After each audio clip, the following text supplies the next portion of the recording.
Smith.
Let's put our living stereo stylus in this groove.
Hello and good evening, everybody. Are you ready for some CWC action? We're gonna have tonight Team 250 going against Komanda in Group C. That's gonna be a group of 5. By the looks of it, we might actually have a 4-way tie.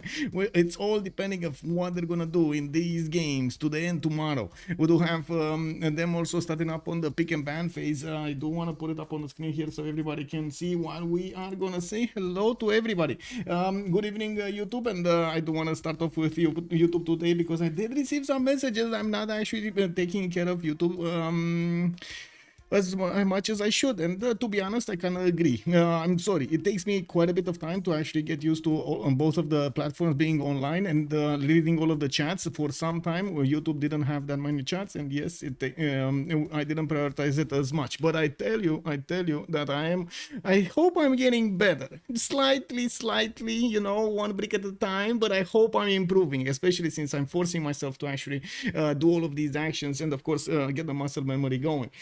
Volker, good evening, sir, and thank you so much for allowing me to get this off of my chest. Romox says, good evening, sir, and also welcome. I did notice Baxter 100. Good evening, sir, and welcome. Also, Papa, hello there, sir. Good evening.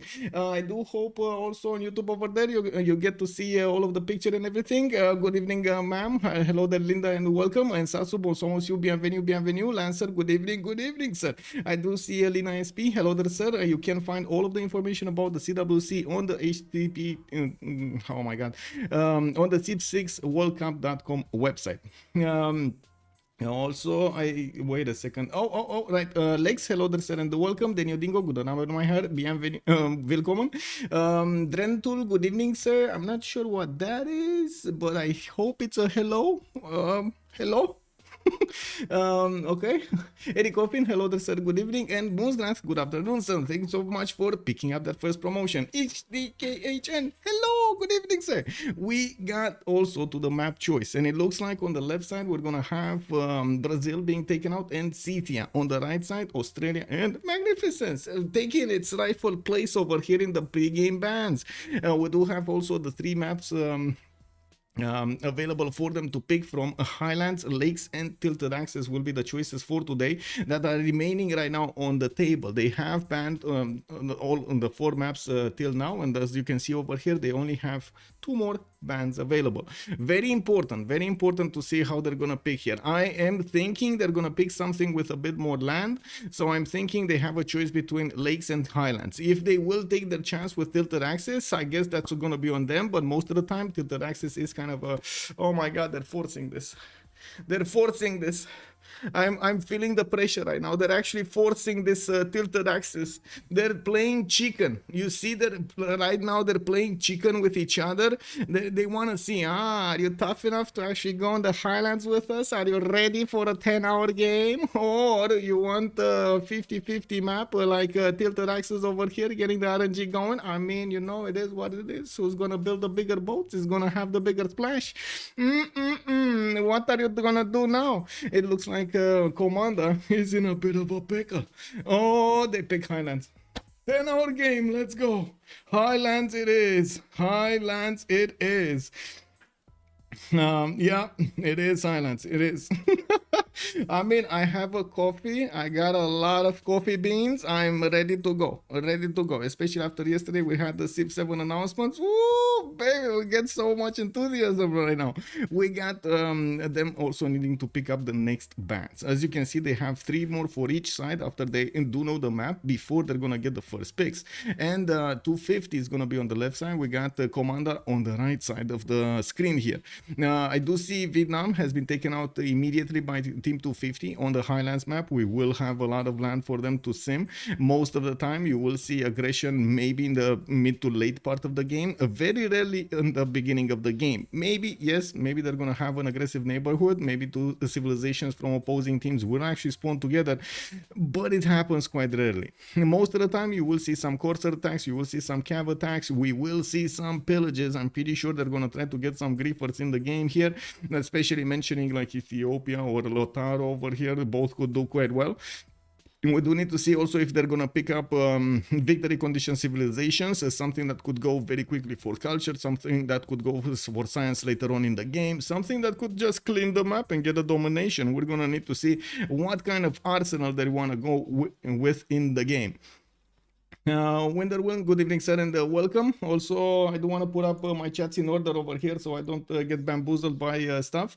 Okay. Get ready for a full hour. Yes, indeed.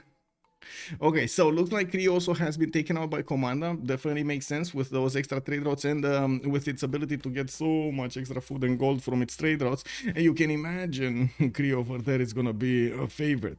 Now they said, no, Kree, you too powerful. You stay at the door. And we got Goal over here also. His mustache was banned. He was like, that mustache, not here, not here. I don't know. You get new mustache, you can come in. Now we're gonna need to see also the next three bands here, and they're definitely thinking about what they should take out.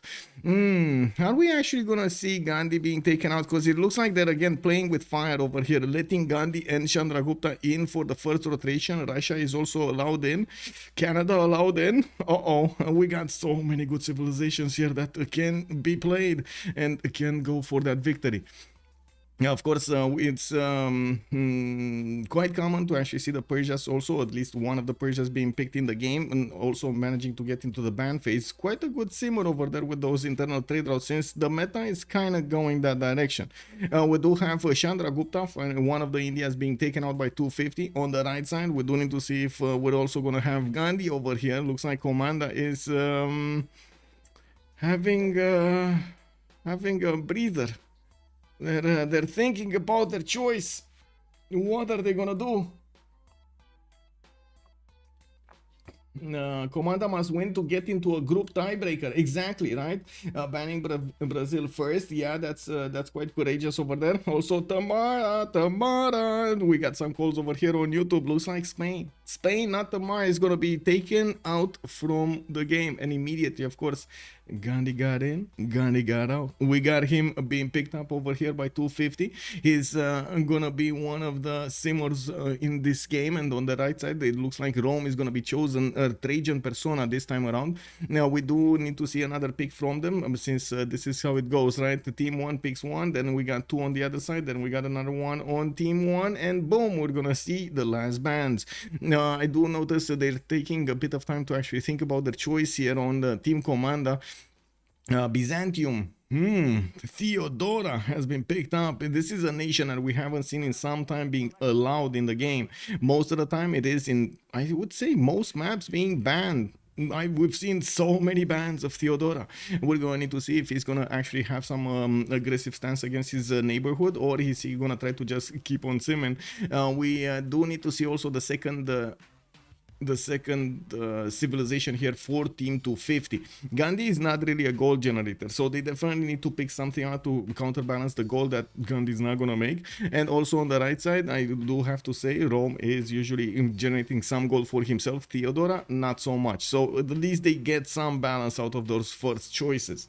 When is the Ethiopia pick? That's a good question. When is the Ethiopia pick? Is it gonna be second? Although I gotta point out it will be quite gold heavy if they're gonna go Ethiopia right now. But they went even...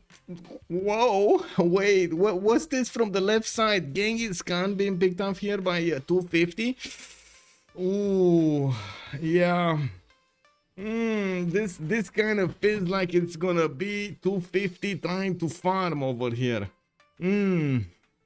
I don't know about Genghis Khan. I don't know. On this map in particular, not that convinced, but we gotta see. I would definitely love to see a lot of Kishiks just running around. I would definitely love to see if they do manage to get that extra intel on their opponent's movements, even though I gotta say most of the time we didn't really see that in the last games Genghis Khan was played. So don't mind me. I'm sorry if I'm a bit how to say not trusting in this endeavor.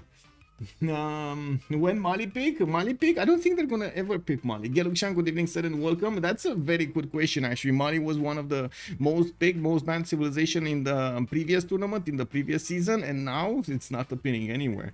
Maznag, also good evening, sir. When is Japan pick for Valanchik? That's a good question. Mali is weak, yes. Japan on this map. I wouldn't say Japan is bad on this map. We've seen Tokugawa before. It works. If it works, it works. We got Nader Shah also being banned here by Team Komanda. While Tamar is, I'm sorry, Volkan, he's not gonna get in. Tamar is not gonna get in. Vasily is more aggressive compared to Theodora. Yes, it is. If you're talking about Basil the second, right? You're talking about Basil the second. Yes, he is way more aggressive than Theodora. I'm pretty sure Theodora has been chosen more for its simming capabilities rather than its war potential, or maybe something in between, maybe something combined. You always want to get some taxes straight on you, right? Now we do need to see also the last bans. 2 more remaining. Komanda is gonna have the last choice to take out something that their opponents can use against them, and they're definitely taking their time to think. It's gonna be the second Persia. It's gonna be Cyrus being taken out here. Komanda is not gonna allow neither of the Persias in the game. Cannot meet. Good evening, sir. Yes, it was. Let me actually put it up on the screen here so everybody can see. It was Highlands. So we're gonna have quite a long game. Wow, I actually almost wrote Hewlands. Oh my god. Too strong nerf Mali, maybe buff Mali back. Bring back Mali, bring back Mali. Are we gonna start something here? Probably not. Just, I'm pretty sure BBG is on point over there and taking a look at what can be done. There are also quite a few discussions I gotta mention. If we go for where was it? BBG server. I'm pretty sure there are quite a few discussions. BBG server. Where is Mali, and why don't I see it? Mali, there we go. There we go. Discussion. These are latest discussions over here.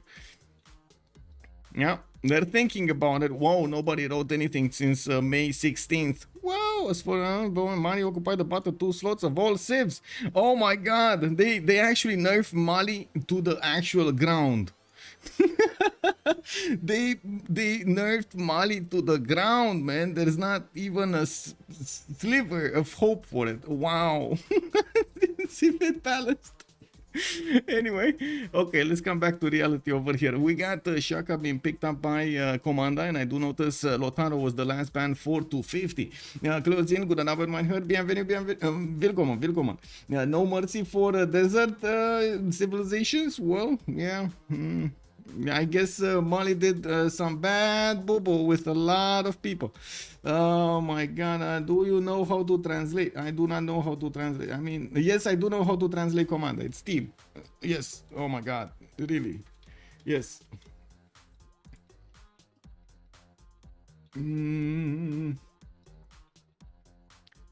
Okay, let's see. What do we have here? Gran Colombia and Kanuni? Is this Kanuni? It's Ottomans Kanuni. Yeah, it is Kanuni. Okay, so Gran Colombia and Ottomans Kanuni. We do have another pick here for Komanda on 250. So Gandhi, Mongolia, Gran Colombia, Kanuni. I think they just fixed their goal problem. Honestly, I think they just fixed their goal problem. On the right side, I believe we still have a goal problem. We got Zulu over there that you've seen multiple times. It's kind of goal negative. We do have I guess neutral. We do have Theodora also. That's not going to make that much gold. Eleanor definitely can make the gold. Royal Navy dockyards are going to be half cost, and that's going to be a perk. We do need to see if she's going to manage to make enough gold for his team, for her team, his team. Anyway. 2.5 is about to pillage Echo. Yeah, Prostotalk sick. Hello there, sir, and good evening. By the way, guys, if you are gonna talk in Cyrillic, I have no idea what you're saying. I mean, you can talk between each other, no problem. I don't have an issue with that, but just you know, be mindful that I have no idea what you're saying. Good evening, Velon. Good evening, Vadim. Hello there, sir, and welcome. Yeah, no problem. Just saying, man, I can't respond. You know, like if you are talking like that, I have no idea how to respond. Thank you so much for the follow, Prostotosic. Good evening, sir. Baron Von Ashes. Hello there, sir, and welcome. Also, I see Alexander 921 calling out the party. Well, we're definitely going to have quite a party tonight with the Highlands map being chosen. And maybe we're going to have a little bit of fun talking about Civ7. Yeah. Any predictions about Civ7 over here? I saw you guys did quite a bit of a speculation session last night with Potato. Did something come out of it? Do we have some priority leaders that need to be introduced, or something that's gonna get kept from this game into the other one? Okay, never mind. We got the game going. We're loading it to the first map. We're going to need to put up the remap prediction, so you guys get to win more points if you do manage to correctly predict how many remaps we're going to have in this game. With that, we do have Team 250 going against Team Komanda. If Komanda wants to get into the playoffs, they need to win this game. You can imagine it is very important also for Team 250 to separate from the other teams in Group C and get that win on the board. Now, we do have them loading into the first map. Give me a few seconds over here so I can actually put up the remap predictions, and we get this going. Start the prediction for how many remaps? 0, 1, 2, 10 minutes for the submission period, and it's online. Okay, let me actually put up my chats in order here so we get to see everything. Oh my god, why do I have this button over here? Unpin. Okay, there we go. I don't know why I had this button. Zimons, hello there, sir, and welcome. Oh, I need to fix my thing over here. So, close screen, get team labels up. On the top left, we do have Komanda. On the top right, we do have Team 250. 250. There we go. Bam, bam. They are open on the line.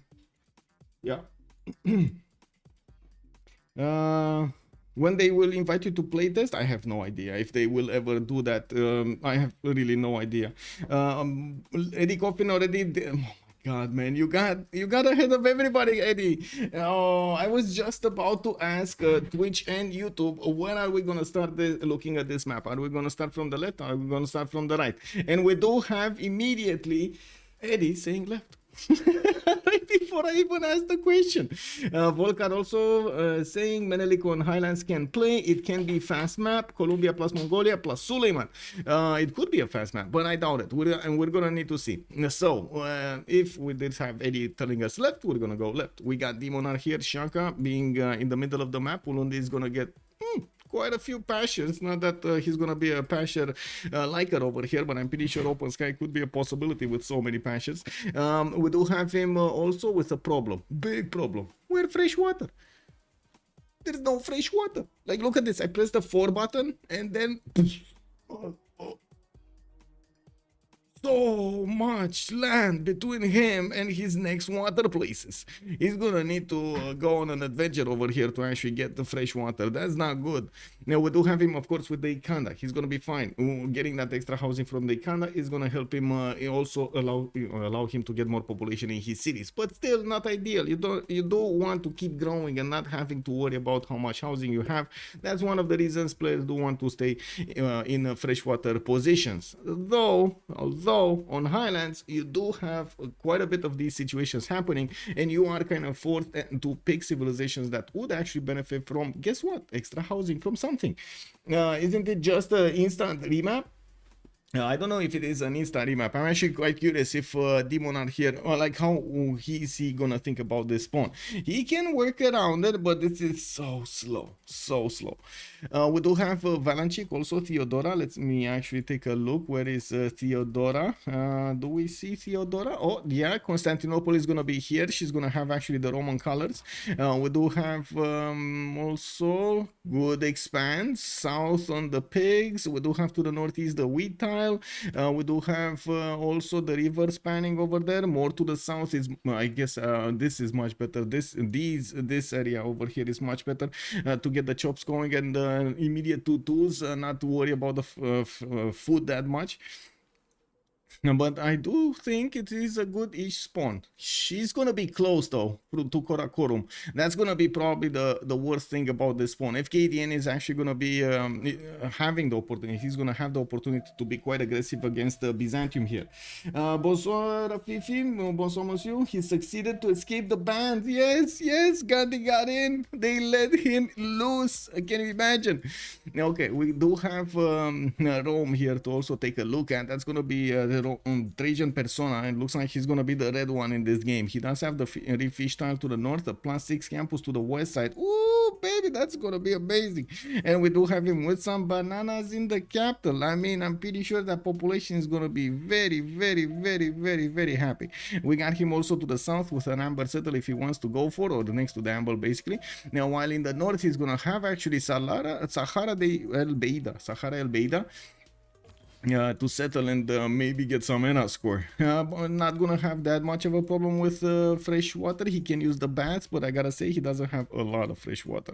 Like maybe this city here fresh water, this city here fresh water, but then it's gonna be coastal. He has another city here fresh water. I don't think he's gonna want to move that far to actually settle a city, so I'm expecting him to actually settle around here somewhere and maybe get another city to the northwest. If Chad, do you think differently? Is he actually gonna go and settle river?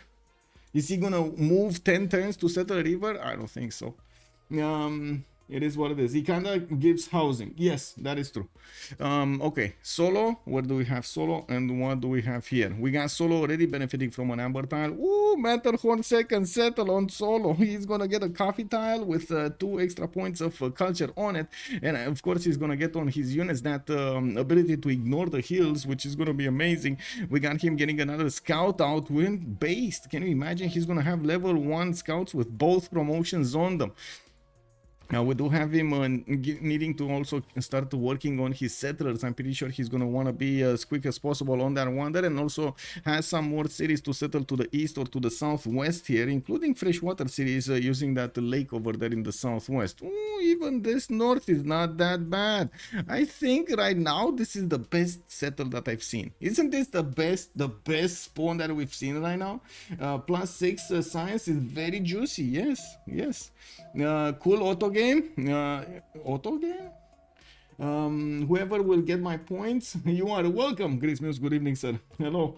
Okay, let's see next. Let's see who's gonna be FKDN. What is he gonna do?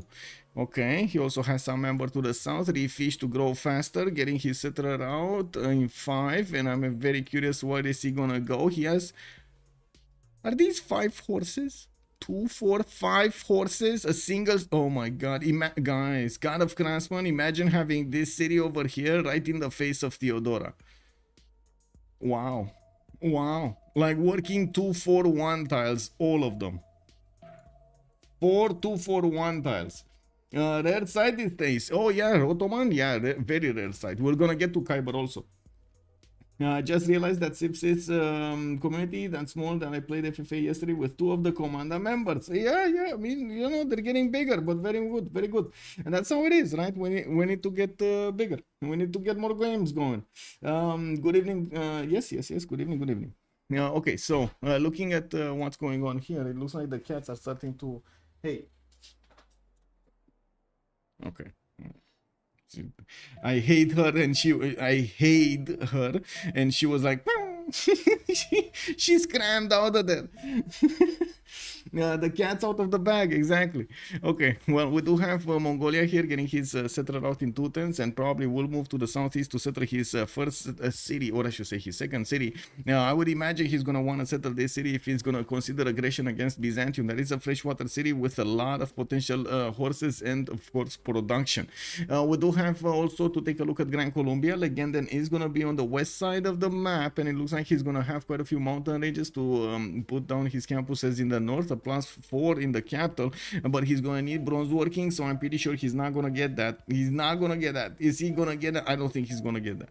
We got a settler coming out in 2 turns from him. He has settlers to put down to the east side, and that's gonna be right in the face of England solo, which does have Matterhorn over here to benefit from, and quite a few hills between him and Gran Colombia. His armies will be more maneuverable than Gran Colombia, and I'm pretty sure Legenden is not gonna like this. We do need to see also if he's gonna be aggressive here or take it slowly. We do have to take a look at Khyber also. That's gonna be Ottomans here to the east side of the map. I do notice his first settler is out and moving to the north. He's benefiting already from deer tiles and ivory tiles in the capital. He's gonna have 2 camps to upgrade, 3 camps to upgrade actually. He does have another ivory to the south, and could go for Temple of Artemis if he wants to. That is actually quite a base Temple of Artemis. Yeah, like this. We got also the remap vote going on, but I do want to take a look at Darius. Darius is on in between some bays over here. He has the Halong Bay to the south, sending a settler there, and by the looks of it, he's gonna also have a lot of cocos to benefit from. Look at that. He's getting Coco Economy. That's gonna be, yeah, the magic trick of pressing B. There we go. Magic trick of pressing B. It is what it is. 2-3 deer tile in the capital to benefit from. Multiple 2-2s around. A refish so he can get some extra food. Perfect. It's just perfect. He even has a Wita that he could chop to get to the 7th population faster. Let's get going. Still 1 minute left on the poll to close. Yes, sir. Put your points in now. Multiplayer servers feeling fast since Civ7 announcement. Android, good evening, sir. And it's good to see a resurgence over here, of course, of interest for Civ6 and, of course, the upcoming Civ7. We definitely have a lot of questions left unanswered over there by that trailer yesterday. But at least we got one question answered. I guess two, right? If we're gonna have Civ7 and when we're gonna have Civ7. Maybe the second one is still with a question mark. We don't know if there are gonna be some details, some delays or something like that we're missing, but I'm pretty sure when they're gonna actually be comfortable of setting a date, they're gonna go for it. I'm also expecting kind of a marketing campaign that we had in the Civ6 years, when they explained every mechanic, when they explained every leader with its abilities and so on and so forth, well before the Civ7 main version will come out. I have no idea if they're gonna go for some sort of a beta version, like other games are doing right now, like a lot of other games are doing, like an early access beta version, so they get to test it in some way, form or another. Maybe for multiplayer purposes, maybe for something else. I don't know. I would hope they're actually going to test it for multiplayer purposes. Yes, hoping. Here's for hoping. Oh yes, I think everybody agrees right now in chat with me. I really hope. Do we agree on this? Chat, do we agree with this? Can we see a wave of yeses in the chat on YouTube and also on Twitch? If we agree that Civ7 should actually work a little bit more on multiplayer, actually test it in multiplayer, pray. Yes, all they need to do is actually test it, man, please. Yes, there we go, man. Our dreams. Oh my god. Oh no, we got some pessimists over here. I'm curious why you're saying it's gonna be worse. No, come on. We gotta believe it's gonna be better. I hope there will be an iOS multiplayer in Civ7. Lollipop, good evening, sir, and welcome. But it may be better technology. Exactly, better with technology, man. Faster internet, better Civ. Helicopter Kicker retained his knighthood for 18 months. Helicopter Kicker, thank you so much for the 19 months. Much appreciated, sir. Thank you. Volker is also mentioning it's only dreams. Companies make money from other things. But you know, players, what's happening to us players, you know? One of the other questions, which civilization and leaders will be there? Exactly, we don't know yet, Rafifi. We're gonna need to see what's going on. Did we not get everybody to resync? It seems like longer than expected. Okay, we did. For Civ7, we decided to give some love to our mobile players. We decided to be... Oh no! No, Blaze Cat Games, is that gonna be Blizzard when you don't have phones moment? Praying for better multiplayer support. Yes, please, more multiplayer support. Thank you so much for the 100 BDs. This game is better ported to iPodish. Oh man, thank you so much, man. Thank you. Potato say no buff multiplayer. Phyrexis don't want to. I mean, of course Potato doesn't want to buff multiplayer. What do you mean? He's playing single player, he's not playing multiplayer. You know, it is what it is. We do have Demon. Let me actually take a look at what was it? Gran Colombia, right? We were taking a look at we were taking a look at Gran Colombia and then moving to Khyber. Gran Colombia is gonna get his fresh water from the lakes here. By the looks of it, he's also gonna get a banana to settle and get... Oh, wait a second. No. We just had a new map. We need to ask chat. Whoa. Chat. I thought you're gonna get in front of me over here, but we're still waiting for directions. Who's gonna be the first, Twitch or YouTube? Are we going left or are we going right? Oh, looks like Twitch is again. Kate Larry is saying right. We're going right. Good evening, Victor. Oh, hello there, sir, and welcome. Good morning, I should say, if you're waking up this time. Let's see. We're going right. That's gonna mean Darius 227. Where is India? He's to the top left and looks like he's gonna have Mount Vesuvius to the northeast. That, well, he's probably not gonna benefit from. We do have him also with a pretty strong reef tile to the southeast that he's gonna get the extra adjacency towards campuses. Not that he's gonna want it now. And of course, I do notice that he's also gonna have a bit of problem with freshwater to the southwest. It's gonna take quite a bit of time for him, even with the extra move on his settlers, to get here to the southwest. We will need to see how many cities he's gonna want to get here. Don't get me wrong, I'm pretty sure it can be done. Like India can get quite big even in this case, especially with his unique improvement. I totally forgot what it is. The step well, there we go, step well, remembered. We do need to see if also he's gonna have an aggressive or okay, so India is gonna be fed by Istanbul. I think I can see into the future here, and my brain is telling me India is gonna go on that Fisher tile and settle a city, and then Istanbul is gonna send a city on that Marsh tile, and 1,000 gold per turn, boys. India's capital, Delhi, triples in production and food. Nobody knows what to do about the great Gandhi conquering the players. Played more single player. I think that most player play is single player. Normal, is this Highlands or Rich Highlands? Normal Highlands is normal Highlands. Yes, indeed. Caster buff on Gandhi. Exactly. Let's actually see if this is gonna go or not. We do have Khyber to also take a look at. Istanbul is gonna be getting a scout out in 2 turns. We do have him also getting that rice settled to the north, I'm pretty sure. We also do see he's gonna have a decent amount of fresh water, mostly around his territory here. Doesn't need to go that far and settle his cities quickly.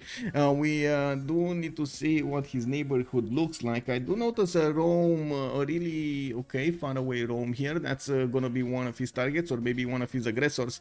And I do notice to the west side it's gonna be very far away until he's gonna hit Byzantium. Well, maybe Byzantium later on in the game is gonna do something, but that's the decent amount of territory. Doesn't look like anything is gonna happen before medieval era.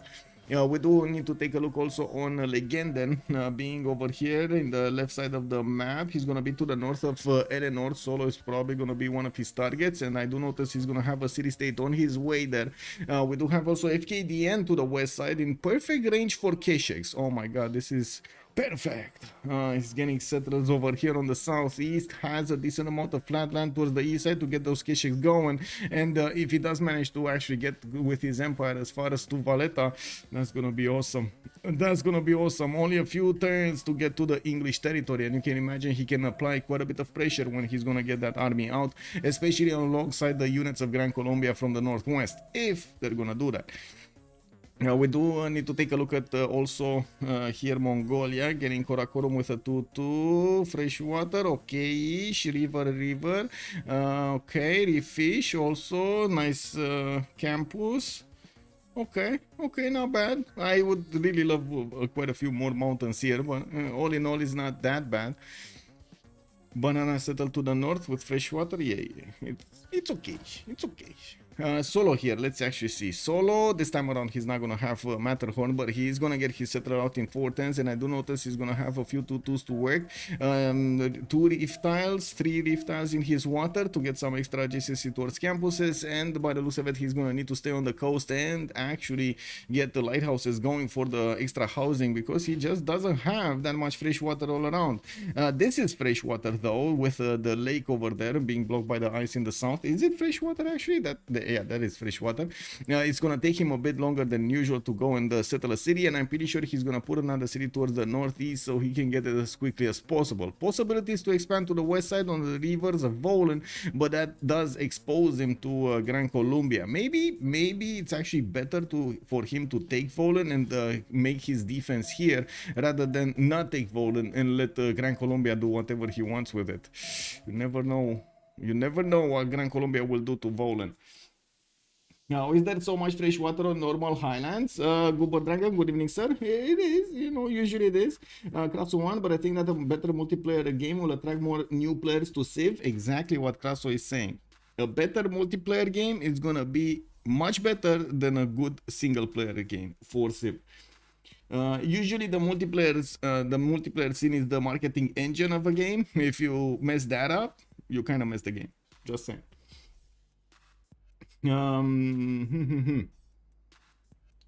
Okay. So, moving forward, we do have Trajan here, by the looks of it, on the right side. We do have Settler coming up in 2 turns, and yes, he's gonna get a scout out. We do have him actually with 3 scouts. Wait a second, he just bought a scout so he can escort his settlers. Oh my god, they're learning. We do have him also with banana to the northwest. I'm pretty sure he's gonna settle a city there next to it to get the extra food going. Decent amount of food, fresh water, I should say, compared to the last map we've seen. He does have multiple cities that he could easily settle, getting that fresh water from them. 123_Lex_123 has joined the round Lex, table. thank you so much for the follow, sir, and welcome. Also, good morning, hi Nick Dave. Hello, how are you doing, sir? And welcome. Now we do have to take a look also on Valanchik. He's gonna turn 10, by the way, and this is gonna be the moment they're gonna actually ask for a remap or not. Is Demonar saying go or G, or I don't know what that is. I guess he wanted to say go. Does anybody remember who used the remap tokens the last time? Was it the team with Shaka? Was it actually Komanda because they wanted to get Shaka out of that situation? I think it was, right? Plapetri, good evening, sir. At the beginning, Civ7. Okay, this is the map. So there was a remap. There was one single remap. The beginning of Civ7 will not be completed gameplay like Civ6 at the beginning. Like all Civ games, they all are bad at the beginning. Yes, and I do have to say in the multiplayer scene, I'm not really sure about CVFR and CivCIS, but CPL is actively, how to say, getting ready to have Civ6 and Civ7 how to say next to each other in the communities, and we're gonna need to see the shift in the player preferences, right? What's the community gonna want? Do they want more Civ6? Do they want Civ7? Do they want to switch? When is that moment? What kind of tools are we gonna have? Are we gonna have availability to modify a lot of the attributes in the game like we do right now in the mods, or not? There are so many questions that right now we don't know, and of course that's, I guess, part of the journey of knowledge, of acquiring knowledge. Okay, true, it ain't gonna be great until a couple of expansions later. We're gonna need to see, but I'm pretty sure there's gonna be a lot of exploration right at the beginning of the game. We're gonna need to explore a lot of stuff. Okay, so this is the map. We need to finish up the prediction. We need to close stuff over here. Go for the one remap. Let's actually see who got the points. 33,000 points are going to quite a few of you. I'm not sure exactly whom because I don't see it here. But yeah, quite a few viewers just got a lot of points. Now, there we go. Karade! He did it! He knew! Anyway. Okay, let me go back to Darius227 here to take a look at his pawn and see where he's moving. While in the meantime, I'm gonna need to actually click on buttons over here to put my chats in order and get ready for the next part. Civ6 at launch was better than Civ5 with all expansions. If they manage to do the same for Civ7 compared to Civ6, then it will be a great game. Oh my god, yes, I love that comment, Sergey. Plus. Okay, so we do have Darius227 with India finding about Mount Vesuvius, or he did find out about Mount Vesuvius. No, now he's gonna find out about Mount Vesuvius. We do have him getting a third one in 4 turns from Delhi. He's gonna go and settle the south, as I can see, as quickly as possible. Probably gonna work the reef fish with the seal tile over there to get the extra production going, and of course getting the food from the fish to counterbalance the lack of food on the silk, while getting that culture in the meantime. We do need to see how quickly he's actually gonna get going his economy with the Ottomans. By the looks of it, Ottomans is not gonna go on the marsh tile. He's actually gonna settle on the 2-2 base on Edirne, and getting that T tile acquired, he's gonna have an extra point of science and quite a bit of food to grow faster. While yes, that still is a very good city to actually get to connect his economy with Gandhi. We do have Delhi also benefiting from a horse style underneath that initial holy site that he put down. Calcutta actually did get put down immediately next to the mountains. Didn't want to keep on going to get a better city. He just wanted to get the city down. He's going to have a +5 campus, +4 campus next to the mountains. And I do notice he did put down his holy site on one of these iron tiles. He does have another 2 in the north, quite easy to acquire, but he will need, of course, bronze working to keep it going. We do have also to take a look at the next one, Khyber here next to him. Istanbul is gonna get his third settler in 2 turns. Is that? Yeah, that is 1 turn faster than Delhi. We do have him exploring the north and seeing what's going on over there, where he did settle a Dirna on the coast on the east side. That does allow him to get those connections with Gandhi. He does benefit from horses to the left, and he does have iron also in the second ring over here to the southwest of Istanbul. A decent amount of fresh water for him to expand in. No Pantheon yet, we're a bit too early. We're gonna come back to see when stuff is expanding here. Simon Bolivar, 2 cities. Cartagena de Indias to the northwest. That seems like kind of a bad city. If he didn't have horses there, that would have been a very bad city. We do have him actually with horse technology. I would imagine he does have horse technology. He does have a horse here in the capital city, a 2-2. He's getting also 4 settlers, not 3. As you can see, Bogota is benefiting for quite some time from the banana to grow faster. It's already 4 population. And I do have to wonder, why is he sending a settler here to the southwest instead of sending it to the west side directly? 1, 2, 3, 4, 5 and a 6 to settle. This would be faster. Like this is 1, 2 and a 3 to settle. The biggest problem with this settle is you don't have housing. You don't really have housing, nor do you have aqueducts later. Isn't this much slower than actually getting here? Even if you lose the extra 3 turns, wouldn't it be faster on the other one? Also, Volkar is saying +4 campus from 2 reefs. Also on Gandhi. Whoa. +2. Where are the? Oh, this one. Yes. This one. Yes, amazing. This +4 campus. Yes. I think they make a new art style, not this art style or Civ6, we'll see. This is a SaaS city, you need to buy tier 2s and 3s just to work decent tiles. Exactly, my thoughts exactly. I'm very, very curious about that. But anyway, it is what it is. It looks like he's actually even gonna go up on the hill over here and gonna get closer to the stone tiles, gets closer to the banana. That makes a little bit more sense, but still the lack of fresh water here is a bit like ringing alarm bells in my mind. We do have to take a look at his strategic horses here. Iron in the second ring, that's fine. Decent amount of food generation. Somebody actually picked up a relic. Who is the relic guy? Valanchik? Valanchik did get a relic? I think he did. Whoa. Where is here, right? This is Theodora. Did he get a relic? Chains of the Apostle. He got Chains of the Apostle, man. He knows. Okay. Well, free Pantheon right there. Now we do have to take a look next. So we watched Legendan. We gotta take a look at FKDN. Where is he and who's he gonna attack? Because I'm pretty sure we're gonna see some form of attack going from somebody on this map. Where don't I see him as a color? Oh, here. Okay, FKDN gonna move to the southeast. We were talking about his possibility to actually go against England to the far east, and as you can see, he's getting a trader out from Urumqi. He's starting to expand on the river towards his opponent here, towards England. Slowly, doesn't need to go fast on this one. He's gonna have multiple horses in the capital, 3 of them actually to acquire, 1 in the first ring, 2 in the third ring, and yes, I do see he's gonna also have a reef fish to improve from the capital. We're gonna need to see if he's actually gonna get fishing boats. Now, opening up with encampments, 1 just got put down. I'm pretty sure he's gonna want to get it from the other cities also, and I do notice he's gonna have access to an iron tile in the second ring from Karakorum. Now, looking at Solo, his opponent to the east side, we do have him about to be scouted over here by the Mongolian scout. We do see Solo is going to get a third settler towards the north, and he did settle Leeds over here in a non-freshwater position. I do notice, of course, he's going to go for Celestial Navigation as quickly as possible, and he did improve his 2 fish tiles so he can get the bonus for it. I still feel like this is very slow to get Celestial Navigation, but it's good actually in total. I saw there 7 turns, and I was like, oh my god, that's just on eternity.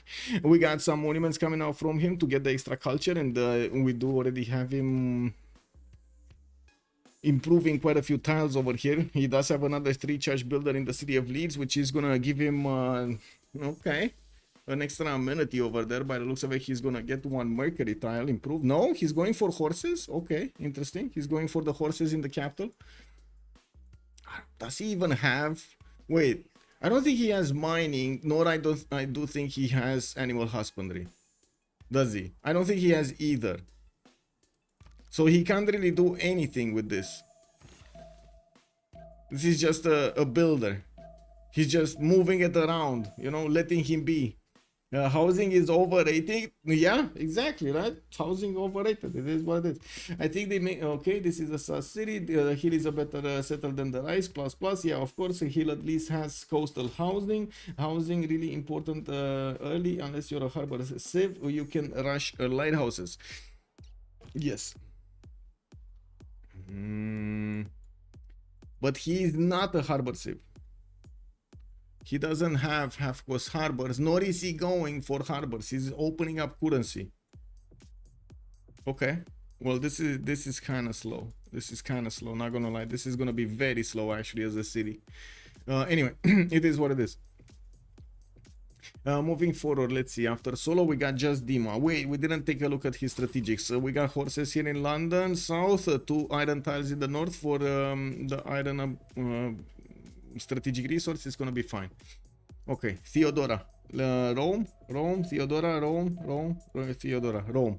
Okay, Rome opening up with campuses. I do see 2 of them are getting ready over here to finish next turn, +2s, both of them, and I do notice he's gonna get Magnus in the capital city. Usually you do see Rome going for a 4th settler, 5th settler quite early on, and we might see just that happening. It looks like Kume is gonna get a slinger out, and yes, we do have an Indian scout poking around to see if he can gather some information for the Roman cities. Remy, hello there, sir, welcome. He probably doesn't want delayed harbor. Good evening, good Abend. Hello there, Viselectra. Green Ghost, hello. How are you doing, sir? Good evening, good evening.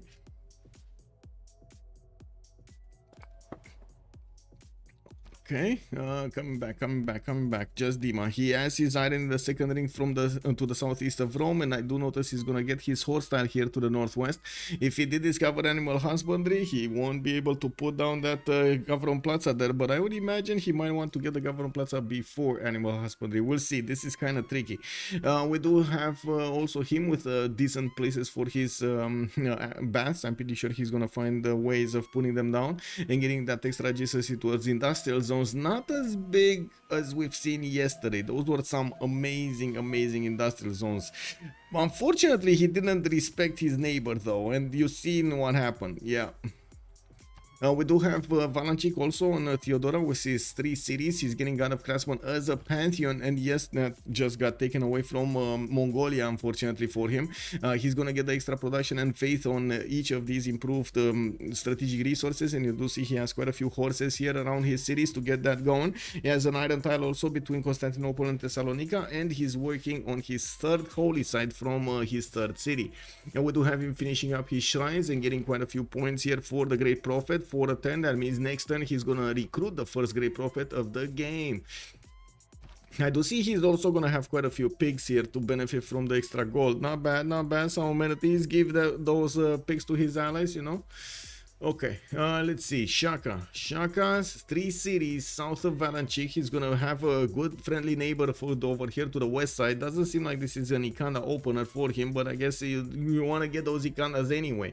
To the east side, another ally here. No problem for him to get there. Ottomans is gonna be his only opponent, and Ottomans is basically protected by the Sodvana Bay. By Sodvana Bay. It does look like the only way for Zulu to actually get in there is to either go around the water body or go through the water body. We're gonna need to see if his appetite for swimming is gonna be alive today, or is he just gonna be like, nope, I'm just gonna sit here in a corner, wait for that moment when I can actually get to my opponent fast. You know, I get the military engineers, I build those railroads, I get the GDRs going, and bam, bam, bam, you're gonna see. Turn 120, man. We're gonna cover the map. Yeah, I don't know about that. We'll see. Free Sim Zulu, exactly, the classic. It's still a 1-1, so he didn't discover it yet. Now, I'm actually a bit on the fence if I can actually see if it's discovered, if Animal Husbandry is discovered yet on different civilizations, depending on what we see here in the, how to say, in the better spectator mode. Alexis Kremp, also bonsoir, monsieur, bienvenue, bienvenue. Is this the final week of group stage? Yes, it is. We will have a week of tie breaks that is setting the schedule for, of course, next week. We're going to need to see which one of the teams are actually going to finish up on ties, and of course, we're gonna need to actually set the ties, finish the ties first, and then go into the playoffs. Now, we're also gonna have the randomizing moment we talked about a few weeks ago. The players did ask us multiple times that we should change which team is going against which team, but not change the importance of spot 1 or spot 2. Just change exactly who they are, so they don't know before they go into the playoffs, so they cannot actually plan the route, which was kind of like suspicious that they want to plan their route, but I understand, you know, it is what it is. We do have fertility rights also as a Pantheon being picked up by Zulu. He's going to have the horses in the second ring here. To the south, he's going to also have the benefits of that iron tile and getting builders out to improve his lands. We do have him also settling on Mount Kailash, which is going to give him, first of all, free faith, always good. He has some culture going, and he did improve the wheat tiles there to get, well, first of all, he's getting irrigation bonus. Second of all, look at the big food points, 4-1-1-1 tiles over there for him to work. He's just going to need to couple them with the 1-3s and Gucci. He's Gucci. Zulu commercial opening. Yeah, this is, you know, when you see Zulu opening commercials, you know something is wrong. You know, something is wrong with the map or something. Anyway, we do need to take a look on the others. What kind of pantheons did they pick? We got commercials coming out here from Khyber. Looks like Delhi did not finish his holy site. He did not finish his holy site, but he did get the third one going.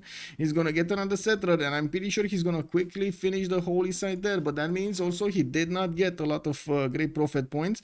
It looks like he's not putting any importance on his religion right now. He doesn't actually have that much competition in the game for religion, so I guess he doesn't care if he gets or not gets something, because he's gonna get it anyway. Yeah, but at the same time, it kind of feels like he should get that religion. Maybe he was getting some extra faith points that would have mattered quite a bit when he would have gotten to the monumentality. You know, I do notice we're gonna have Magnus being plugged in Delhi, not Moksha though. So it looks like Darius 227 is gonna want to transition from these holy sites into commercials and get those internal trade routes going, or maybe he's just gonna chop and keep on moving Magnus around and keep chopping, keep moving, keep chopping. Even though it's been some time since somebody was that desperate to get every little bit of bonus from his land. Don't get me wrong, I say desperate with much love. I do believe that it takes quite a bit of effort to actually try to synchronize all of those moves, and probably one of the reasons not many people like the Liang meta.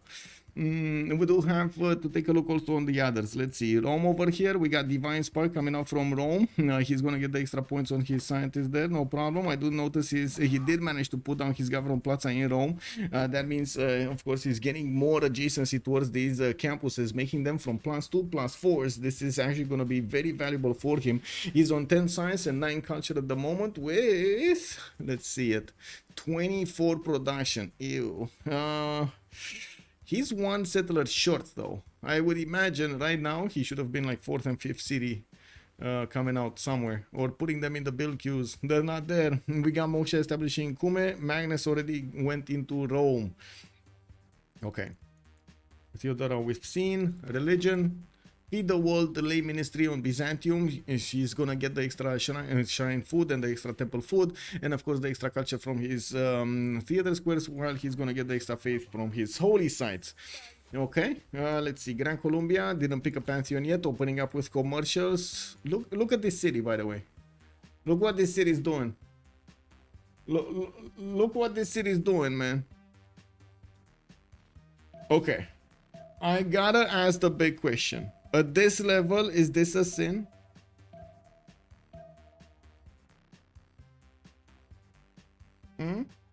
Battle Cruiser, good evening, sir, and welcome. Zulun, also good evening, sir, and welcome. Frisbee 3 Monk, hello there, sir, and welcome. We got Cupcake Civ, hello, sir, good evening. Darius is about to break the Civil Turn 50 record. Woo, big one. Wait, what is this? Wondering, what would you rather Panama City do? Build a granary? I would rather it not be here, man. I would rather it not be in Panama City as it is right here. Look at it. It's standing on 2 pop. Like you know those turns that he would have, yes, walked a little bit further here. He would have actually went to 3 pop by the time he's gonna get the Panama City to 3 pop. Kick W, man. Yeah, it is what it is. Let me take a look over here. Mongolia, still no Pantheon yet. We do have him putting down his third encampment. What do we have here? Mongolia also getting into the English territory, and he's actually gonna get to discover that trader over there. The princess is left naked, unfortunately, next to the city of London over here. We got Magnus walking in, but he doesn't want to get out of the city to actually help the princess. We do have a slinger being deployed in London in 2 turns. They're training the slingers right now. They're training, wow, to shoot rocks. Okay. Maybe he should have went for harbor there. Yes, I would have improved all of the farms. Pokemon, I don't know what that is, but what are you talking about with BIOS, DDoS, something, update, something? What are you talking about? Anyone here uses Telegram? Oh, you're talking about Telegram. Yeah, no Telegram. No Telegram here.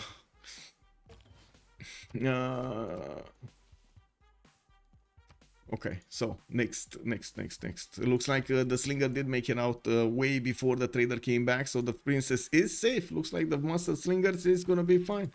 Okay, what do we have here? Let's say canyon somewhere to the far east of Gran Colombia. I like this from Gran Colombia. He's actually making a statement, putting a city right in the face of Solo. That actually gives Solo something to watch out for, because definitely they're gonna be units coming from his northwest. We do have Gandhi also choosing religious settlements as a pantheon, going for the Mount Vesuvius settled to his northwest. Well, by the looks of it, northeast. By the looks of it, he's not actually going to grab those tiles. Very expensive, but he does have a +5 campus tile. That would be second ring from that city center. Magnus establishing in 2 turns will allow these traders to get more points of food and production, depending on the governor titles. And yes, we're going to have some monuments needing to come out for that extra culture. Looking at the city-states here, we got Caguana with Vilnius and Rapa Nui coming out for the culture. We do have Hong Kong, also the only one for industry. Taruga and Geneva will be providing the science. I do want to double check on these cities if they're going to be pocket cities. Does look like this one might be actually. Taruga is to the far north of Gran Colombia and India. They're both from the same team, and it doesn't look like there's any scout going there. Ooh, okay, Taruga might actually be discovered very late. Geneva is gonna be here. Geneva is wild in the open. We got Yerevan, Cinguetti also for the face generation. I'm pretty sure both Theodora and Gandhi will be quite happy with these. Rapa Nui and Vilnius for the culture, and we do have 4 of these military city-states in the game. Akkad, Volin, Valletta, and Kabul. Of course, I think all of them are very, very strong, especially over there. We got Kabul much of the time being used. Valletta also very good defensive cities, so to allow you to buy the walls if you need to, just out of nowhere. And a can over here is definitely gonna help them punch through walls. We're gonna need to see if they're actually gonna get to use these or not. Genghis Khan, hello there, sir, and welcome. Any nukes yet? Not yet, but they're in the making. They are cooking right now. We're gonna need to see when the nukes start falling. I would have improved the whole farm. Yes, it says not that big of a sin, in my opinion. Maybe he didn't see the other freshwater settler or didn't want to move that far. I think he didn't want to move that far. But yeah, oh well. Man, this city is still not 3 pop. Cake W, man. Cake W. Baxter, Civ6, what?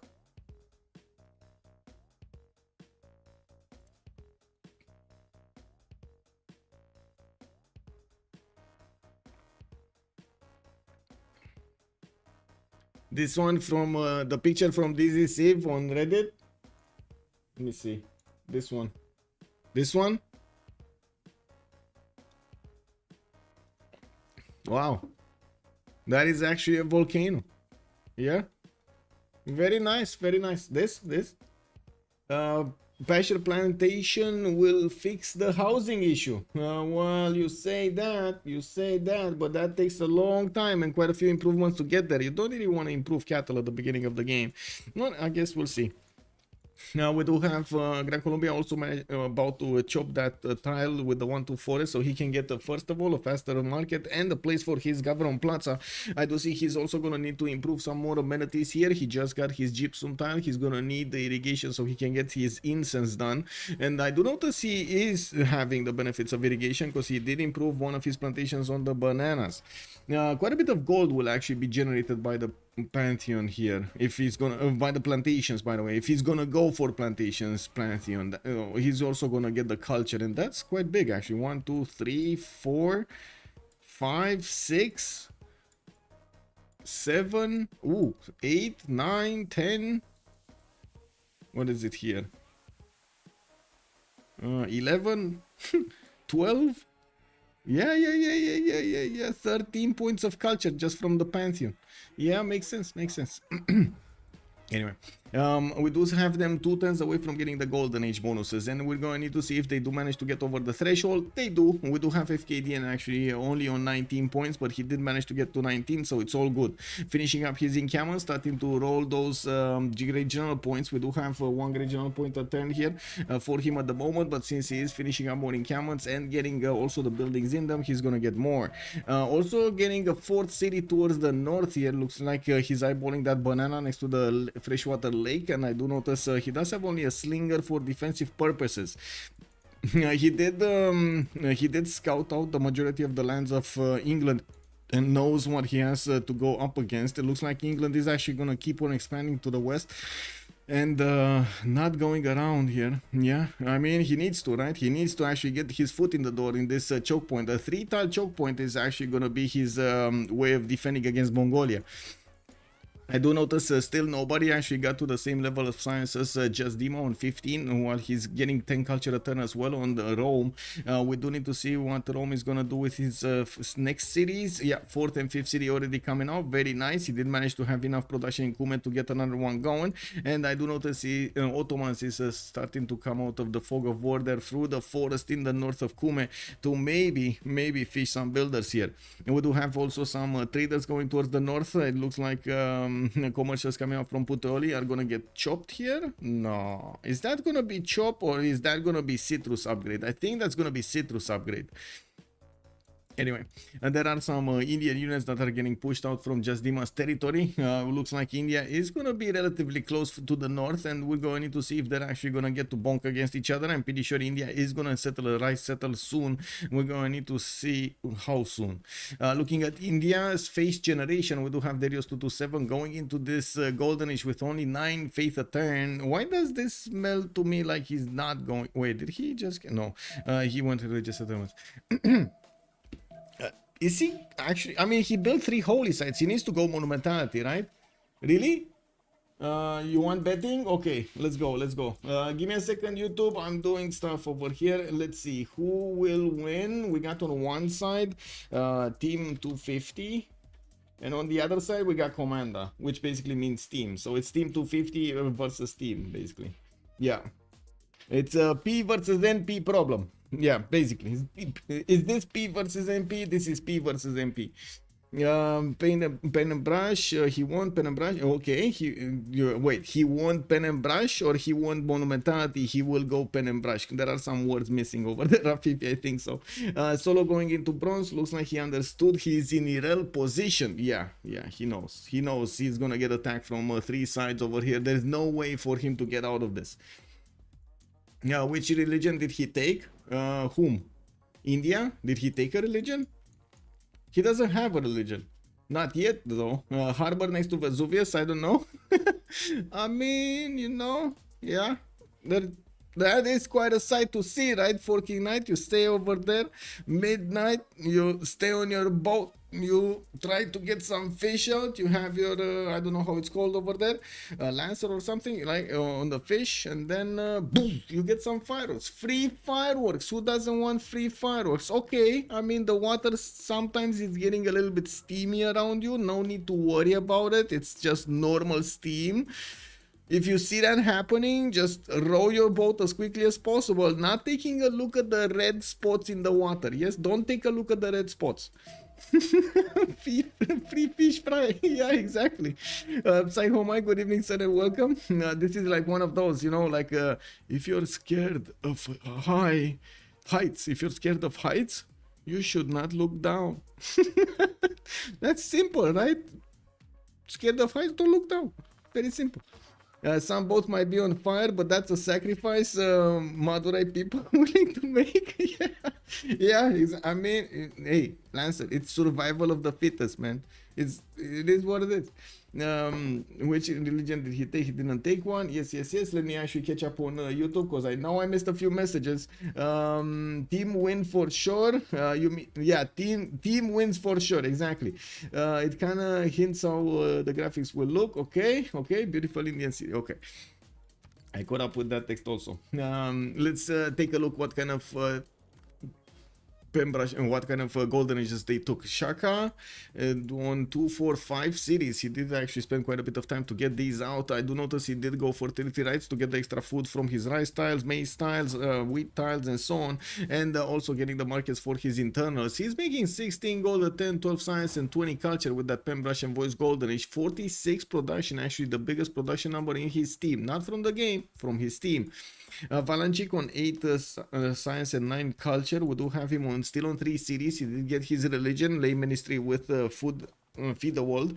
We do have him choosing Liang in the capital, and I do notice, and I wanna wait a second. Is this gonna be Liang food or is this gonna be Liang left tree?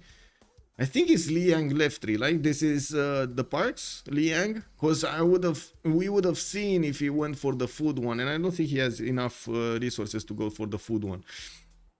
Now we do have him getting another settler, probably to the northeast. He does have that massive desert over here that he can actually build the pyramids in, and also some interesting cities to put down. Not very good Petra cities. This could be a good Petra city actually. Oh my god, he has quite a few chops to get Petra quickly. Anyway, we do have him also finishing up his third holy site belly in Thessalonica and getting quite a wave of slingers here to push out the Grand Colombian scouts from his territory. While he did manage to get 2 of them out from his cities, he does need to protect that Gavron Plaza and the holy site. We do have Just Dima also with 17 science and 24 culture in a Pembrush and voice golden age. We do have him on 46 production, and I do notice that Rome over here is gonna get his 5th city out soon on the west side of Kume. While he did manage to take care of that Gandhi scout coming up from the north, he is starting to send also his scouts towards Gandhi. Gandhi did pick up a religion, by the way. 3 turns for audience chamber. I believe this is a bit of a mistake, but I guess it is what it is. Ancestral Hall probably would have been a much better choice here. Not that many cities though. No, sorry, I take that back. There are enough cities over here, like another 4 cities, 5 cities at least. We do have him with commercials coming out. Oh, don't get me wrong, I believe it might be a mistake. It might not be a mistake. Like in the game, you can play it in multiple times, multiple ways, you know, just big disclaimer over there. That's my personal opinion, that's it. Or I guess the personal opinion based on how many I've seen being done in the games and how other players did make. Do play also other teams of group 3 now. They did play Gelukshan already. This is their 6th game in the group stage. Euphonius, good evening, sir, and thank you so much for the follow. Welcome. He won't go monumentality, but paint and brush. He should have taken Earth Goddess for monumentality. We're getting there. We're getting there. We're getting to Gandhi. I don't know if you saw it. Did you see it? Did you see an Afifi? I just hovered over Darius there. Did you see it? Just for half a second there. Just popped on the screen. No, no, okay. We do have to take a look at solo with 11 science and 18 culture. We got pen, brush, and voice golden here on 3 cities, getting his audience chamber around in 2 turns, and finishing up that city settle on the west side, Plymouth, to the south of Volan. Now, I'm pretty sure he sees to the north. He just got his scout erased over there from the Maracaibo's commercial. I would imagine he is aware that Gran Colombia will have the opportunity to, first of all, build a road through the forest and the hills. Second of all, hit him quite fast. Now, we do have him choosing to go for God of War and Plunder. Didn't put an encampment down. No, sorry, he did put an encampment down from Leeds. Didn't put one from Capital. He did go for the Harbor and the Gavron Plaza. Placed the Gavron Plaza in such a way that he's going to get good campuses also next to the mountains. In between the mountains are the districts and his capitals, or I should say his city centers. From the north, horses are coming around from Gran Colombia. They will take a bit of time to move to the south. And audience chamber again. Okay. I was 100% expecting Warlord's Throne here. 100% was expecting Warlord's Throne. FKDN, Penbrush and Voice Golden Age on Genghis Khan for cities. Still doesn't have a Pantheon. Warlord's Throne, of course, basic. 3 encampment open over here from Mongolia, following up with campuses. And I do notice we'll have quite a few more of these districts to place down. He's gonna go for Moksha in Urumqi and Magnus in the capital city. A bit surprising. I was actually expecting Pingala over there to try to get as quickly as possible to his Kesheks. Well, we do have him with also 48 production, and I'm pretty sure he's gonna get a few more settlers out. His only way of expanding is to the east side, so he's probably gonna follow the river until he's gonna hit his opponent here. We do have also Legenden, 10 science and 17 culture, still on 4 cities, getting his campus out from Cartagena de Indias. That's going to be a +2. And he did finish his Gavron Plaza, decided to go for Odin Chamber as a specializing building of choice. I do also notice finally the city of Panama is 4 population and he got stuck there. Okay, so he's not stuck to 2 population right now, he's stuck at 4 population right now. That city could have been 6 or 7.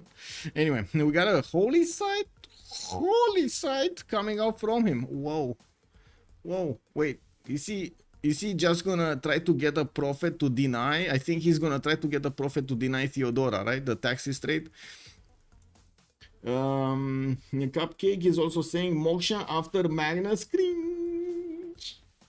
Chaco, good evening, sir, and welcome. Bonsoir, monsieur. What government Theodora picked? Theodora Valanchik, give me a second. He did go for nothing. He didn't actually pick anything yet. He's he's busy to actually get his Temple of Artemis over here from Constantinople, and we didn't yet get to Darius to see his empire. Now, moving to Khyber, we do have him on 4 cities. He's getting his Gavron Platz out in 2 turns. I do notice he still has quite a few amazing chops in his capital cities. We do have him also getting another wave of settlers from the southern ones, and of course he will take quite a bit of time to get also his Gavron Plaza specializing building of choice there. Following up with markets after his commercial opening, did manage to also convince India to get onto the coast, and they will set so much gold over here. They will generate so much gold, and not only that, but also these trade routes of Ottomans are gonna beef up the Indian cities quite a bit. So we're probably gonna see a monster over here being grown, being groomed in Darius 227. Can you imagine him? Can you imagine Wolverine taking the form of India Gandhi in this game? It's bad because it's bad. One hand, Machiavelli. Yeah, it's just bad. You know, it's bad. Yeah, bad is bad. I think bad is bad. Everybody can agree that bad is bad, right? Pretty standard build, yeah. Gandhi, no bonus to spamming holy sites. Gastrini, good evening, sir, and welcome. We do have Gandhi, right, to take a look at. Oh, by the way, Stone Circles was picked up by Ottomans as a Pantheon, and he did pick up a merchant, Marcus Licinius Crassus. Is the next one up? No. We did have Rome picking up Hypatia, though. That's going to give him a free library and +1 science for each of his libraries. And yes, I do see that Gran Colombia did recruit his Commandant General. Admiral here on England. That's about it. Great people. We got Gran Colombia with the option to pick Coleus or pick or pass here. Well, I guess this time around he can only pick. Zulu is gonna get 4 points, Rome is on 2.3, Byzantium 1.1, Ottomans is on 5.7, just as Gran Colombia is, and I'm pretty sure they're gonna want to split those merchants up as much as possible. I'm actually thinking, would it be more valuable to give those trade routes to Legenden, because Ottomans will have anyway way too many trade routes for his health? Wouldn't it be, chat, wouldn't it be more valuable if you just give Gran Colombia or any other from the team those extra trade routes merchants? Can Rome attack Gandhi if early enough in the game, or is this too far away? Rome, Gandhi. It is kind of far away. I mean, maybe he can get one city, but after one city, these chokes will be closed and nothing will move. Darius is totally safe here. I don't think Darius, and even if he goes to the south as far as the rice tile, I don't think he's gonna get pushed over here. It's India, man. It's India, you know, like remember, Varus -5 next to you. They're scary. You don't want to be there, you know. The men just start shivering out of nowhere. For early snowball, it's okay. Good, Fury Alice is telling us in chat over here. It's good. It's good. Why are you dissing this? Yeah, no problem, no problem. Both are good options since both kind of have no tempo early. So anything extra is great. And Darius 227 did choose to go for a monumentality in Golden Age, and he did manage to get 35 faith a turn, and I do notice he did manage to establish a religion, choral music, giving him the extra culture from his shrines and temples, and he did pick up Crusade, basically taking it away from Valenchik's Theodora. We do have him also choosing pilgrimage as the third belief, which is going to give him 2 faith a turn for each city converted. I'm pretty sure he's actually going to convert to Ottomans here quite quickly, and he does have Gran Colombia to the far east to actually send a missionary to convert him also. You can imagine that's going to be quite a bit of faith generated over here from these extra cities he's going to convert. Now we do need to take a look another time here on their pantheons. Goddess of Festivals did get picked up by Gran Colombia, getting that extra culture. Okay, I think I saw that. Harbors and economy is getting built here in India's territory. We do have him right now only with 5 gold a turn. FKDN is also on 7. Looking at the war nation here, Mongolia, FKDN is gonna start putting down his campuses for the extra science. He is right now on 14 science and 29 culture. That's still a bit more science than Solo does have, and quite a bit more culture. I would imagine if we're not going to see England getting out Pingala or some campuses from the next wave. Right now, this is the priority, right? In Manchester, he can't fool around. He needs to put a campus. From London, he needs to put a campus when he's going to hit that 7th pop, which is next time. And I do see he has some chops available for him. The stone chops are going to give him a lot of production. We do have also horses coming around. He knows that he's going to get pushed here from the north at some point, and we do have already some Gran Colombian horses getting ready to smash in the city of Maracaibo. I do want to point out, Legenden is starting to build a road with the trader connecting his outside city, Maracaibo, to the capital, and of course allowing those horses, those units, any units that he's getting in the main cities to get to the front line very quickly, or normally much quicker than normal. 5 Choco City from Rome soon. Wait, does he have that much Choco? Where did you see that much? Oh my god, he does have actually that much Coco. Look at the Choco. You know, he can settle Coco, get a bath going. Ooh, beautiful. That's just beautiful. Rafifi is saying, Panama, we have a problem with housing. Let's build holy site. Take feed the world. Yeah, this reminds me of your bases belongs to us, you know. What was the StarCraft meme? Ottoman will go for holy site for sure. Unlikely England has bronze. You think Ottomans will care that his if he gets a religion, if his religion is going to be taken out or not, or do you think he's actually going to go for that religion for the gold, for the trade route gold? Edirne builds shrines right now. Edirne is building a shrine right now. That is totally right. We got Moksha establishing in 210s right there. They definitely want to protect as much as possible from the taxes trade here. Want to nullify the extra advantage that their opponent are going to benefit from. There's also a side advantage to this. Getting this religion might actually help India a lot, right? India does benefit from the religious beliefs of other nations. What was it, Gandhi, or is it grandson extra belief? Okay, and I think it's on India, right? Receives follower belief bonuses in a city from each religion that has at least one follower. That's all he needs to do. Cities getting an amenity for every religion with at least one follower. Again, happier citizens, amazing. Missionaries to have 2 sprays and 100% religious pressures from your trade routes. Man, hate to say it, but map is too boring. Nobody's fighting. Not yet, Machiavelli. Give it time. Let them cook.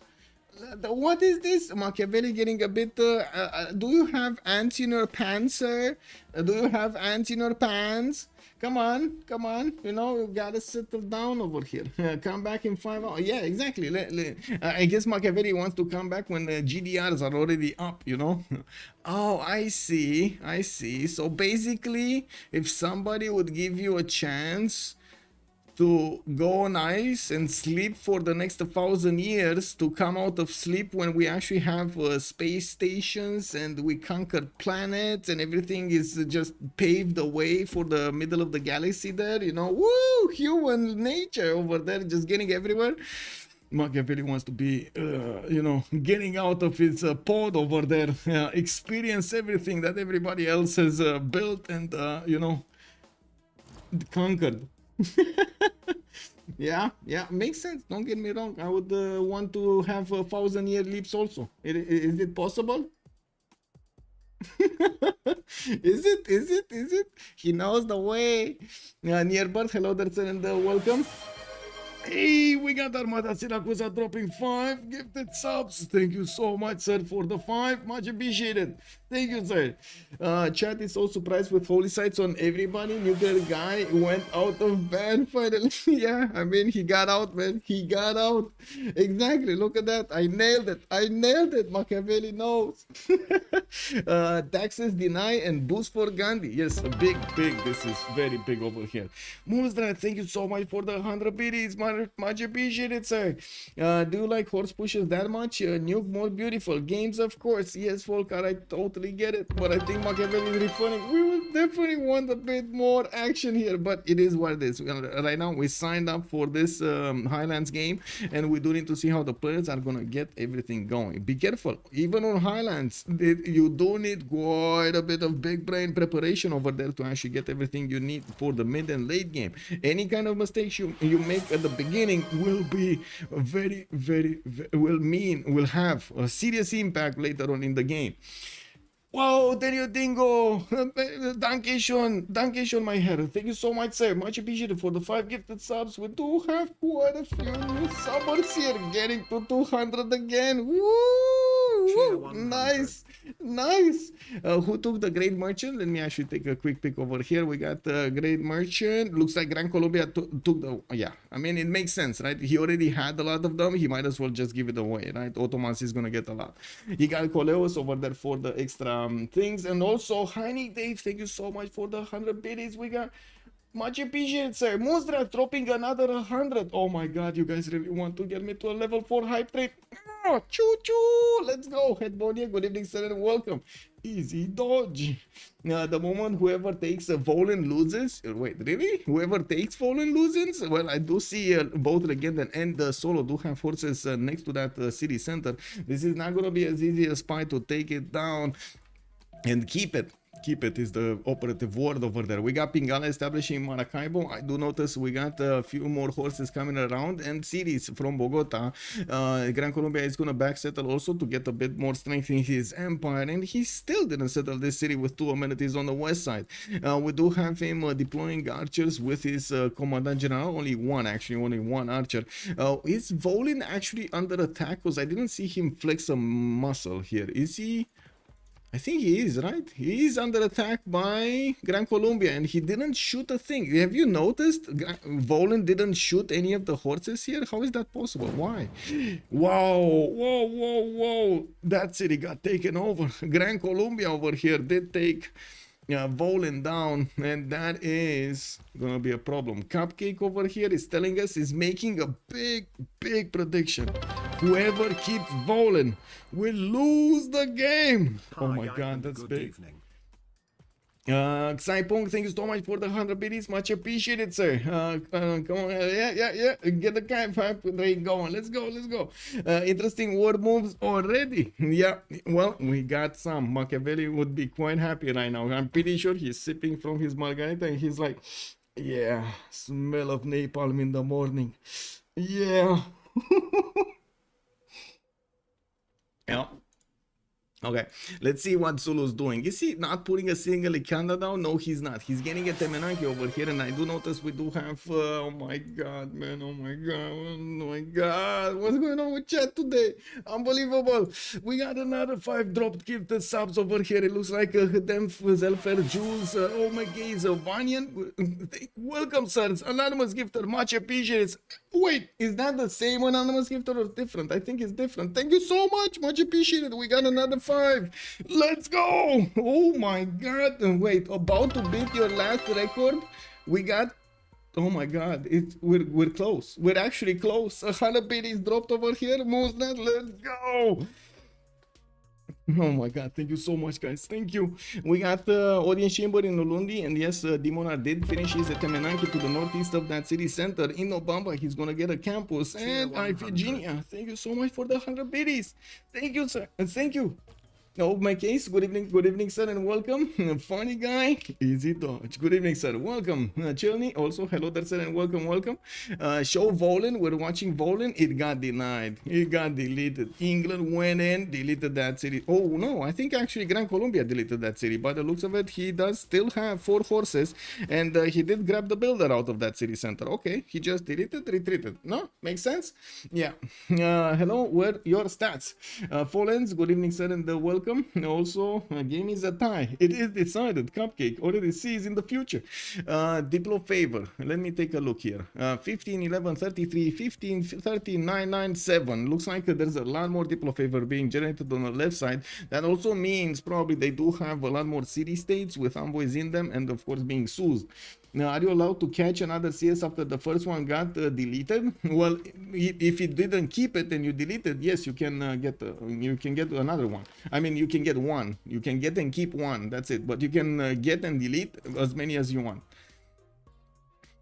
We do have to take a look also on Theodora here. He finished his Temple of Artemis. Constantinople is growing further and further. He's right now on 20 points of production in the capital city, getting his temples out and working on those parks. I do see, we do start to see Liang popping in and out of the city centers to try to put as many parks as possible in all of these cities. Edessa gonna get pyramids in there. Looks like Nicaea did get placed in a non-freshwater situation. He does have to feed the wall, so that's fine. And we got anonymous dropping another 5. We got to 100%. We actually got to 100%.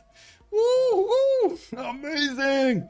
Necrotic also, hello there, ma'am, and good evening. How many cities does everybody have? Let me see. Army era score here. We got 5 cities on Shaka, 6 cities on Balanchik, 5 cities on Jasdima. Solo is on 4. FKDN is on 4 cities, and we do have him still. Ooh, starting to get his army out. I do see horses, ponies are coming around. Thank you so much, Moonthrive, for the 100 biddies. Much appreciated, sir. Yeah, let's go, anonymous gifter. Anonymous, amazing today. Colombia, Ottomans plus Gandhi plus triple coastal trade plus Zulu plus blah, blah, blah, blah, blah, blah. Then you think, knows it's a big problem. Big problem. I don't know if that is an easy question. We do need to see what's going to happen here. England is going to get pressured. And I do notice he... Uh-oh. I mean, remember when I said there is no choice for England? Remember when I said the first thing he needs to do is fix the science, because otherwise he's just not going to get there as quickly as possible? Oh my god, he didn't get a single campus. Not a single campus. He is actually putting down right now theater squares. He did manage to get another one here. He did get a religion that's gonna be Defender of the Faith and Zen meditation. Okay, that's pretty nice. He's getting an encampment training project for another one of these generals, while look at this. Look what's going on here. We got the military engineers starting to build the infrastructure towards Eleanor. We got settlers moving forward to the east side. We got horses getting out. Ponies are starting to squeak and move to the east. I think we can see where this is going, right? I think we can see where this is going. He's gonna stun Genghis with the power of reading. Exactly. There is no England. There is no spoon. You did not see those droids. Really nice temple in Mongolia. You know what? We do have FKDN over here managing to get to 34 science and 39 culture. He did use Pingala in the city of Hami, soon establishing in one turn. Did manage to put down a few of these campuses, a +2 from his capital and another +2 over here from a +4 actually from Urumqi. That's doubled or something. Now, okay, so that's a +1. Okay, so that's a +1 double. This is a +2 doubled, and this is a +2 +4 doubled. Okay, that's quite a bit of science. Okay, no commercials. He's relying solely on the economy of his allies, and of course he did manage to build his warlord's throne, so he doesn't need to pay that much for his units. Solo's religion called help. Wait, really? Wait, really? This is help? This is help? Is this actually help? Oh my god, I'm gonna Google it. This is help. Oh my god, man. I think he's in trouble, guys. I think he's in trouble, and I think he realizes he's in trouble. I don't know why I have that impression. Yeah. We got another religion here from Ottomans, right? Oh my god, guys.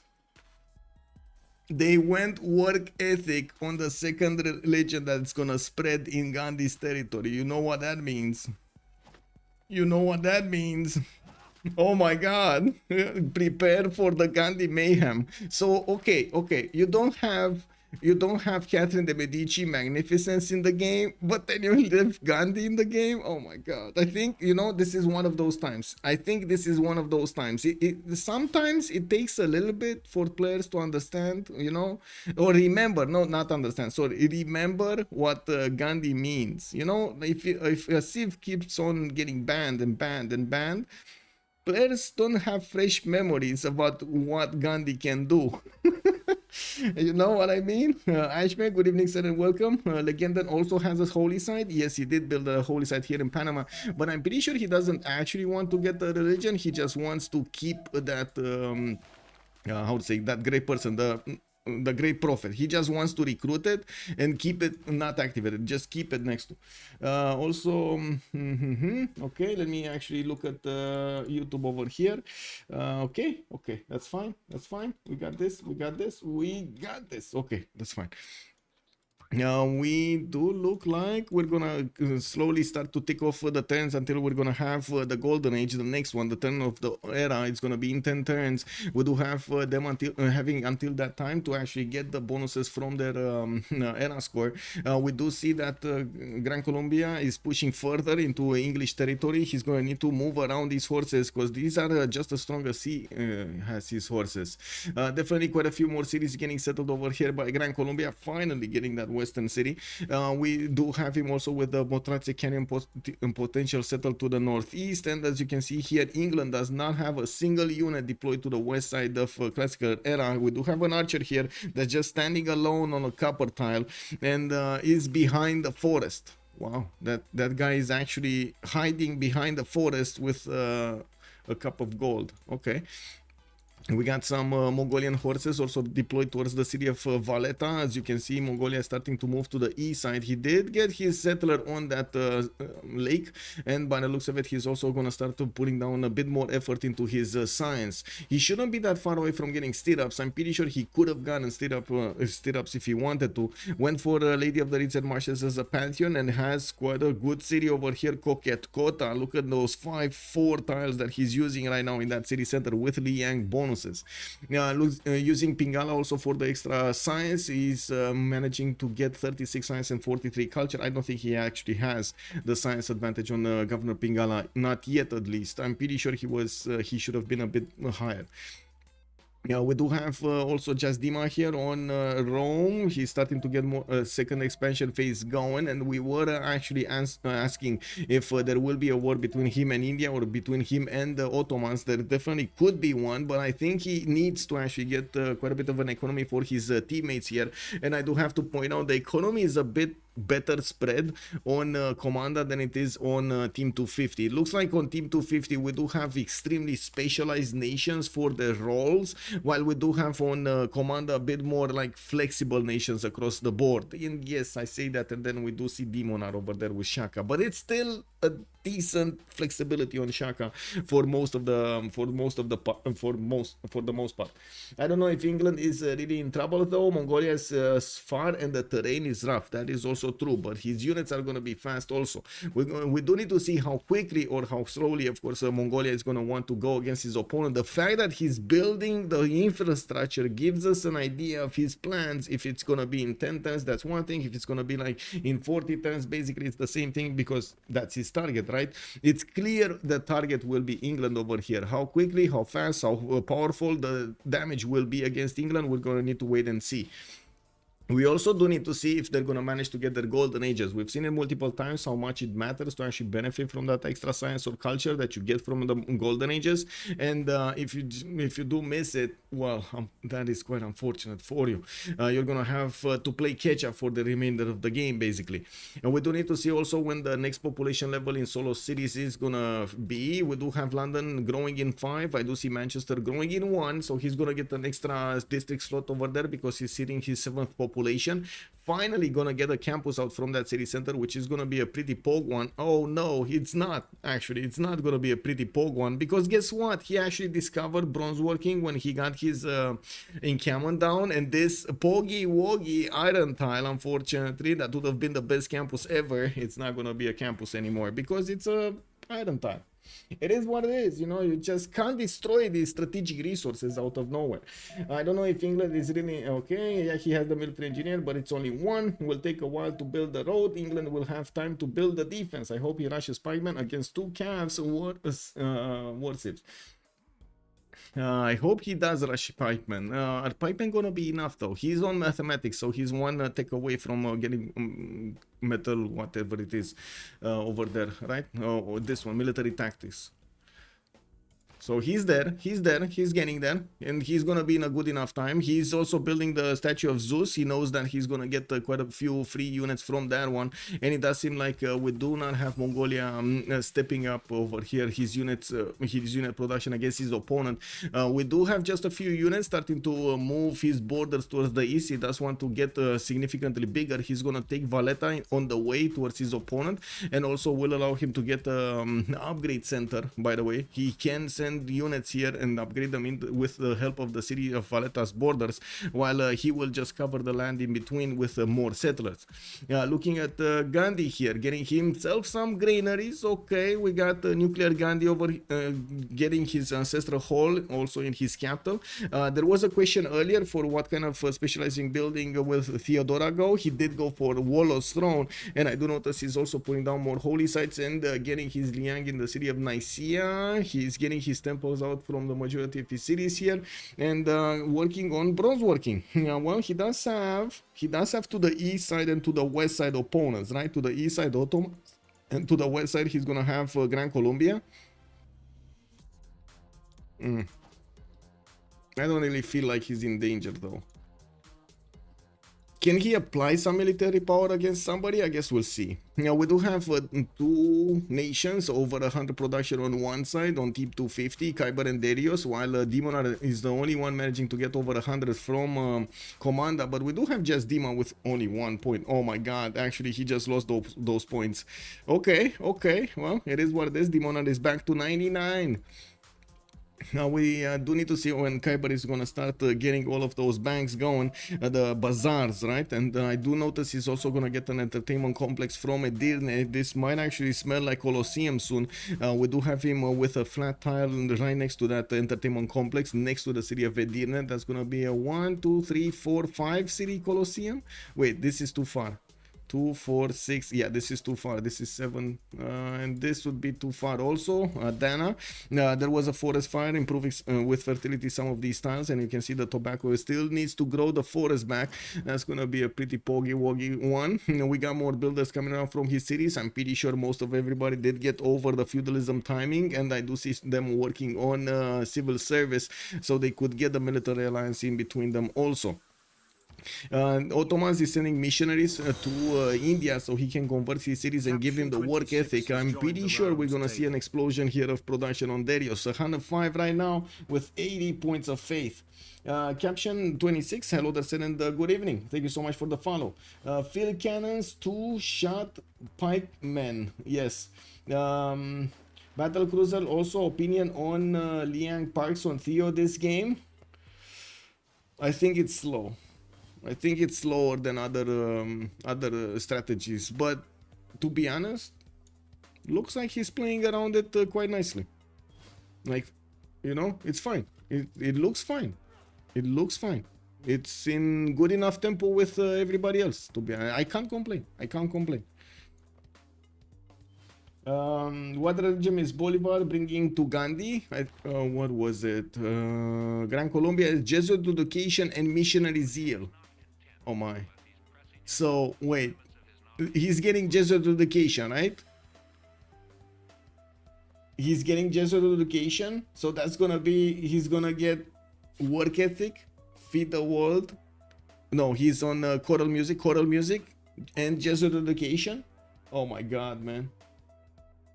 Oh my. Okay, that's gonna be a big Gandhi. Darius here definitely needs a lot more cities. I do see only 6. He definitely needs a lot more. He's sending 2 to the east side here. Is he actually gonna couple his economy also with Gran Colombia? Oh my god, they're just gonna feed him everywhere. Why are these settlers going so far away though?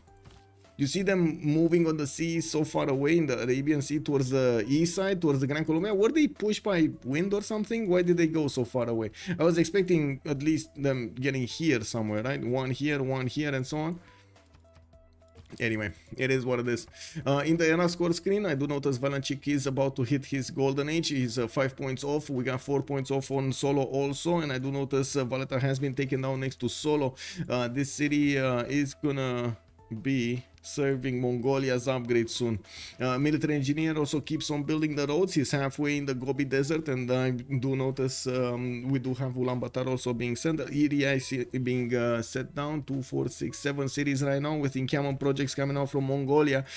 He does have general in the front line, but he probably wants a medieval renaissance one anyway.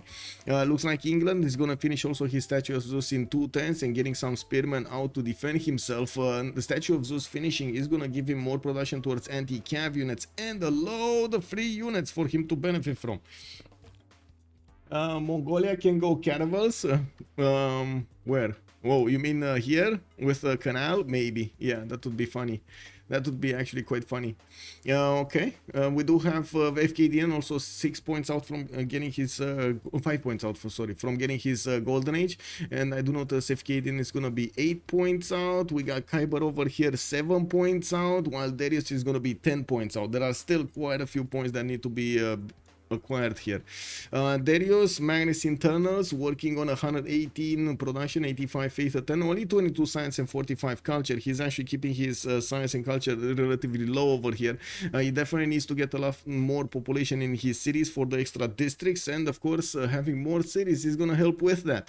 Yeah, we do have him right now with only 6 cities, but of course with another 2 that's gonna put him on 8, another 2 over here that's gonna put him on 10, and we still didn't have him sending that settler towards the south on the right style. This actually really surprises me. I would have imagined he wants to get that city in the front of his opponent to prepare the defense. This is actually quite easy to defend. This is probably the easiest city to defend here.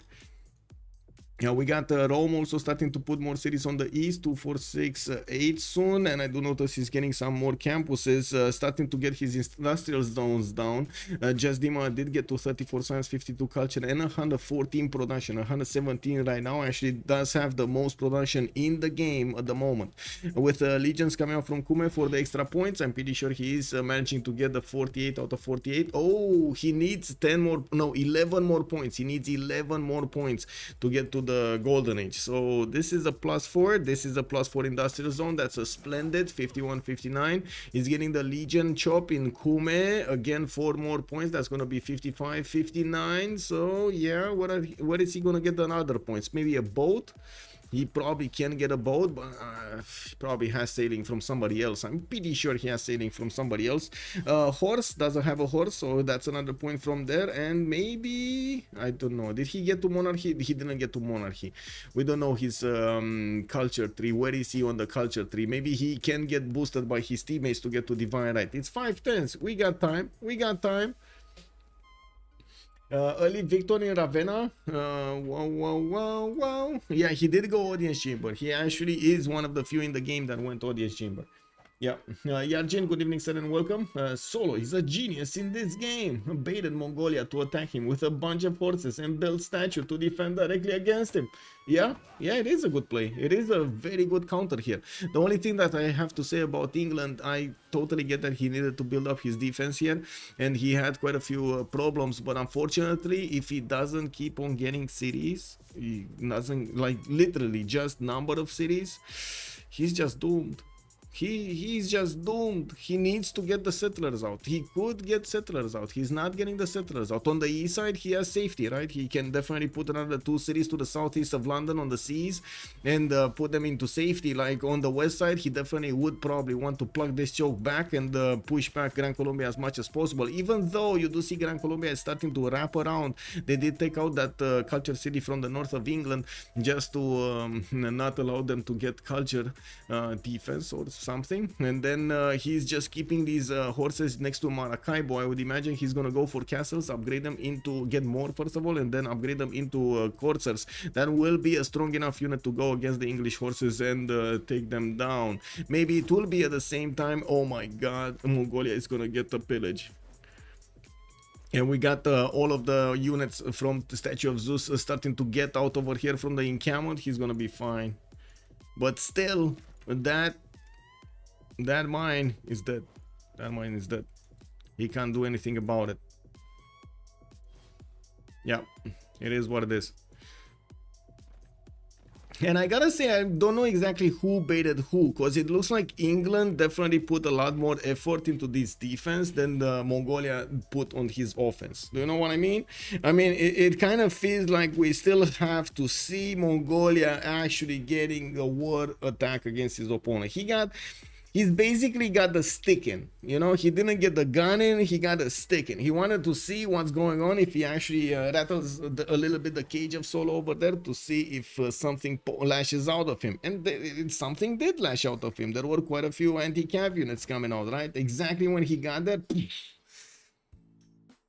Cupcake already has in his mind an opinion set about Statue of Zeus. Statue of Zeus is just confirming you are irrel to the game. Wow, really? That's a rough statement, man. That is a rough statement. Okay, well, we'll see about that. I don't want to put up over here. I just realized I didn't put it up. Oh my god, wait a second, I just forgot about big YouTube. Let me see, start a poll. Can we get 50 likes? Can we get to 50 likes, YouTube? Can we? Let's see, let's start it up. Yay or nay? That's the answer. If you want to say no, okay. If you want to say yay, click that thumbs up button and let's go get those 50 likes. Homies 4 cities and behind in stats, wasting production for statue. I mean, it's not waste of production since he did manage to get quite a few units out of it and more production towards his anti-cav units. I can't really agree with you, Capsiv. I know what you're saying. I definitely understand what you're going for, but I do believe it is good for him in this place to actually get the Statue of Zeus and get all of those perks, not only the units but the perks after. He can put a campus with great works and get 100. Well, I do notice in Manchester, he still did not put down his... oh, he got a Diplo quarter, not the campus, he got a Diplo quarter. And I do see him still on 23 science and 56 culture, 83 production, getting a boat out from London. Finally, campus. Finally, we get to see a +3 campus here in London. Is he gonna get a golden age? He's 5750. Yeah, he's getting a golden age. Demonar is 2 points off. We got Valanchik over the necessary points. Just Dima over the necessary points. FKDN is 4 points off. And he still didn't build... ooh, he's getting quite a few units, actually. He might kill Hong Kong by the looks of it. A lot of units, actually. Okay. I mean, this is... oh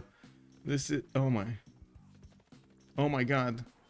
Is this gonna be the total invasion of Rome? Oh my god, this is gonna be the invasion of Rome, guys. This is gonna be invasion of Rome.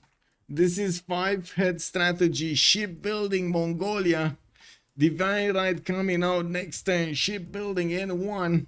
We do have Mongolia getting all of his army on the west side, while wait, Cupcake.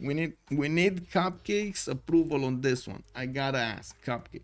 You are the vocal one here, so I'm gonna talk to you, Cupcake.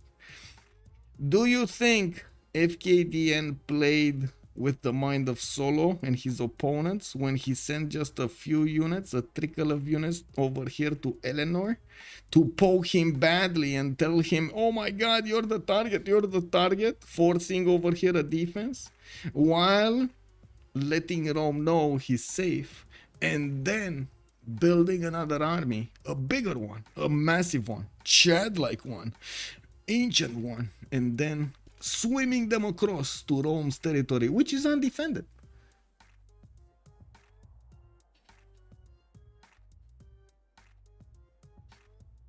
So, Cupcake, what do you say, sir? Is it FKDM big braining this, or is it Solo big braining this?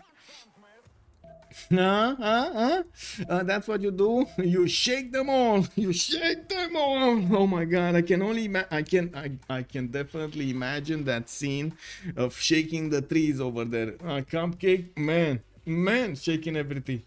Nuclear Ancon, hello there, sir. I come to stream and first thing I hear is undefended Rome. These people I mean, they didn't watch yesterday's stream. I can't fault them for that. It is what it is, right? It is what it is. Oh my god.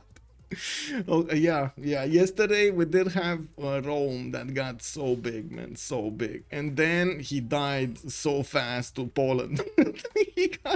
he had like, I don't know, double the amount of science, around like double the amount of production of Poland. Totally disrespect of Poland. Put only like a few pikemen in the front line, and that's it. No surprise there. Those wing hussars just came in and left him without cities. They didn't even touch the pikemen. They just went around them. You know? Unbelievable. Darth 60 Low has joined the round table. Dark Holo, good evening, sir, and welcome. Thank you so much for the follow. Okay, so we got swimming horses. I'm very surprised, by the way, Mongolia is sending horses and not actually upgrading them into coursers. We do have printing coming up in Fortans and mercenaries in 2. He's probably gonna be taking a city and then upgrading in that city's, with that city's borders, into stronger units. We do have a scout here from Just Dima that is not really seeing what's going on, but he is going towards the cattle tile. He's going, it's too late. It is too late actually to go for the cattle tile. I mean, these units are gonna be on these other cattle tiles as quickly as possible on the stone tiles over there, and they're just gonna run wild in the Roman territory. We do have Just Demo with 68 science and 69 culture. Definitely FKDN is keeping up with this, 61 and 55 on his side. We do need to see Rome also getting, there we go, we're starting to see him getting a few units out. He knows that FKDN does have 500 military somewhere, doesn't know where, so you can imagine he is starting to feel the pressure. We do have the units of Mongolia also being sent towards England, which closed up his western choke with the spearmen. You can see how it is, well, not easy. It's not really easy, but he did put 2 lines of units to defend himself. There is also Grand Colombian attack force getting ready in Maracaibo while he's gonna get new horses out. I do notice he's using Maracaibo as a staging location. There could be some Corsair upgrades being sent over there, and this will create quite a bit of a ruckus in the north of England. We do have spearmen deployed there, so he can get some pikemen going in 5 turns. He's taking him 5 turns to actually get to military tactics there. He's preparing for Ottoman as well. That's different. Well, Ottomans in the north doesn't look like he's actually going for anything warlike. We do have him for a ministry. We got him grey libraries. We got him putting down more commercials. Still didn't couple his economy yet with India. India did send a few traders towards the west side there, and we do have them actually starting to make a decent amount of gold. More gold. You see how the gold actually totally changed. The gold pattern totally changed from between the 2 teams. And I do have to mention, this is something something that is a bit disturbing in between the two teams. Solo, unfortunately, only has 81 points of production, since he did not settle more cities and he did want to actually stop the attack of Mongolia and Gran Colombia. He needed to do what he needed to do to stop this aggression against him. Unfortunately, that also put him in a bit of a predicament. He doesn't have a lot of science, but he does have the culture. He doesn't have a lot of production, but he does have the willpower. We're going to need to see if he's going to manage to use that willpower to supplement the other ones. Colombian missionary, yeah, it's running everywhere. Like we got missionaries running everywhere, going towards India over here to convert him to every one of the religions possible. I'm pretty sure Delhi is gonna get, or I should say all Colombian cities will get some massive influx of stuff here. You know, we got some amphitheaters also coming up from India. We're starting to see the high pop cities getting out, higher and higher pop. We got 9 over here, 6, 5. Okay, this one started growing also on the northeast. Still didn't settle that instance settled towards the northeast of Agra, or any one of those tiles actually for that matter. A bit surprising. Starting to get his writers out, and I think we need to go back here. We gotta see what's going on. Okay, so Rome doesn't have a general, Mongolia has a general. Mongolia also has the +3 Mongol horde, and both of them do have the military alliance. Doesn't seem like this attack from Mongolia is gonna go through unless he gets that spy in, and unless he gets the coursers. I think the coursers are really required in this attack. I know he doesn't actually have the visibility over what Rome is doing, but with a few more units getting deployed to the east side, there is definitely a possibility that just Dima is gonna manage to defend this if only horses are sent. Even with all of those amazing bonuses, they can be stopped. Coursers though, I don't know about that. It's gonna be annoying and allows Ottoman to get ahead. That is also true. We do have Ottoman Khyber with 159 production. That is the highest production number in the game right now, with good enough science and culture. Definitely can get some more and will work for some more. Now we do have him also with getting his arena out from Edirne. I don't think anybody built the Colosseum. I didn't hear or see a notification for Colosseum getting built anywhere, so I would assume Colosseum is still available for them to go for. If that's true, I'm pretty sure we're gonna see it over here in the lands of Ottomans. Let me double check Theodora. No, Grandmaster Chapel, holy sites getting out, these hippodromes getting out. He did finish his pyramids in the north, and his units are just sitting idly by. Did you see that we didn't actually get to talk that much about Zulu here? I mean, this is free simming Zulu. 7 turns Gov Plaza building for Rome sounds rough. Wait, what? 7 turns to build a Gov Plaza? Oh my god, what is Rome's production? 25 production? Only 25 production? That seems tiny. He needs the 10th population to put an industrial zone down. I think that is from Puteoli. Yeah, that is from Puteoli. Wait, is Puteoli bigger? Oh my god, look how productive Puteoli is, because Rome went, yeah, didn't go industrial zone. Cake W, man. It is what it is. 37 versus 25. Okay, we do have the horses of Mongolia starting to disembark on the lands of Rome. That actually sends the alarm through the Roman cities as quickly as possible to send more troops to the east. We got legions coming on the way. We got Diplo Quarter getting finished in Mediolandum. And I do notice the Mongolian horses are actually going to do more than enough damage against what Rome has, especially if they're in wrong tiles. He shouldn't be staying here. This horse is dead if he stays there. Okay, Mongolia starting to put down more encampments, finishing up the spy in 2 turns. He did get the intelligence agency actually earlier than Rome, so I would imagine we will have a spy from Mongolia establishing soon in Rome. Or did he send it to England? That's gonna be a mistake if he sent it to England, because he's not really attacking England, is he? Yeah, we do have in the north actually the Grand Colombian Jose Felix Ribas, Commandant General, is gonna get pushed back by some English horses. Wild horses in the forest. It looks like they're trying to get to the Grand Colombian city of Maracaibo, but they're gonna actually get pushed back by the coursers.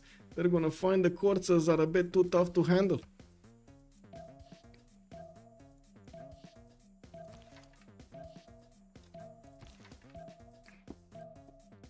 Okay, that horse is dead next turn, isn't it? Well, we're gonna have a quick pause over here for them to get their get their bonuses, and we're gonna come back after the 2 minutes. No Civ6, by the way. Unbelievable.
Okay, this attack going, it's going forward. Okay, we're getting there, we're getting to the likes. Okay, we're getting there.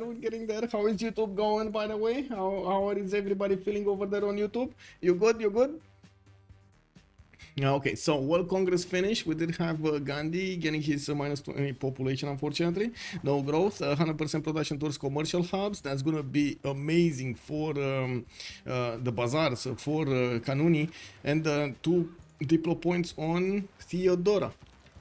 More horses being sent towards the north, towards Brundisium. Yes, Mongolia is going to manage to get these horses in the borders of Velitre and even in the other borders. This is going to put quite a bit of pressure on the Roman economy, getting all of these units out. Since he did go for audience chamber, we do see him dropping to 12 gold points a turn. Vanachik and Demon are the ones actually getting the gold right now, and they will need to get quite a bit of it if they actually want to save their allies here. We do have more spies from Karakorum. Still no spy in the cities of Rome. I'm watching, but I'm pretty sure he sent the spy from intelligence agency. I don't know where. Did he send it here? No. Did he send it to a city-state? Because that would be the next logical question. Is there a city-state that they would want to fight for? Maybe Geneva? No. Geneva is Mongolia's city, by the way. No. Okay. Interesting. This is still a pocket CS, by the way. We do have Kyber establishing his money in there, but this was a pocket city-state for the longest time. We do have Demonar with a Pen Russian Voice Golden Age, 65 science and 77 culture. Did manage to get 2, 4, 6, 8, 10, 11 cities on Zulu. And I do notice he's getting his traders out. The foreign ministry coming up in 2 turns.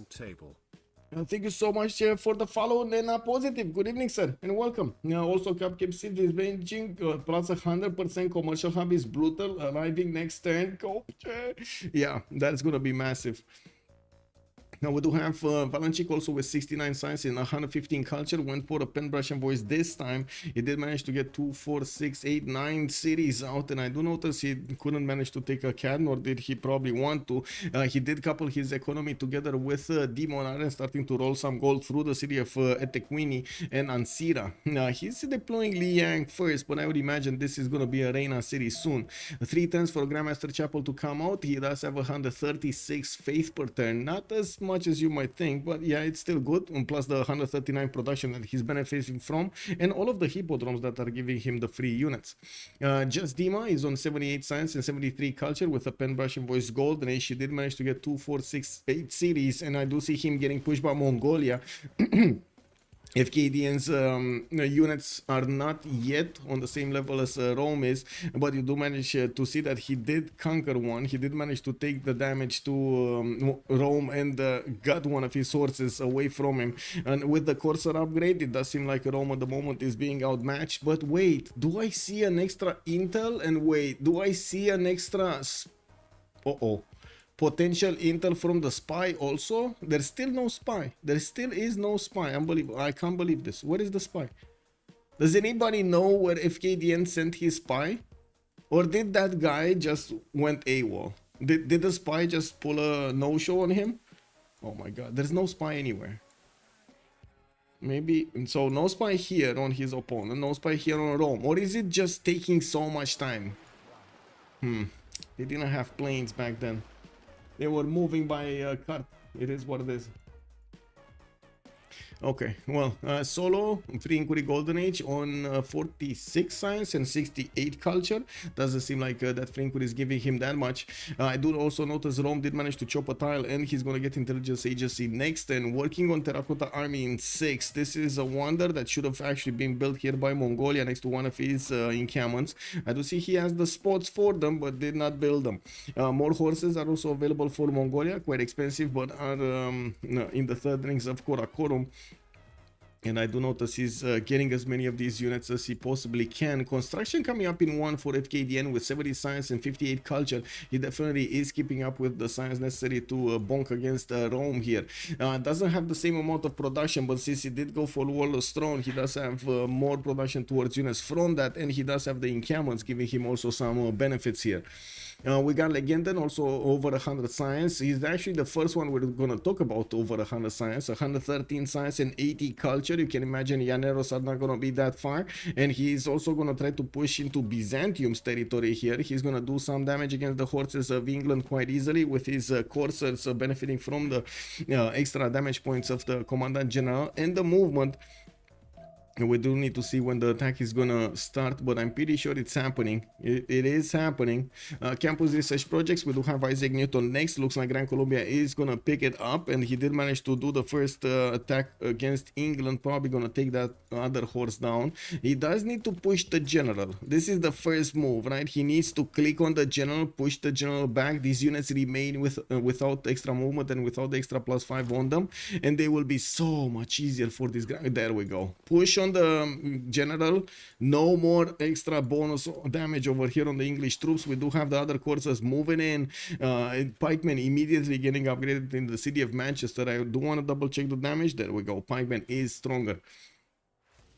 Newton has also been picked up in Maracaibo. That's going to give another big influx of science for Legendan. I do notice Khyber is also on 83 science and 63 culture. Did choose to go for a Penbrush and Voice Golden Age. He's going to get the science from his campuses. And he did not put down Colosseum. He did not go for Colosseum. Do we have somewhere else Colosseum, or nobody is actually considering Colosseum as a... Hey, Athena. Night boy. 1 second. That is yours.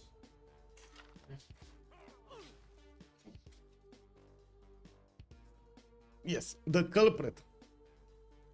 What are you doing? What are you doing? Ha. Come in. Yes, the culprit. She's trying to steal food. Even though she has full food everywhere, no problem, different things everywhere, she still wants to steal my food. I guess Theodora could have built it. Yeah, she could. She definitely could. But also Ottomans, I'm pretty sure, could have built it. Zulu, maybe? Zulu would have managed to build it also. Anyway. We do have Grandmaster Chapel coming out next and from Constantinople. That's going to give the ability for Theodora to buy out his units with faith. He's building a few knights, and he did manage to get those horses in Terrachum in a safe position. I'm pretty sure using the rainforest and the hill will allow him to defend that choke point. He does need to fix the other south of Antioch, though. The other border, the other way in. In the lands of Rome, nothing much is happening. He's getting invaded here by the Mongolian horses, and by the looks of it, we got a few spearmen coming out from Rome also. Jasdima did manage to get Abu al-Qasim al-Zahravi, which is going to help him heal these units if they're going to be banged up, and I'm pretty sure they will. We still don't know where the spy is, and as you can see, Rome did manage to get a spy from his intelligence agency, and he's going to get another one from Puteoli. Man, where is that spy from Mongolia? Where is the spy from Mongolia? I'm pretty sure he should have had a spy. But I'm also pretty sure he's actually working on something. Like, it must be something extremely valuable. It must be a city-state somewhere, or somewhere that he's sending it to train or something. Like, you know, get some extra experience from. But no, I don't see any city that would... But, oh, I see a spy in Plymouth. What is he doing here? Okay, interesting. Interesting. Well, to be honest, this attack has run its course over here. He's gonna be... Oh, finally! Puteoli has spy. Okay, Puteoli has spy. Finally. Dandroid, welcome back. It looks pretty even. How's it going? Very low stats on every 8 players. Everybody's going for 10 plus cities. I guess I really can sleep until tanks. I don't know if you're gonna get to tanks. More because there will be quite a few moves in the next part, and we do have just Dima and Solo starting to lag behind. It doesn't seem like Demonar is shining in the science, but he is managing to get a good sim out, and a good sim out. He is managing to get a good how to say, ability, a good number for his production capability, 187.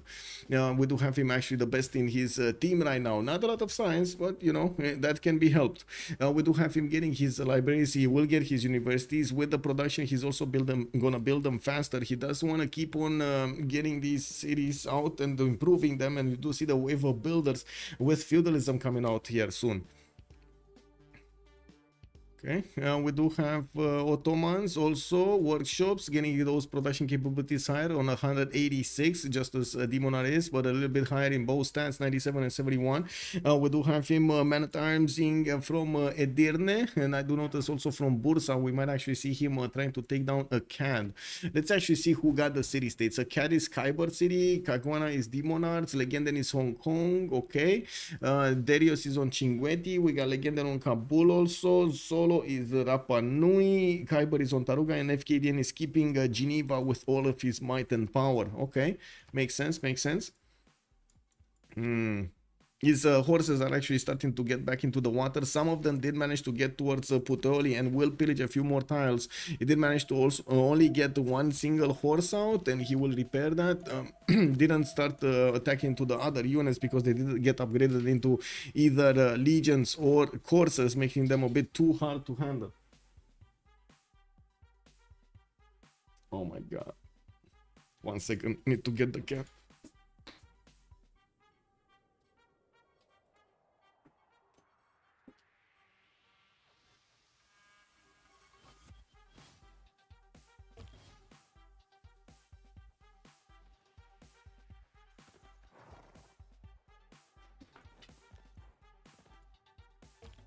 Okay, cat wants to run, so I gave her ball to run.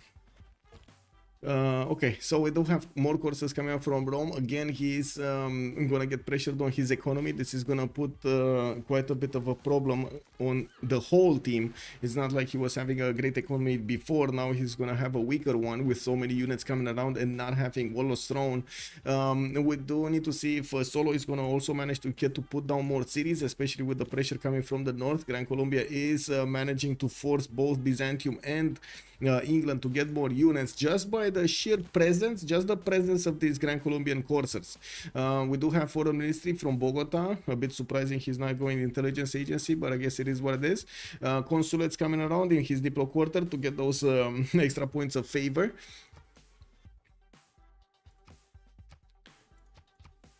Okay. Darius 227. How is he doing? 69 science, 113 culture, 223 production, biggest one in the game, 108 faith a turn, 113 gold. Getting Reina next turn in Mumbai. I guess we're gonna start to see all of the Ottomans traders starting to connect to Mumbai and Delhi. We do have Grandmaster Chapel also coming around there in 110. That's a 37 production city. This is a 29. Madurai is a 26. He's getting more of these industrial zones in the north, also in Hyderabad, for example. And I'm pretty sure he will get one from Delhi soon. It's just a 7 pop city, and this is a problem actually. Just a 7 pop city is kind of a small city for the capital of Gandhi. I'm very surprised about this low number. Very surprised. Oh well, it is what it is. We do need to see also Byzantium's reaction to his aggression. Looks like we got a forest fire in Thessalonica. He's just gonna burn down that forest and get more fertility from it while he's building up the horses necessary to fend off attacks from Gran Colombia. It does seem like at the moment Gran Colombia cannot push through. There will be a bit of a problem here for Gran Colombia to get those units flexing. He does have the ability to take out Zulu's horses though, and from the south, and taking out one of the English traders is still going to be valuable. Not going to pay for all of these upgrades, but definitely the amount of pressure that they're doing is going to pay for those upgrades. Demonar is starting to actually get sick. 80 science, 105 culture. We definitely have him with enough cities right now, getting an army out and getting more science from Pingala soon. I'm pretty sure he's going to go over 100 quite quickly, and he's also going to have pretty good timing when it comes to fascism. I don't know if tanks though. That's, I guess, my question, if he's gonna get to tanks by that time. I think with so many of these campuses already built, he might have a good opportunity to get that amount of science. And what is this? I have only kitty hairs on my face. Okay. Yeah, okay, Mongolia. Wait, he didn't pillage these tiles? He was pillaging these tiles. How did he not pillage these tiles? Well, I guess he could have repaired the market, but I'm pretty sure he couldn't have repaired the mine. Interesting. Listening post. We don't have, by the way, we don't have any more extra intel on Rome. He did manage to get printing and a spy in the cities of Mongolia. Where is that spy? In Kokekota. Terracotta army is not going to finish in Kokekota. It's a bit too late. 4 turns to finish, while Inkume is going to be next turn. He does have also a legion that could help it chop this turn. No, that actually chopped already. There's no more builder charge on it.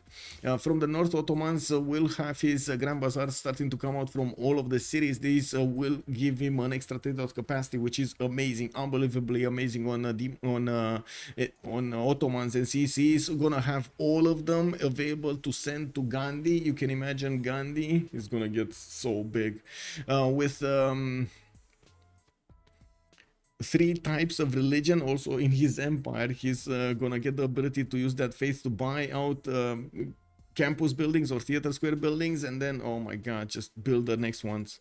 This is gonna be so nice over there on Gandhi in the next part of the game.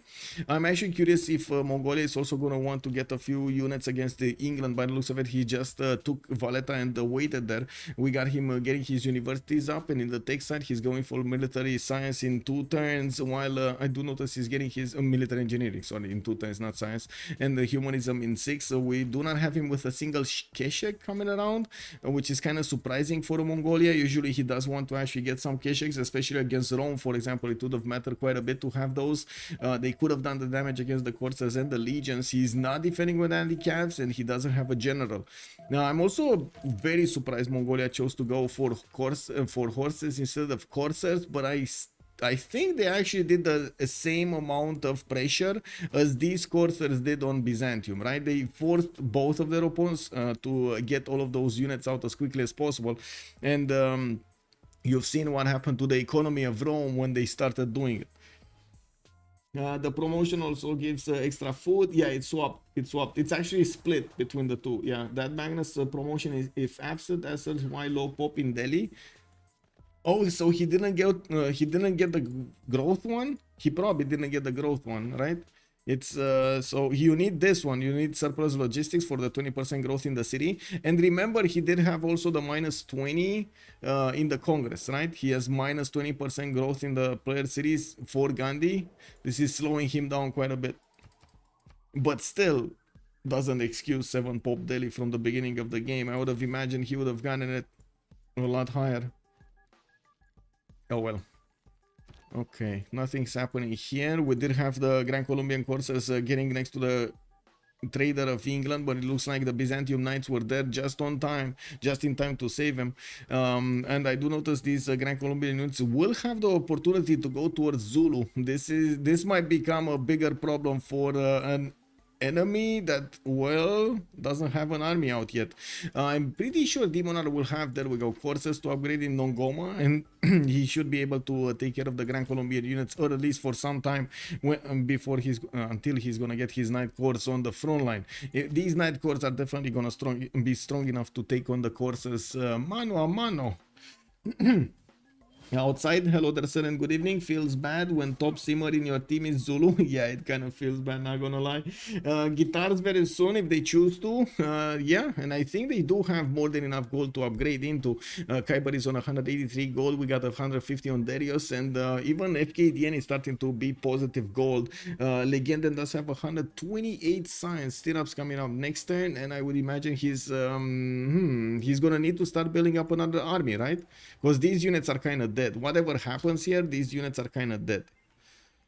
It looks like both Byzantium, Zulu, and Eleanor will actually catch all of these units in a pocket and poof, you know. Looks like helicopters rather than guitars. Yeah, it doesn't look like he's actually gonna upgrade them quickly. Oh well, I guess it is what it is.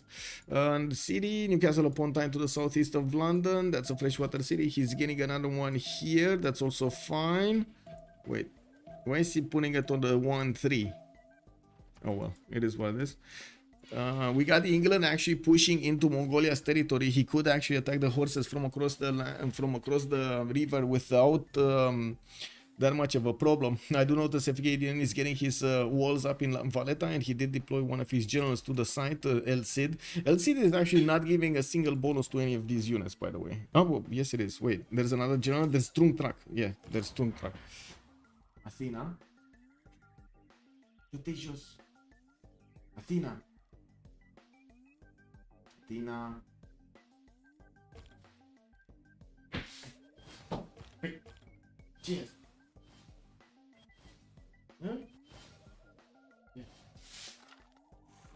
This is what it is. Cat things. Okay.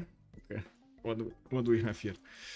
Mongolia did upgrade his coursers. Still can't do anything about the pikemen, and you can see still the pikemen can actually attack into his coursers properly. We did have actually a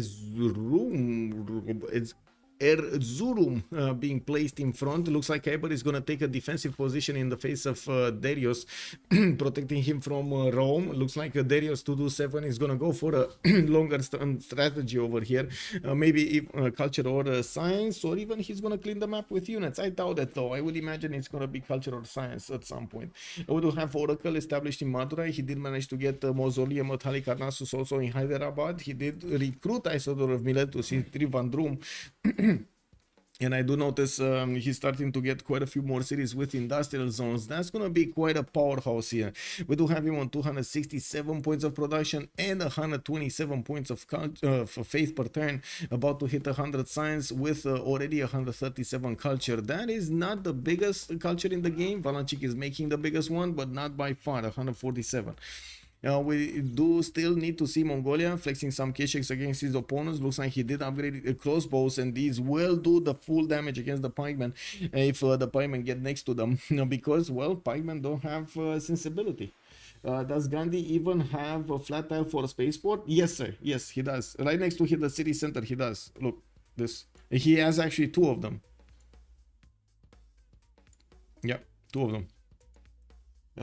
Game do look to be very boring with 2.5 just winning from a better position. I don't think they're winning from better position, to be honest. I don't think they're winning because of better position. Anyway, We do have, there we go, Gran Colombia actually trying to push into Zulu. Zulu reacting in good enough time. He got the information for some time here that those Colombian forces are coming against him.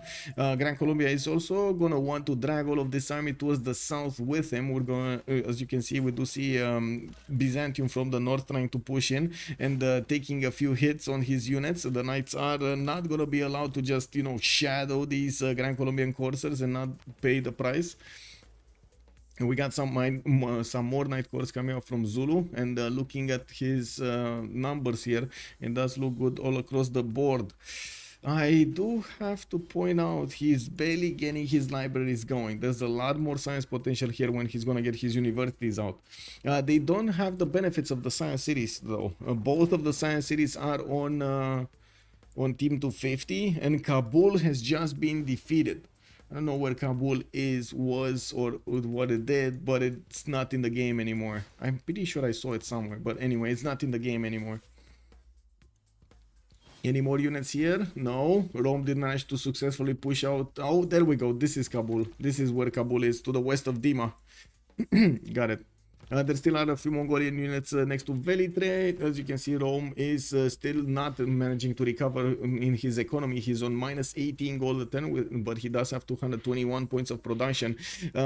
Still needs a lot more science and culture. 97 and 85 doesn't seem to be a magical number. He did choose to go for a second Pembrasian voice, golden age, not a free inquiry.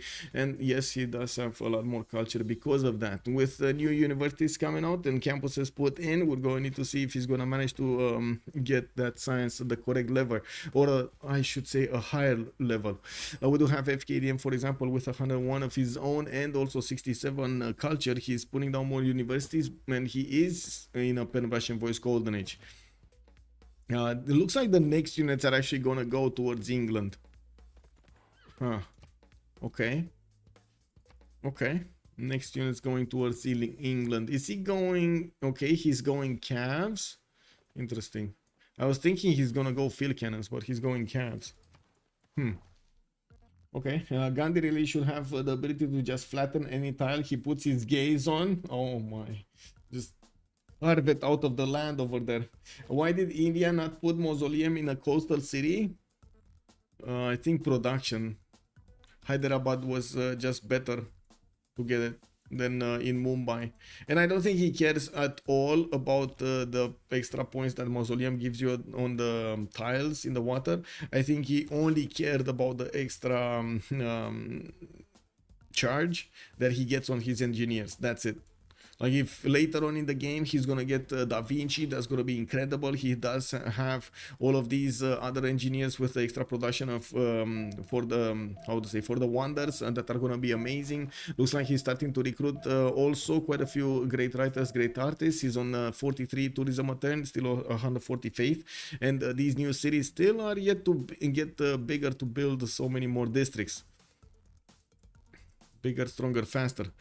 Campus research projects. Who did manage to get Ibn Khaldun? We did see Newton, but I didn't see Ibn Khaldun. We didn't see it. We didn't have it. I don't think we had it. Yeah, no. Gran Colombia did manage to get another one of these traders, I believe. Another one of the extra trade routes. Yeah, there we go. We got Marco Polo on him. Okay. Still need no Ibn. Anyway, it is what it is. Okay, campus research projects also coming up from Mongolia. He's getting his armories done. Okay, I would have expected at least one more city here, but I guess he didn't have other priorities. And right now, as you can see, he's actually starting to push a little bit into England. Okay, he did manage to also get the road. Finally, the military engineer connected the main cities with Valletta, and also crossed the river here, so he can build a bridge. This is going to help him move the units much faster towards his opponent. And I'm pretty sure he does want to not only heal them, but upgrade them before any kind of attack. I don't think he can easily push into pikemen, and I'm pretty sure Solo is gonna try to get to pikeman shots. Yes, not quickly. He's still on construction, but he is gonna click on that button soon. He's on 77 science and 85 culture. It shouldn't take him that long to get there. especially since Mongolia is taking this quite slowly, you know, quite slowly, getting more and more units out, but slowly. I'd also have to point out we do have 4 members, all 4 members from Team 250 managing to get over 100 science, while only 2 members from Komanda did manage to get over 100 science. Valanchik is on 142, Jasdima is on 100. While on the other side, we do have Legenden and Kyber, 145, 128, Darius is 124, and FKDN is 115. Well, I mean, big blue number is not always scary. We've seen it multiple times, but it does help. Abel, hello there, sir, and welcome. You hit like, woo, let's go, yay. Where are we? Where are we on the likes? Where are we? We're at 29. We got 31 to go. Let's go. If you don't like the movie, click on the like button now. Hopefully you're gonna like it. Gandhi really should have. Okay, why did India not put one? I did answer that. Let me get the chats in order here because I clicked on buttons and Windows got discovered. Okay. Ping pong pong. We do have Zulu managing to defend. Gran Colombia is gonna be fended off here, and it looks like he's gonna need to rebuild that army in his city. I do notice that Zulu did also lower his economy because he got all of those units, but he's gonna get it with the banks back, and he's gonna also start on his industrial zones, getting quite a few of them out, comparing those science numbers with his libraries. 233 production is pretty good right now, but to be honest, we do see those numbers on the other side also. Now we're gonna need to see how the economy is gonna change here on Ottoman, since he did manage to get 300 gold a turn before a free. Oh my god, 300 gold a turn, just 300 gold a turn, guys. We do have the entertainment complex of India getting built over here, and it looks like are we feeling an arena coming out? Are we feeling a Colosseum coming out? Did Darius 227 just smell that Colosseum hasn't been built by anybody? Oh my god, he did. He bought the arena and he's gonna build Colosseum with Isodor. Easy peasy. Easy. That is one of the fastest Colosseums we've ever seen. Economic victory for the team. Boom, that's it. He got Colosseum. Easy. Easy. Well, let's actually take a look here. We got +6 happiness, +6 happiness, +6 happiness, +6 happiness, +6 happiness, +3 happiness. Boom, boom, boom. This is too far away anyway, Calcutta. Anyway, you can imagine Delhi over here is gonna explode with production. 62 production. We got Mumbai on 45. We got Kozhikode in the southwest only on 9.2. Madura is also gonna be 32, and Hyderabad is barely building that workshop, but he is on 29. We do need to see when he's what kind of districts is he also gonna get here. I'm actually quite confused. Is this gonna be a theater square or is this gonna be a campus? Because it can be both. Anyway. We do need to see also how fast Darius is going to grow in his science. I think fast. He's on 157 right now and 169. Imagine he's buying out any building he wants with the faith. He's 163 faith a turn, and well, as you can see, he's starting to get stronger cities also. He just popped an ironclad admiral and poof, his cities went so strong. More settlers are being sent to the coast, and yes, he did manage to put that city Pana in between his others. While I would imagine he's going to put one to the north of Jabalpur. He just settled all of this coast. This kind of looks like the Mediterranean, not the Arabian Sea. What is this? And we got some more campuses from Colombia. He's getting his banks out for the extra economy, and yes, they do already have a lot of gold per turn on their side. Look at Darius. He's also on 300 gold per turn. You think Khyber has the better economy? I mean, look at Gandhi go. In 5 to 10 turns, we're gonna be 200 Gandhi. Yeah, Gandhi is just exploding right now.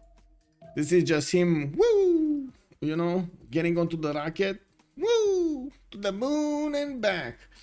Indian cities have various religions. Yeah, they're just all over the place. Circa Sessian, good evening, sir. He has 3 religions in his cities. Amazing. He has only 1 good coastal. Wait, what did kick? Yeah, I'm just popped in my view for some reason. India, yeah, giga value for Dharma. India loves having many religions. Yeah, giga, very giga, extra giga. Okay, do we have any movement here? We still don't have Mongolia upgrading his troops. He's just putting a few courses in the front line and positioning his crossbows right behind them. I would imagine he definitely wants the upgrades away before he's actually going to go against his opponent here. He did manage to get his upgrade on the horses. No, that's a courser. He didn't get to calves yet. Gunpowder coming up in 4 turns and still not a single Keshe coming around. I'm actually... I think this is the 3rd time this game. I'm wondering if this is actually Genghis Khan or not. You know, from my mind, it's like normal. If I think back on how Genghis Khan has been played, we've only seen a few Keshiks. Okay, not massive Keshiks, but at least a few Keshiks coming around. And I take a look at this gun, this Mongolia, and I'm like, where is your Keshik, bro? Is this actually Mongolia or is it something else, you know? Your Kids Hero, hello there, and thank you so much for the follow. Much appreciated, much appreciated. Woo, we're getting very close actually to 7,400. Yeah, let's go. Yeah, we got more spies coming out from Mongolia. He's getting more commercials for a stronger economy, and I do notice he's on 164 production. Still not even close to the numbers of just Dima, but he does manage to get more than Solo. We do see him with 27 gold. Not really a strong economy, but at least he can upkeep his cities and units. He does have 3 more commercials coming around. That's 4 actually. He could or he should be able to get that economy going quickly. We got another settler coming out from Delhi. Finally, that city is actually growing to 10th population, and yes, we do have more workshops finished in the other cities. Harbor shipping projects for... what is this for? Privateer unit. Okay, interesting. Does he want this, or he's probably not wanting this? He wants something else. We're starting to also get into those 10 turns or less than 10 turns until we're gonna have the next era. And as you can see here, the economy is definitely with team 2.5. Like I don't think there's even a question.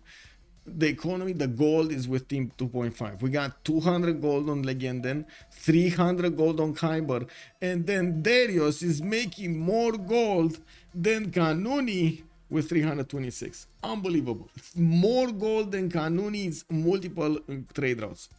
Just big, just massive. What is Darius doing here? Did he not finish his religion? He didn't finish his religion yet. Archers can upgrade to crossbows, but not Keshiks. Yes, Linda, exactly. Yeah. Should it be considered to have several crossbows instead of Keshiks as a sin? I would say so, Battlecruiser. I would say so. Yeah, no Keshik spam on Mongolia. I mean, okay, not spam, but no Keshiks? Like, not even one? At least you get one for the era score, you know? No, not even one. And it looks like his units are actually getting quite hit over here. Solo is lashing out at his opponent.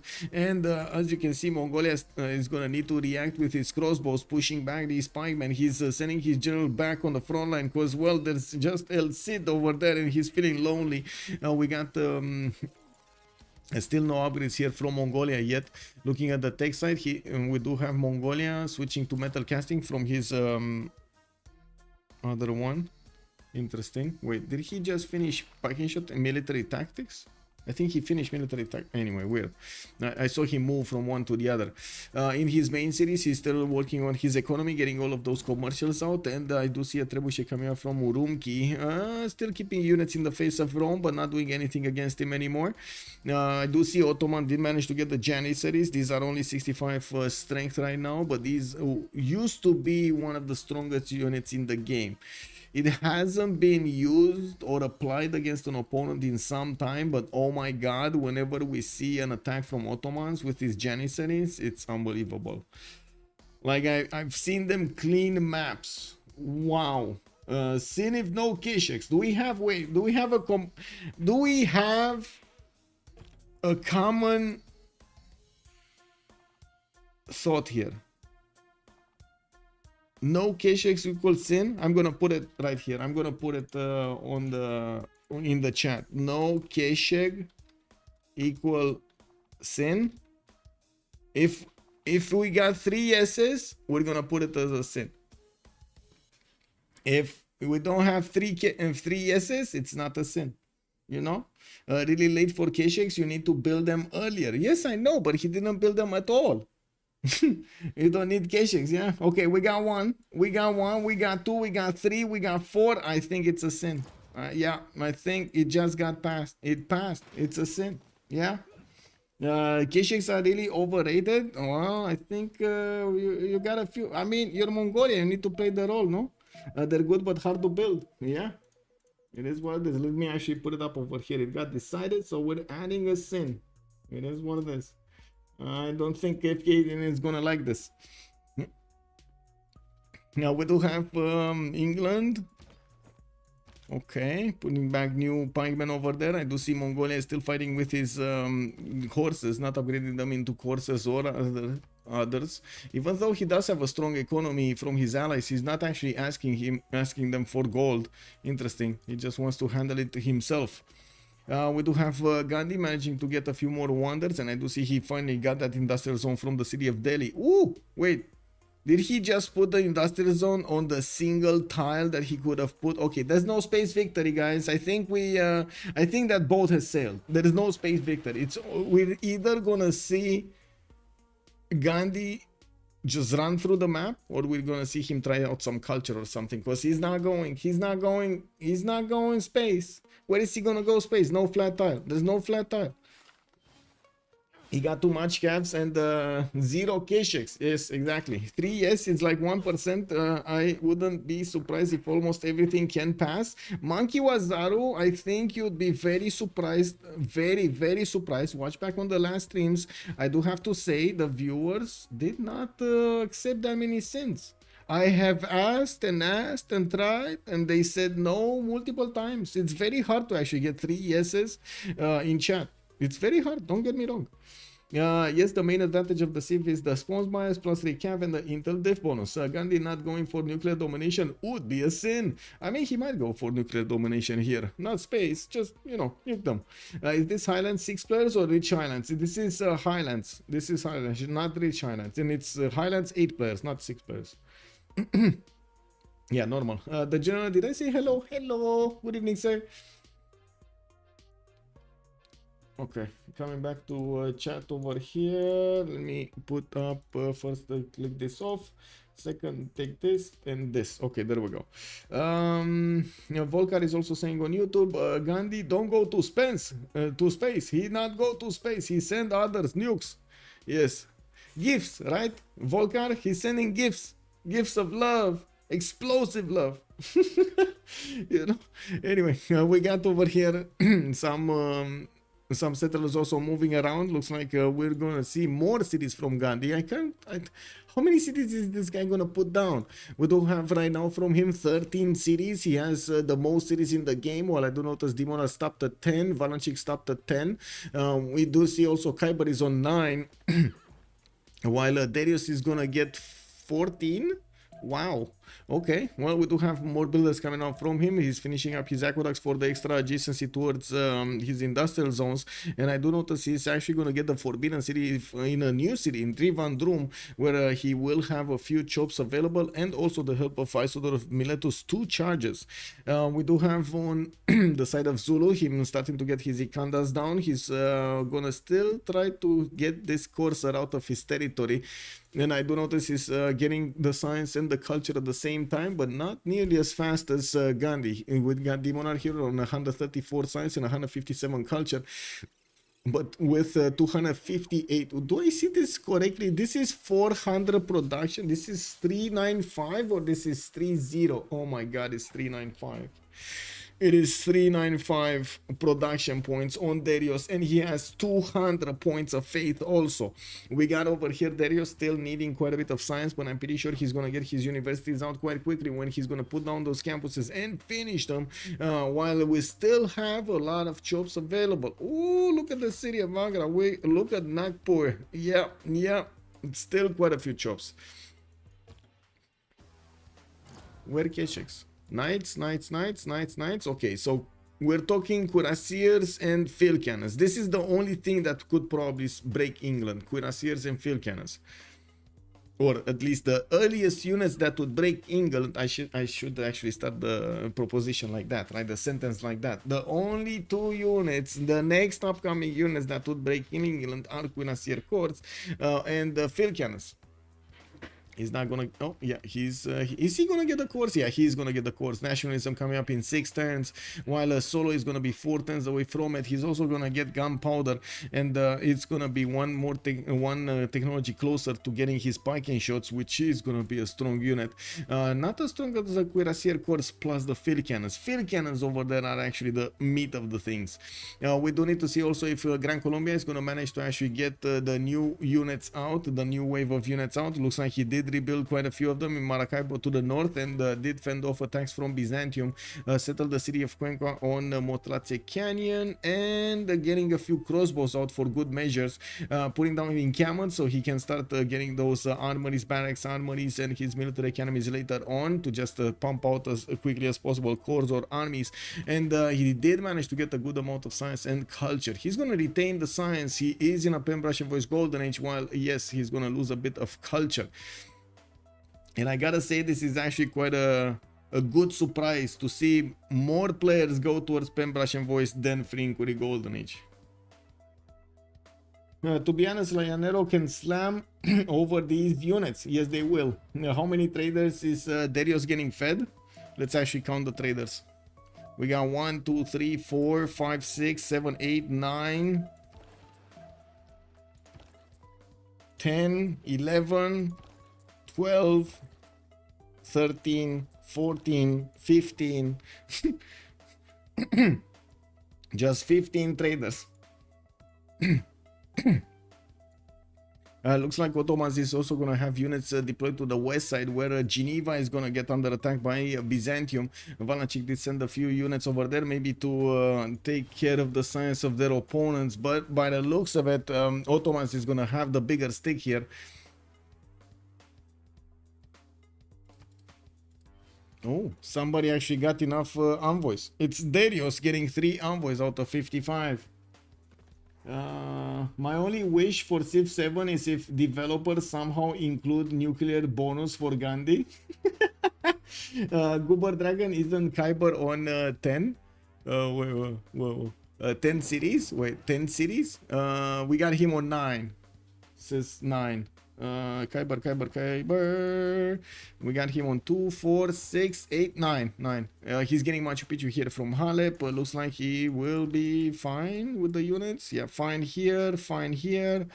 I would imagine actually he's gonna upgrade these units. In the tech side, he's going for ballistics in 2, so he will get cuirassiers much faster than Theodora is gonna get cuirassiers. We got Valanchik here 2 turns out for metal casting, while Ottomans is gonna be 2 turns out directly from ballistics.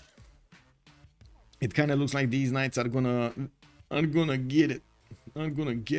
That will also open up a front line against Nicomedia. There are a few knights from Zulu that could actually stop him dead in his tracks here, but there aren't many of them. Only 2 knight corps have been deployed towards Nicomedia. I would imagine Demonar is also going to want his cuirassiers, but the moment he definitely wants to go towards industrialization. You do see him discovering square rigging, or actually switching to mass production, and also getting his nationalism next turn. Metal casting across the board here. Valanchik, Diasdima, and Solo going for it, while you do see that FKDN and Kyber are gonna be both faster on that technology. Still no. Oh, we got a Keshek.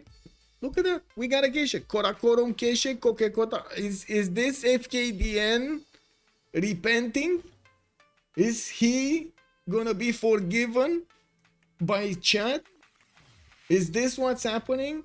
Do we remove his sin now because he built a Keshek, because he's building a Keshek? We remove the sin? Chat, I mean, we need to be forgiven, man. We need to be forgiven. It's too late? No, Necrotic is calling it out. It's too late. No. No, but wait, we got... Oh my god. Keshek's turn 71? Sin stays? Okay. Yeah. Yeah, I guess it is. He may want them as escorts. Yeah, it is what it is. Oh man, this is Like the Monty, like Life of Brian. How many here actually? Okay, let's see some yeses or some yays or nays in chat, in Twitch and YouTube. How many of you have seen Life of Brian? How am I desyncing? Stop. That's weird. Just the random desync mid game. Yay! Okay, we got one. We got somebody that actually saw Life of Brian. You exactly, Arjun. Well, yeah, that is it. Yeah, that is the movie with that one. Yes. Nope, you didn't see it. Oh my God, man. Life of Brian. That is just a jewel. A jewel.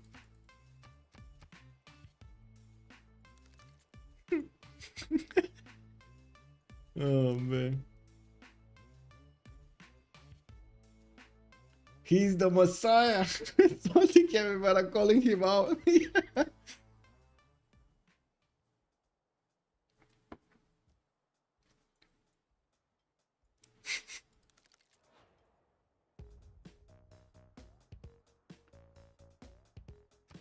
Are we waiting for? Oh, there was another desync. Valanchik desynced. Okay. Interesting.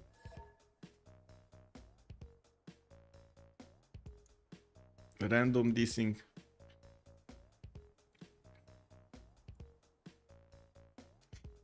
Yes, sir. Yes, sir. There we go. There we go. What have the Romans ever done for us? Oh, man.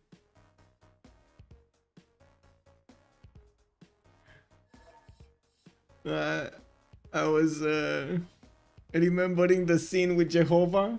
When they couldn't say Jehovah, they weren't allowed to say Jehovah, and everybody, they were like buying stones at the entrance. What are the religions? Curious what India is getting. He's getting work ethic, he's getting Jesuit education and choral music. That's what he's getting. Anyway, we do see Rome is managing to get a few more universities going and finishing up his military academies. He did upgrade calves and he's sending them towards the north, towards India. India does have units in the choke points that will hold for a few turns. I do notice the Varo does seem like it's a bit squishy, especially when you compare it to a calf. We do not see any more aggression from Mongolia from the shores, but definitely India will have the ability to defend himself to the south of Calcutta with faith, in buying out units with faith. And we do have him also getting Colossus in the city of Mumbai, which is going to give him an extra trade route capacity. He's getting new industrial zones here, finally getting one in between the mountains there for a +4 next to his Gavron Plaza. Now we do need to see also what Zulu's gonna do. He was still sending the units towards the northeast. He might actually try to poke Ottomans. Ottomans did not upgrade. He probably, yeah, he did finish. No, he didn't. Wow, he moved away from ballistics. What? Okay. If KDN is still the 3 tons away from getting ballistics, and I do notice we do have England stabilizing the front line quite nicely. Solo is still struggling to get his science on the board. Remember, he's in a free inquiry golden age right now. He's gonna lose quite a bit of science in the next era, while FKDN is gonna retain his 125 and 82 culture. Significantly more production at FKDN. We do have finally a Keshek out, and there is quite a bit of chatter in the chat over here that we should or we should not remove the sin right now from the Kesheks. I don't know from building or not building actually the Kesheks or Mongolia. I'm on the fence with this one. It kind of feels like we should be a bit understanding, but at the same time, oh, those Kesheks, he didn't get the benefits, you know. Anyway, now work ethic, Jesuit engagement, coral. My God, that's some value. Yeah. And guess what? He's also getting 2 faith a turn from converted cities. So yeah. 213 faith, 492 production points over here on Gandhi, 160 science and 226 culture. It doesn't seem like he's not catching up on the science as quickly as possible, but he still has more than quite a few members of his opponents. We do have Khyber managing to get 230 on Suleiman, and that is not free inquiry science. That is a pen brush and voice golden age on Kanuni. We do have him also getting apostles out, and I'm curious, did he finish his religion? No. Okay, no. Getting in common training projects for a general here. We do have him producing more units and sending them towards the west side. He did manage to get also a strong number of production points, 300 points. He's actually having more production than his opponents here, just as Darius has significantly more production than his opponents, like what, 40% more. Okay, here, spy, okay, not doing much. Here, not much is happening. We do have Gran Colombia, also industrialization in 3 turns, nationalism coming up next turn. He doesn't have the arrow button yet. He didn't discover his military science. In the city-state screen, I do have to point out Khyber did take Taruga and is keeping Taruga. It's in a safe position here, but they're going to need to fight for the safety of Geneva, especially with the trebuchets coming in to do some shots against the walls against Geneva. We do have 2 of them being deployed by Valanchik, and the Ottomans right now is not seeing this, but the second he's actually seeing those walls in Geneva go down, he needs to move. That is the time he needs to move. Save the city. I guess it's not enough. Well, if he wants to save the city. If he doesn't want to save the city, you know, it is what it is. Does Zulu have any late game bonuses to compete? He has very strong tank army timing with fascism. It is legendary, I would say. The Zulu tank timing. Give me a second. Want to see something. Oh, wow. Wow. I actually got an email telling me that Civilization 6 is coming out. And Civilization 7 is coming out with deep discounts on Civ6. While you wait to hear more about Civ 7, discover the franchise or rekindle your love for it with huge savings. Yeah. Now is the time. Cheaper to produce corps and armies. Yeah. On Zulu. Industrialization also coming out from Darius in 2 turns. We do see him dropping to 112 science. Whoa. Oh, he finished Forbidden City and he lost a card. That's what happened over here. So his empire is going to be quite big right here. Chat like Theocracy, we got 222, 2212, and I do notice he's using Republican Legacy for the extra amenity and of course the extra housing, logistics for the movement. He already had more on his units, but he wants more. Craftsman for the production, Wisselbank for the trade routes, and of course he does want Trade Federation and Public Works. Gonna get an extra trade route next turn from Mumbai, and I do notice he moved out his science ones. He doesn't have neither rationalism or natural philosophy. Interesting. Why would you keep Trade Confederation instead of natural philosophy? Check. I'm pretty sure he doesn't have a lot of traders. That's why I'm asking. He has 1, 2, 3, 4 traders going external. Oh, no, 6 traders. Okay, so that, wait, 1, 2, 3, 4, 5. Oh. These are the, okay. So, okay, 6. Oh, I'm sorry. 7 science and 7 culture. That's why I'm asking. I don't get it. Why is he keeping that? Do you think he should keep this? Or is this a mistake? It's 500 production. Yes, it is 500 production without that. And I don't think Da Vinci is up yet. No. Did we see him? I didn't see him. We do have Imhotep getting picked up. And no, this should be after Imhotep. Oh, Ibn Khaldun got picked up by Gandhi. Which, guess what? He did build the Colosseum. So he's getting more of everything. Back to 161 science, 214 culture. Did he switch? No, he didn't. He still didn't switch. 157 science there with 214 culture. Okay, well, Kilvak is running coming out from Agra, Bolshoi Theater. He might have actually switched a few specialists around. Building a new campus in Trivandrum. This is going to be a +2 in the northeast, and I do notice a wave of builders. He definitely wants to get those out. Kozhikode also going to get another campus here. It's going to be a +2 in between the mountains. While he did not see yet all of the units of Rome, we will see his reaction when he's actually going to see these camps coming around. around. Does have an open choke point to the east side, unfortunately. Looks like to the west of Jabalpur, he does need to move a unit in the choke point so he can have the visibility on that choke point and shoot at the units coming through. He does have a frigate that could do just that. Next turn in the East China Sea. Well, in 2 turns actually in the East China Sea. More heavy chariots coming around, and the Mongolia is starting to gather all of his forces towards his opponent, towards England, and we'll see what kind of units he gonna upgrade into. I would imagine, oh my god, I'm desyncing again. I would imagine he's gonna get cuirassiers with field cannons. I don't know why. Oh, actually, wait. I think I can find out why. Give me a second.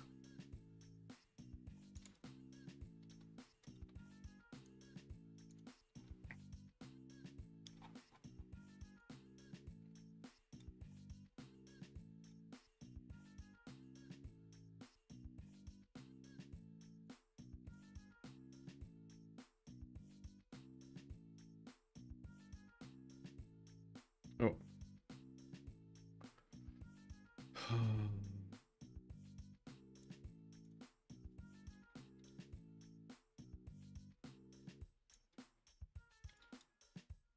I want to get the logs. Take a look at the logs. Oh, I see players are disconnecting. I don't want to exit now. I want to get the logs first.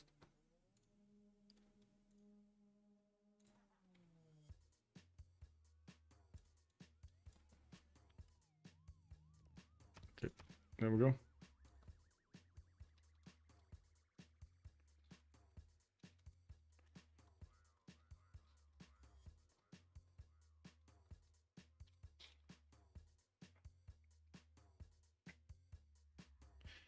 Okay.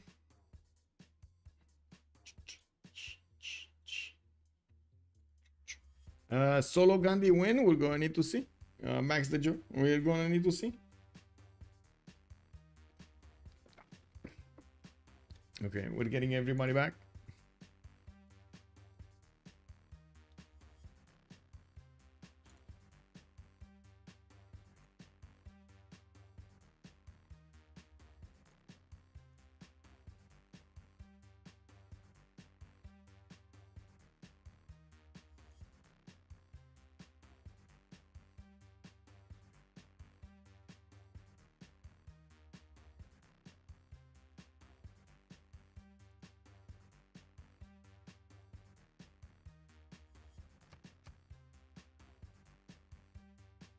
Okay, I'm pretty sure having -1 to somebody is not possible. Don't think there is any card, better card right now. If Solo is able to get battleships, he is immune for a long time. Yes. But he's not gonna get battleships. Battleships is way out of his possibilities there, I believe.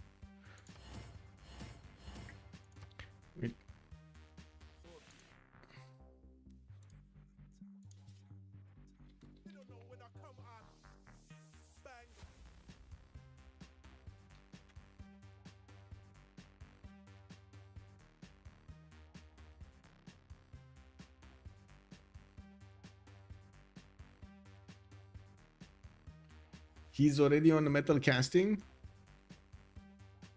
Well, yeah, but battleships it's bottom tree, it's not metal casting is middle tree, bottom middle tree. He would need the metal. He would need the science. How to say? Military science, and then rifling, and then he would need the.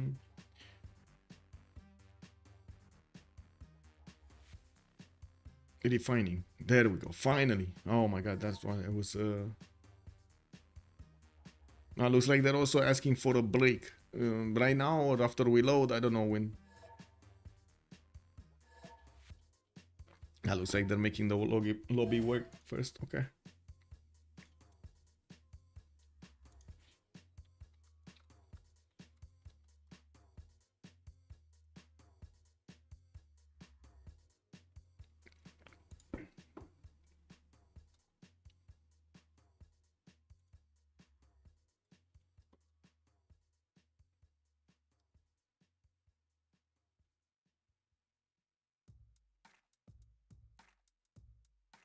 Give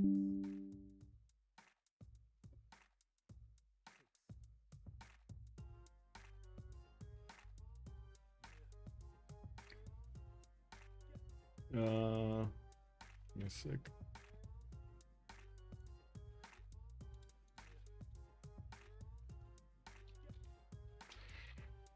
Uploading the logs to Drive so they can take a look at it.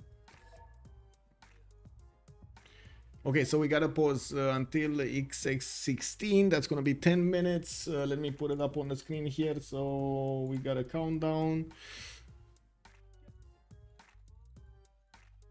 10 minutes. There we go.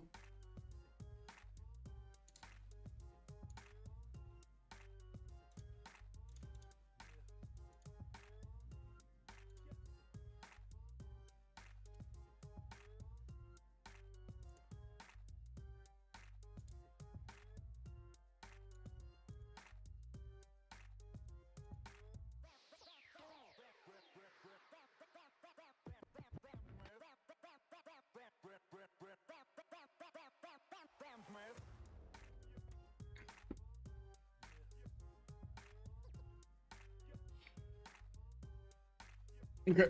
And we're coming back in 9 minutes.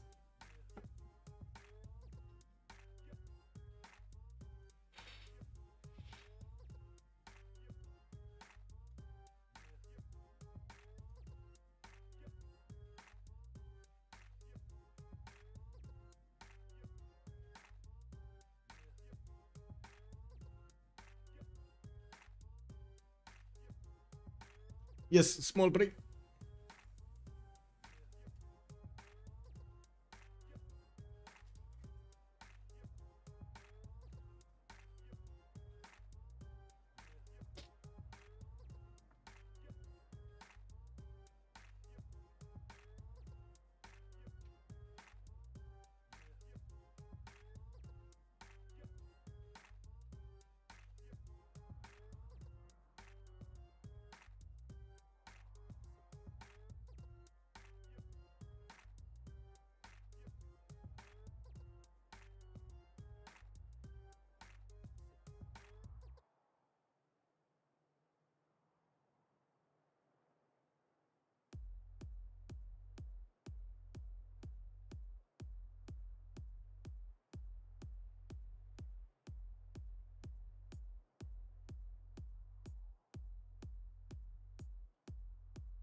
2 minutes left. Never mind. We got a team plus. It is what it is. Okay, we're coming back.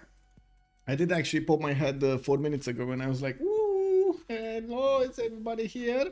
But yeah, it is what it is. Let me actually click off the timer from the screen so we don't have it. Looks like also Gran Colombia is about to upgrade his Llanero soon. We do have him siege tactics coming up in 1 turn, and we were watching if we're gonna actually have over here England actually get to battleships. Let me actually take a look. Where is England? Metal casting in 4 turn, nationalism in 1. I'm actually very curious if he has the bottom 3, but I don't think so.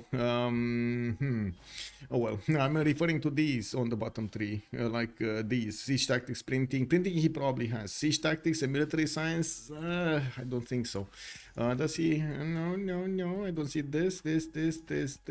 So what is? I don't see a single melee unit. Come on, man, a single melee unit. You don't have a single melee unit. You don't have a single melee unit. It is what it is. This one does have a cap. No, doesn't even have castle technology for coursers. Kick. Anyway, now we do have Byzantium also getting his Knight Corps to attack into Gran Colombian units. Looks like the coursers of Gran Colombia will be strong enough to withstand the attacks. Not a problem for him. We might actually see quite a few dissings, by the way. I got some bad news from the modders. Hopefully it's not as bad as they said. Hopefully. We do have also Ottomans managing to get his field cannons upgrade. That means he does have the knight upgrades also with the core ability. We might actually see him upgrade because Geneva is getting an attack. I'm actually very curious if he's actually going to move his army to defend Geneva here. How much do you think he is putting importance on Geneva's health? How much production does Darius have before industrialization? He was on 500. He's on 509 right now. And we do have the city of Delhi being fed with so many trade routes. Right now he's 81 production. We got Mumbai over here 63 production. And you can see the city of Delhi did get to its 10th population, getting industrial zone logistics projects next turn. We should see also soon Leonardo da Vinci appear in the merchant screen. No, merchant screen. Wow, engineer screen. That's what I wanted to say. We do have Bolshoi Theater also getting built in Calcutta by the hands of Imhotep, with Kilva Kizivani coming out from Agra in 7 turns. I didn't see anybody else building it, but let me double check if somebody's getting Kilva there.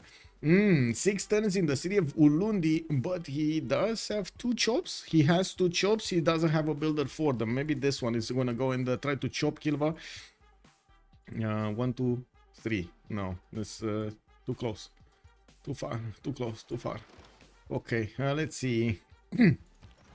Mongolia is 2 turns away from getting military science, and he will have the opportunity to upgrade these coursers into the next tier unit, the Cavs, while I'm pretty sure these heavy chariots are going to turn into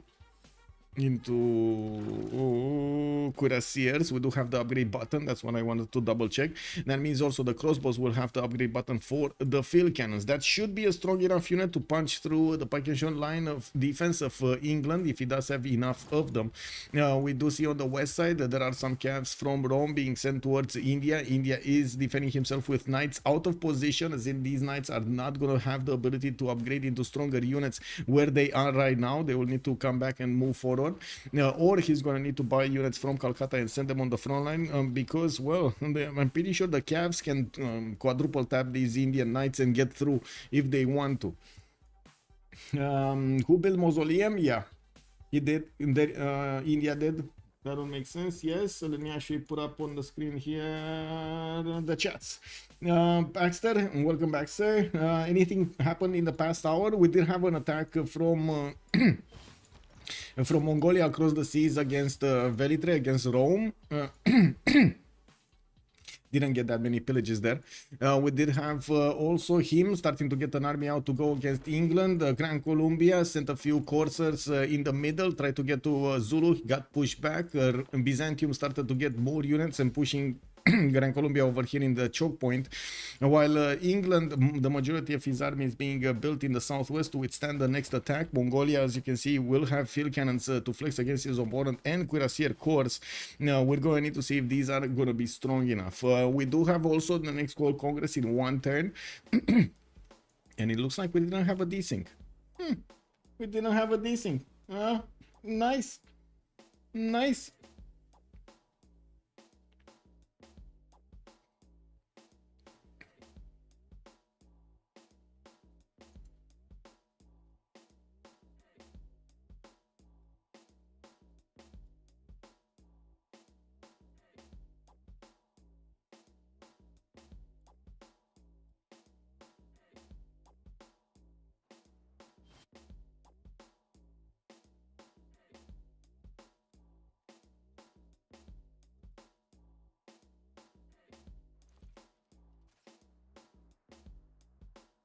Okay. Let's see what happened to the stats. So we do have two players over 200 science, 247 on Legenda, 241 on Kyber. Darius is still under 200, but it looks like on the other team, on Komanda, we don't have anybody about 200. We do have also 219 culture on Darius, while nobody else is approaching that number from the other team. And of course, the 600 production over here is basically double the amount of number that his opponents are making. We do have 326 on Demonar, while Darius is 611, 314 on just Demon, while Darius is 611. While yes, Kyber is also going to be with enough science, he will have 319 production to flex. He is trying to help out Geneva, and I do see him upgrading some courses. I believe it is too late, but we'll see. We'll see. Let me actually vote in the Congress. So that means India, by the way, is going to get his growth back since the Congress has been changed. We will not have the bonus on the commercials anymore, because again that has changed also. We do need to see what they picked in Golden Ages, or if they got Golden Ages. No Golden Age over here. No.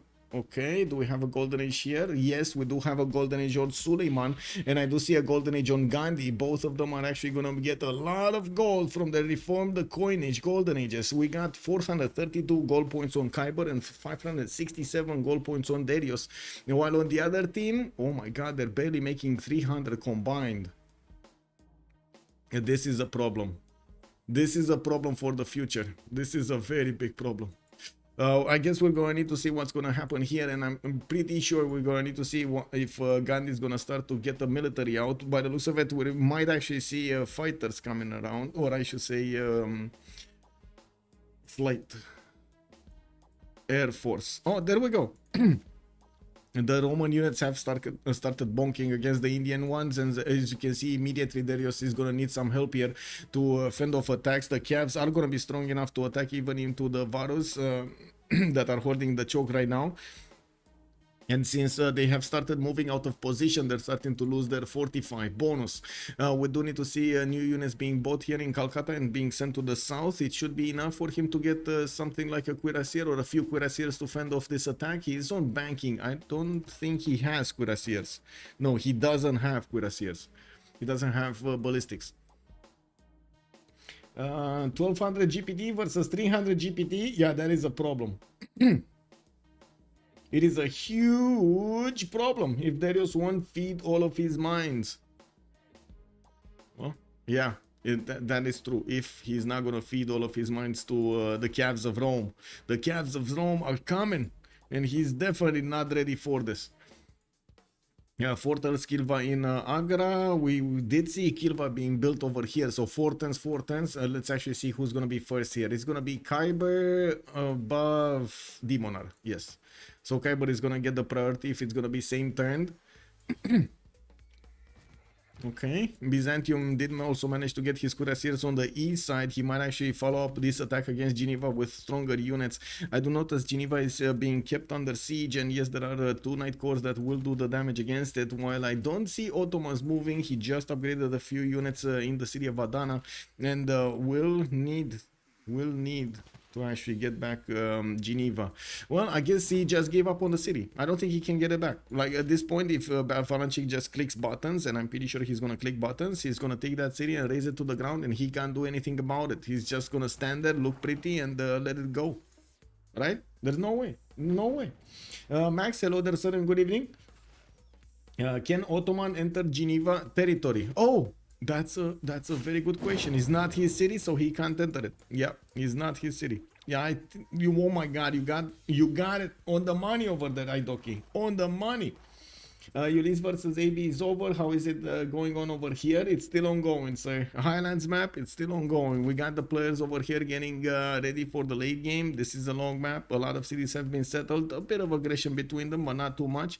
And we are about to see the spice flowing. We're going to need to check out how Gran Colombia is going to get going against Byzantium here. Definitely higher science.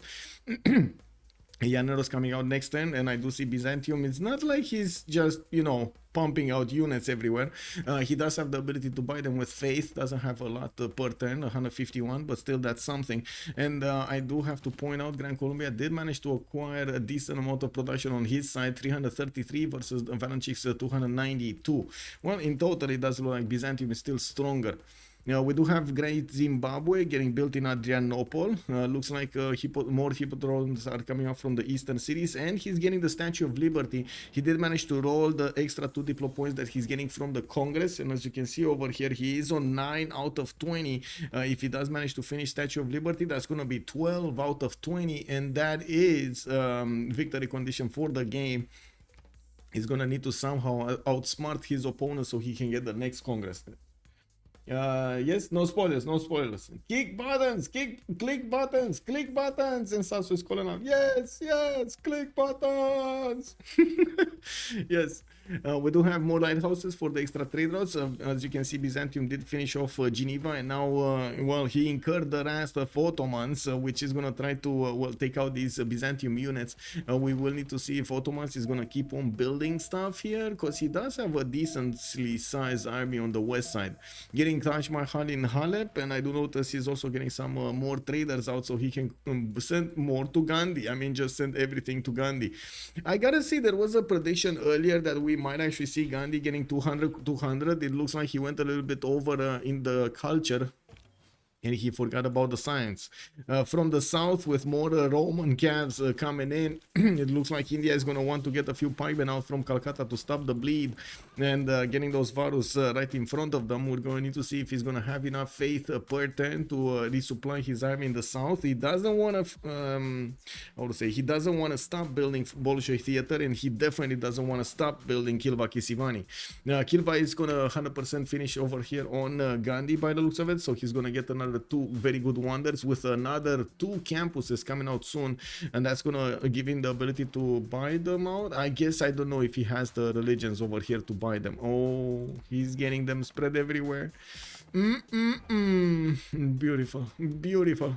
I don't know if he has actually the one with Jesuit education, which is the one with Jesuit, and that's Islam. Okay. Oh yeah, he does. There we go. In Patna, does he have it? No. Yeah, he's missing it in Panna. It is what it is. I did notice one of them did finish the religion. It was Stupas last for Ottomans. Okay. Do we have anything here? No, nobody else finished. Holy Waters actually on Theodora, on Valanchik. Interesting. He wanted to get the extra heal on his units. Okay, makes sense, you know. It is what it is.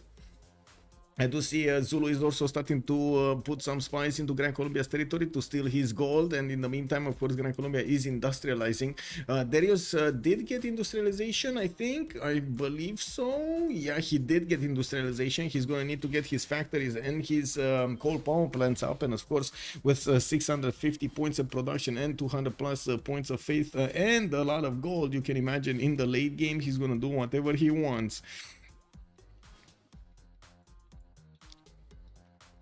Well. If only he can plug the problem in the south. This is the problem in the south. The multiple Roman units coming against him. Metal casting coming out next turn. He will get the opportunity to upgrade these pikemen into piking shots, and he definitely will need to defend his mines to the west of Calcutta as well as the ones in the south. Now we do see more of these pikemen getting built, but none of them are getting bought, but none of them are getting built. A neighborhood coming out in Delhi. Interesting choice. Mimarcinani. Wait a second, is he actually wanting to expose his city to the mission? Okay, recruit partisans mission, that's a good one. He got stupas for India. India only needs 1 converted city for it to get all of the religious bonuses. It's massive, which is why you see both of his neighbors spreading to him. Yes. Long time no see. Great Zimbabwe in a tournament game. It is. Isn't it only the first qualif? I was kind of thinking the same. General here has a different opinion. I think it is one belief, but anyway, I'm not gonna argue on this one. Showing 45 likes. Woo, Abel, thank you for the count. Let's see, we got 5 more and we're getting there. We're getting there. We need 5 more and we're getting to 50 likes this game. Woohoo, let's go, boys. Neighborhood is for the culture boost, Pedro Lopez is pointing out. Yeah, and the mission for the spy. Yeah, I can't wait if anybody's gonna do a recruit partisans mission over here in the city of Delhi. Oh, I'm gonna have a party. We do have Gran Colombia also sending a few more missionaries to spread that religion of Islam into his allied territory here. We do have in the southwest also Mongolia starting to breach through the defenses of Solo. Even if Solo did manage to get packing shot cores, that is the strongest units that he could have put on the table here, but unfortunately not strong enough to withstand the field cannons. As you can see, the field cannons are taking good chunks out of these units and sending them back to Neverland. Now we do have Netherland. Okay, well, to the Abyss. We do have temples in the north from Byzantium. Looks like he wants to pad those numbers for the 8th generation. He's still going for the Statue of Liberty in Ansira. And yes, he doesn't have Magnus in there, but still has the ability to chop a few tiles here. 1, 2, 3, 4 that I can see. Has a few builders. He didn't even get a builder in the city of Ansira, a 6 charge builder. He did manage to remain alive with the majority of his units, while Ottoman's cuirassier corps can't do really much about it in the south. Looks like they did retreat back to Adana, and maybe we're gonna see Ottomans here later on do something. We do have Byzantium trying to see what's going on here in Ottoman's territory, putting these cuirassiers in danger on the front line, while I do notice Zulu is starting to actually pillage the city-state of Akkad. Definitely wants to get traders extra gold and mine extra gold. Demonar is going immediately for labs. Scientific theory coming up in 2 turns from him. He did manage to get industrialization and is finishing up his factories. 382 points of production on Zulu is scary. He's on 178 science and 161 culture. While I do notice he's getting an army of military engineers to start building the infrastructure for what he needs. We do have level 2 spies also from Mongolia deployed in the city of Liverpool. I'm not sure which one. Yeah, there we go. This one, the level 2 is actually activated in the city of Liverpool, so no surprise that Mongolia does have a +6 intel on the units of England, making these cuirassier corps hit a bit harder. What are those Zulu culture tiles? Zulu culture tiles, Beatties. These are Beatties. These are coming out from Kagwana. Yes, Kagwana. These give you culture to each adjacent bonus resource and entertainment complex. And the ones here are Moais? Moais? Yeah, Moais. Moais from Rapa Nui. The ones in England territory.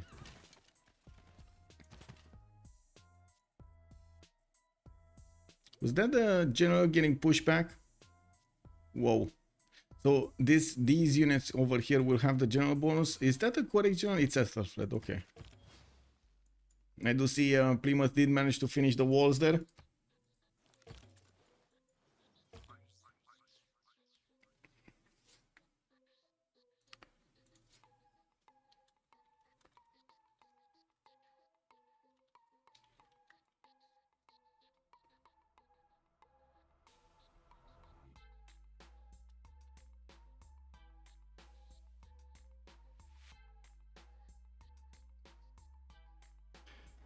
Okay.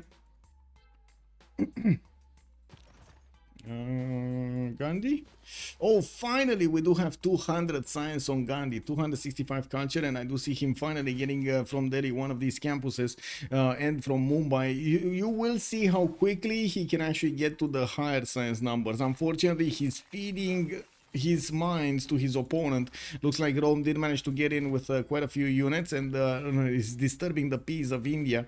We do have him actually getting around these spiking shots without that much of a shame to get to these to the city of Calcutta. We do have ancient walls coming around, and the frigate armada is ready to attack these calves and take them down. But 3 mines, even 4 mines, might actually be caught out of this. Now we do have also Mongolia sending a cav over there to help out his ally India, and we do need to see if Ottomans is gonna be building a line of units here. But still, this is a desperate measure from Jasdima to get gold from his teammates and even slow him down. I do notice he's building with a military engineer a pathway for new camps to get onto the front line then and keep the aggression up against India. I'm pretty sure India just can easily start to put his production towards units and get himself an army strong enough to push back against Rome. He does have the gold. He has 754 points of production. Again, more than double than Rome is benefiting from, so I would imagine he definitely can. The problem is, will he? Will he, and how will he?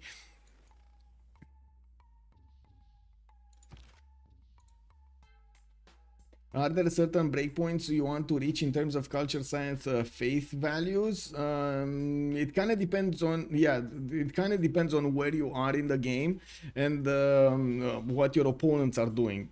Ideally, yes, you want to go for some breakpoints, but it's always an adaptability issue in the game. More is always better in those cases. Wait, what CS is Gandhi benefiting from Kilva? Darius is keeping Cinguetti. Darius is keeping Cinguetti.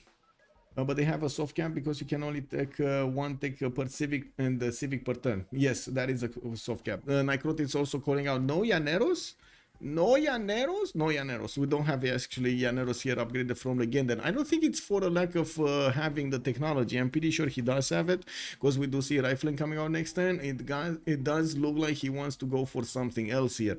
We do have military academy finishing up in Bogota, and I do notice Legendary is going for rifling. He might actually want to go tanks here. Or helicopters, those are strong also.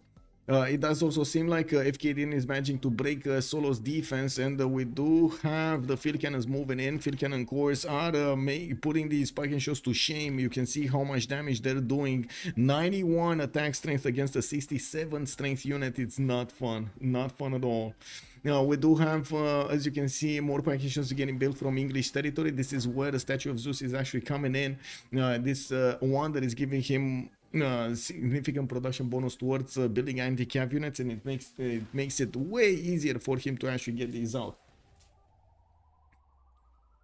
If you are 100, 160, you are normally fine in lower level lobbies on FreeSim, but that varies a lot based on game and map. Rupert Fed is speaking. Preach, brother, preach. Yes, sir. That is totally true over there. 6 intel difference or more on Mongolia. 6 intel. We do have Mongolia on 6 intel, yes.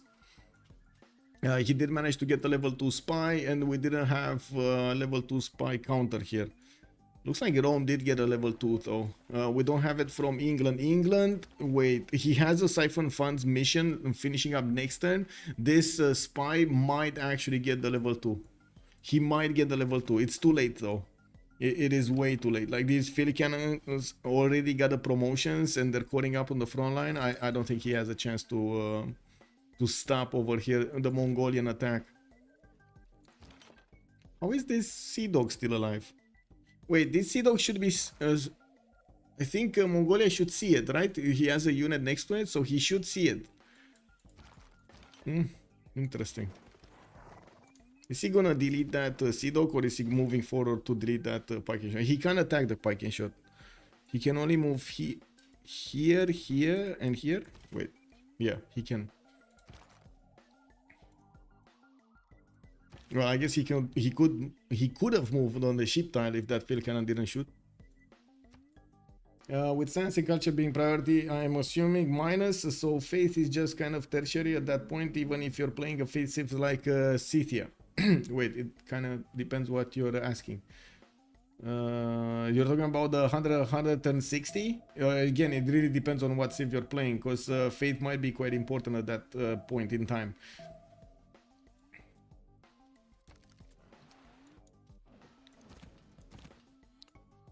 Okay, what's happening here? We got a Cuirassier Corps running away from the Roman Cavs. That is a one-shot, and I do see India is deploying a few more courses. He's gonna core them up, but still quite a few mines are gonna get pillaged here. I do see at least 2 of them got touched by the hooves of Rome. We do see India is deploying some field cannons, and with the frigate armada is doing massive amounts of damage, taking out one of the Roman Cavs.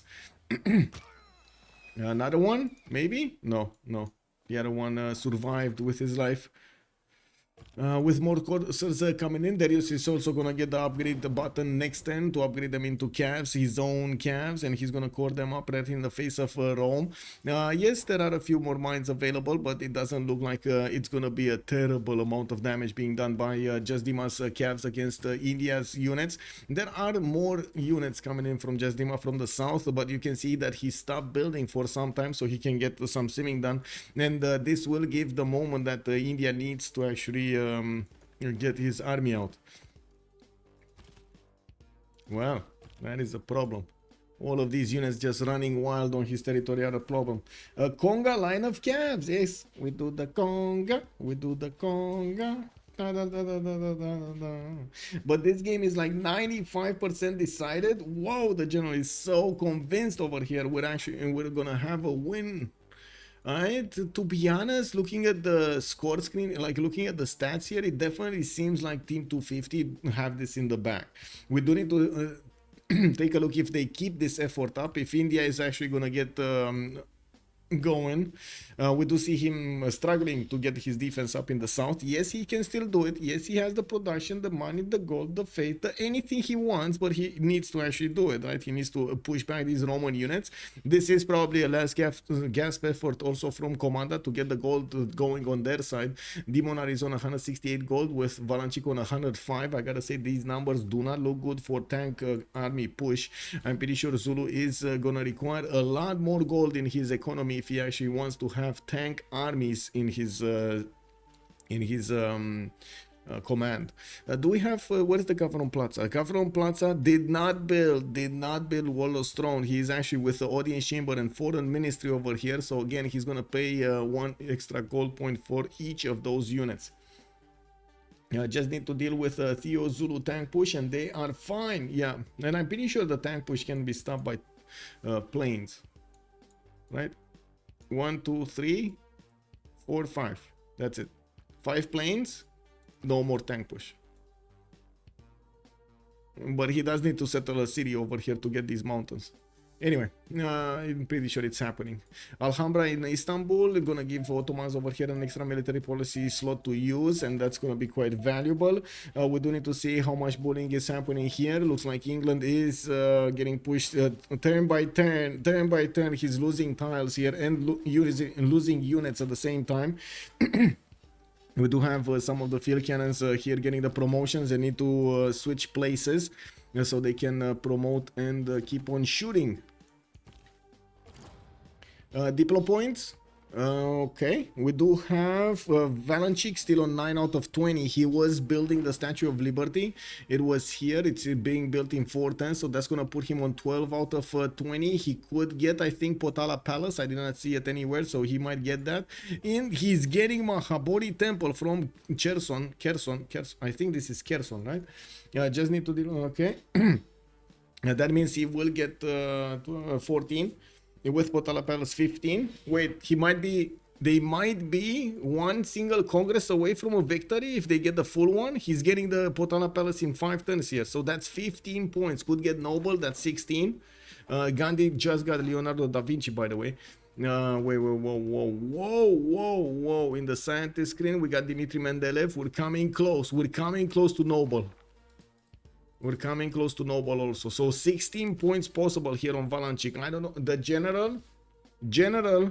Is this that 5% general? I don't know, man. Is this the 5%? What do you think about ignoring Crusade pick on Theo against Gandhi? I don't think it's that big of a deal over there. To be honest, I haven't seen Crusade being effectively used in quite some time.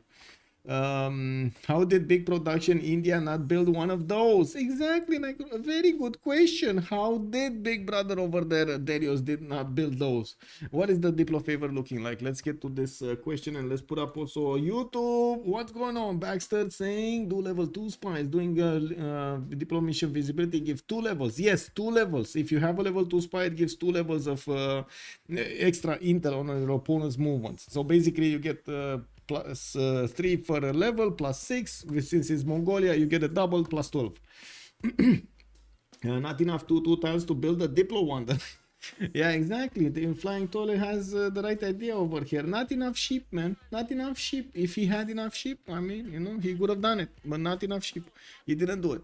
One turning a factory in Istanbul. I do notice 210s Taj Mahal. Let's actually go back to the war here. Looks like India did manage to plug the choke on the east side and caught all of these Roman calves in a semicircle here next to the city of Calcutta, slowly dragging, taking them down with his units. Yeah, this kind of looks like it's Jover. Jover, the attack is Jover. This is with the new calves walking in, by the way. The new calves did go to the north, and some died, some new moved, and so on. But it looks like, yeah, as you can see, it's kind of banned. It's not going anywhere. Yeah, we do have over here also Mongolia about to hit more of these parking shots, taking down the encampment of Leeds, and using his field cannons to move on to the front line to take care of the other parking shot course to the northeast. Slowly he is taking away the English capability of fighting back. I do see in the tech side we do have Solo about to hit his ballistics, which is going to allow him to actually get crossbow on cores into field cannons, which is going to be very, very good.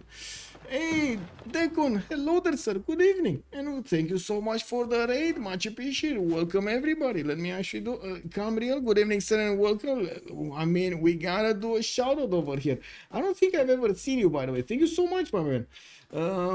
Deacon, there we go. Shout out, Deacon. Wait, slash shout out, actually, because I was like, shout, what is that? You know, like immediately Twitch was like, what is shout? Why do you want me to shout somebody? Yeah, there we go. Thank you so much, sir. Much appreciated, sir, for the raid. Hope you're gonna have a good time with me. We do have, as you can see, Leeds still trying to get a few more package shots out to fight against his opponent, while Mongolia is sending a few new bombards and cuirassiers to the front line. He did send another unit towards the west side, and to be honest, this is going to be a stronger unit than what Rome has. As you can see, the cuirassier corps is going to disembark probably soon or something, and we do have the Roman units just defending the city of Velitre with a legion, 1 scout, and 1 spearman.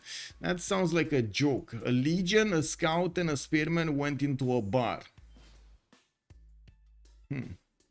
And the barman says, hey, do you know the way? Raid recommended by Camriel. Woo! Thank you, Camriel. Thank you, sir. We do have Potala Palace finishing up in Delhi in 2 turns. That actually will take away the ability of Theodora to build it. It's 2 turns here, 2 turns there. Let's actually see who's going to be the first one. Valanchik is lower than Darius. Yeah, he's lower than Darius. Darius is actually top dog over there in the in-game lobby. He's gonna be top slot.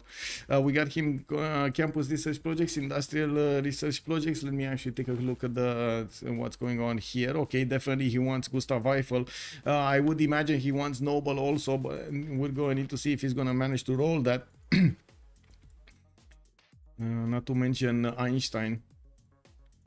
Okay, 285 science, 356 culture. He's definitely overwhelming his opponents when it comes to both stats here, and I do see him with 827 points of production on his side. Demonar here 207, but it looks of it he's still creating his infrastructure for the upcoming tank attack that he's gonna try to pull off.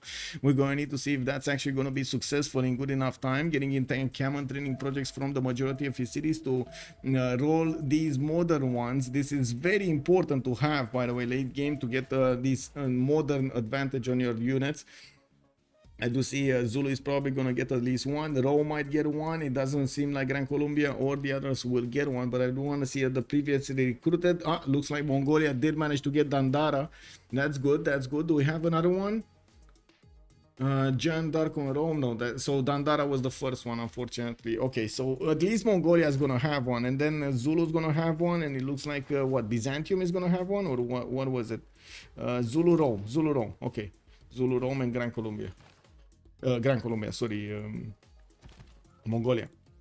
Okay, looks like FKDN did cover a path until the city of Leeds. Now we're gonna see also the upgrades from Solo. I'm pretty sure he's gonna want to get the gold from his teammates to upgrade into ballistics. But where gold? Oh my God, where gold? This is the problem. We do have 1,400 points of gold on Shaka. He's been keeping this goal for some time now, and I do notice finally the Llaneros came out, so Tikevebera might be screaming right now. What about the English spy, hero or loser? That's a good question. That is hero. He did survive. He's a survivor, man. He got he got a page from Destiny's book. Colombia also has one. Yeah, Colombia also has one, but he can't really recruit. That's what I'm saying. He already has a commandant general.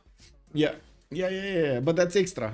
I was Rupert Fed, just to give you an idea what I was doing.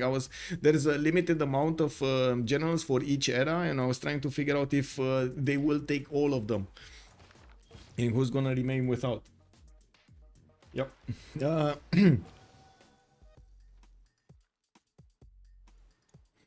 Okay. More walls being built in London. Field cannons finally coming out. You see they're a bit, well, they're not strong enough to actually push back the cuirassier corps. They will do a bit of damage against these calves, but doesn't look like they're going to be as strong as advertised.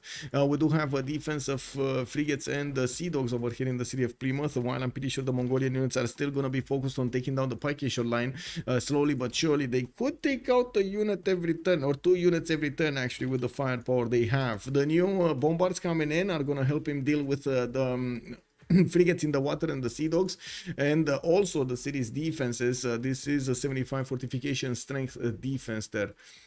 Looks like we do need to take a look here. What did happen? So Mahabali Temple finished in Kherson. Statue of Liberty finished over here. We do have 14 out of 20 points for Valanchik for the Diplo. 6 points is separating him from the victory condition over here in the next World Congress. Looking at the score tab, we do have a significant advantage.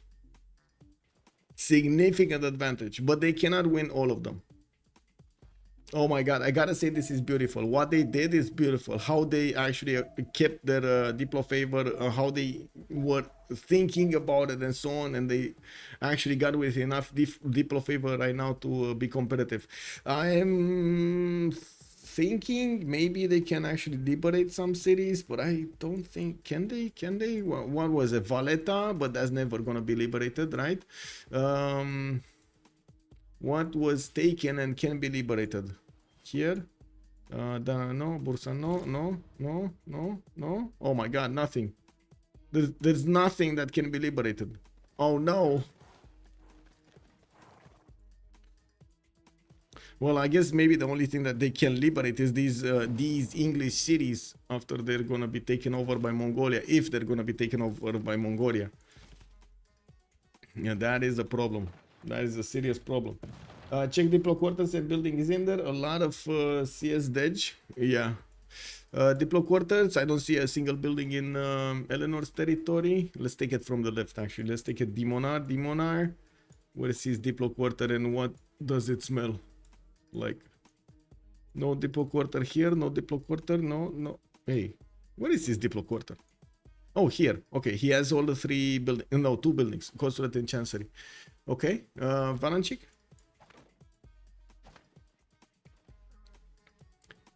Sir, what did you do with your Diplo quarter?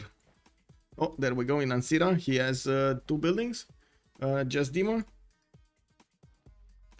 2 buildings. Yeah. Consulate and Chancery. Okay. Solo doesn't have a building. Does have the district, but doesn't have the building. FKDN. Where is he? And where is the Diplo quarter? Chancery. Only Chancery. Only Consulate. Sorry, it doesn't have the Chancery. Legenden. Legenden. Legenden. Where is the dip? There is no Diplo quarter here? There is no Diplo quarter here. Wait a second. There is no Diplo. Oh, there is. Never mind. Consulate and Chancery are up and running in Cartagena de Indias. Khyber. Let's see. By the way, 400 science Khyber. Reform the coinage. Khyber. In-camera training projects coming out. More of these coal power plants coming out. Let's see the Diplo quarter. Did he build it? Yes, he did. He did get the consulate, didn't get the chancery. And looking at Darius, he should have both, right? Where is it? Here, somewhere. Wait, where is his Diplo quarter and what does it smell like? I don't see a Diplo quarter. Oh, I see the Diplo quarter. Okay, Chancery and the Consulate. So he has both.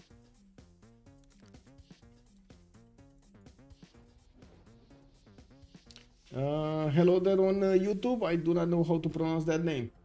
Deacon, does searching cause problems as a spectator? It doesn't really cause problems, but it doesn't work either. There were some, how to say, the first spectator mode version that we had did allow you to do that, but it allowed you to do that because it was kind of like quote-unquote hacking into other players' games, into other players' moves, and getting quite a bit of detail out of that. Unfortunately, we couldn't fix one problem without taking out the control. So yeah, you could have actually moved units and boats with the move button. So you couldn't move it by right clicking, but you could click on an ironclad, click on the move option, and it would move. You just click on where to move. Actually, yes, I actually did that in a game. I'm sorry, I moved one. It was going there anyway, but I moved it before. We have enough watching. All like the stream. Raccoon King, good evening, sir, and welcome. Now, did we get to 50? Did we get to we got to 54 likes. Thank you so much, much appreciated, and I do hope you are enjoying the show, and of course that like is well deserved. Let me actually put up over here the next one, right? The next big question: what do we have next? First of all, we take a look at the retreat, the orderly retreat of Rome here. Let's move the screen for the major war. Mongolia looks like he's eating up the city of Leeds and putting more pressure on the city of Plymouth in the meantime.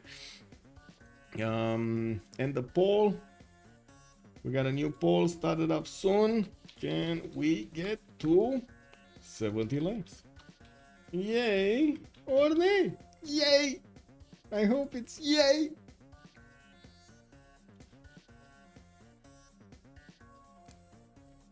Even situation on buildings. I did check Battlecruiser. Did I not check? I did check. Okay, we got the Llaneros coming out from the north, and it looks like the Gran Colombia and Llaneros corps are actually quite strong, even against the Byzantium cuirassiers. Who would have known that? We do need to see if the new cuirassier attack from Gran Colombia is going to turn into a tank attack. Yes, it is. Combustion coming out next turn, mobilization in 3. And I do have to point out, it's not like Byzantium actually has a lot of units. He did try to focus all of his efforts into getting those Diplo points, and did give up on quite a bit of army to build on the west side. He relied a lot on the free units he got from the hippodromes, and of course the faith generation per 10 that he's acquiring. We do have FKDN carving that path towards the capital city of London, slowly but surely taking out the Parkinshaws, defending these cities, and of course waiting for England to actually put up a fight here. We do have him not actually attacking that much with his forward units, but using the field cannons to take out his opponent units and then conquering the tiles. I watched Valanchik stream a bit from the start. They had the idea from the start. They had the idea. Okay, he have plus command in the first alone in his team. Ah, I see. So he was preparing for this from the beginning. That's good. That is very good. Did we? Yeah, we did see. Oh, by the way, Demonar is not gonna grow via culture. And Mercury not giving amenities doesn't seem like it's affecting it that much.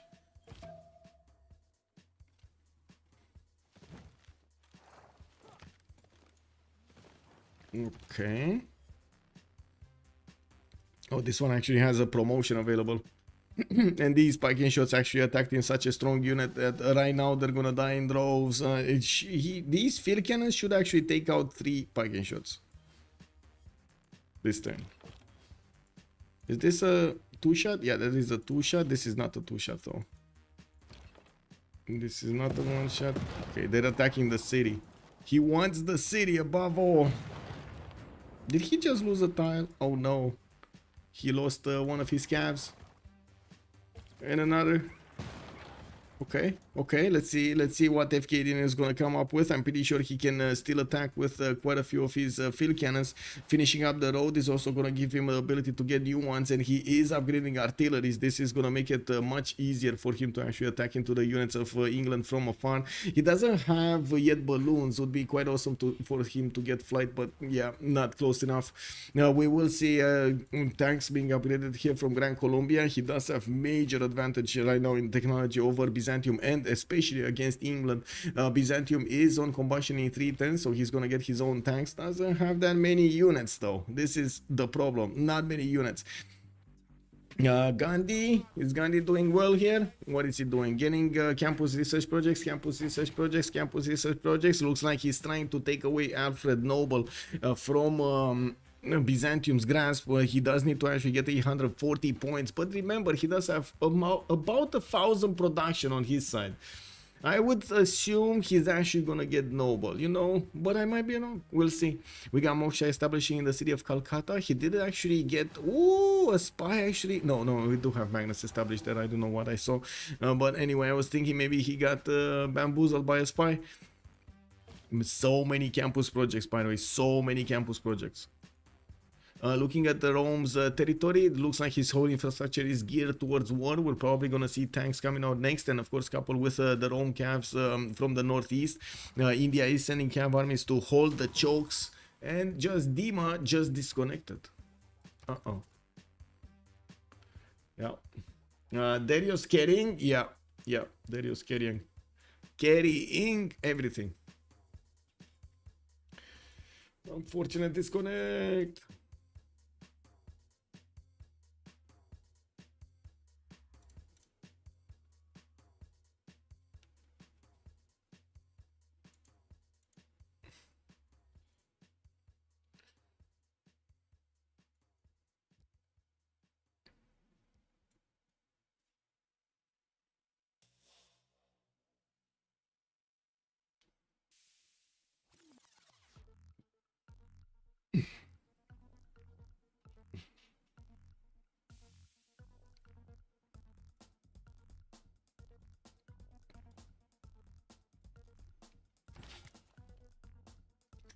Well, I guess we'll see what Jasdima will do.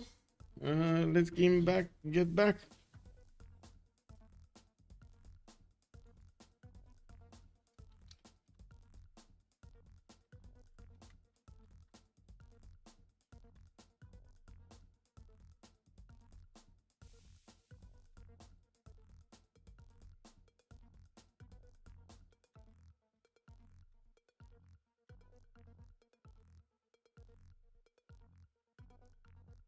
Only one questionable Civ6 in. I missed the 5+ battle cruiser. We were earlier we were accused, the stream was accused of dealing too many sins and not being as understanding, and I believe the sins are actually quite how to say hard to get, very hard to get. I gotta say, it's very hard to get 3 viewers on the same page. It's very hard. What constitutes a Civ sin? Basically, a very big mistake. Something that you should never do in Civ. A very big mistake. 2.5 way out simming, way more money. Yeah. It was the no Keshex. Yes, Smorior, good evening, sir. Good day, sir. Good morning at midnight, yes. Who is in control? It kind of looks like Team 250 is in control. Yeah, being peaceful as Gandhi. Let me see what's going on here. Do we have any movement from anyone? Oh, he actually dropped entirely from the game. Oh, He doesn't have internet or something. His internet dropped. I don't see him in Discord. So we might actually have a longer pause here to let him come back in. Or we'll see.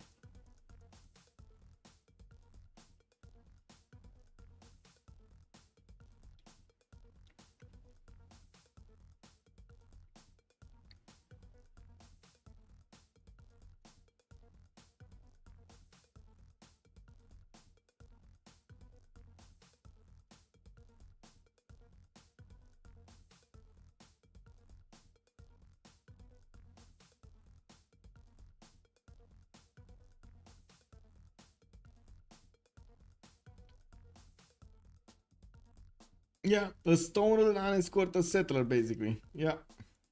If you have like double the production of the enemy team, you have to build at least one of the Diplo Points Wonders. I would say that's a Civ6. Wait, I think he got one. Didn't he get? He did get one. He got Potalap Cleosin. Look at that. India just protected himself from your statement, Cleosin. Yeah, he got it. He got it.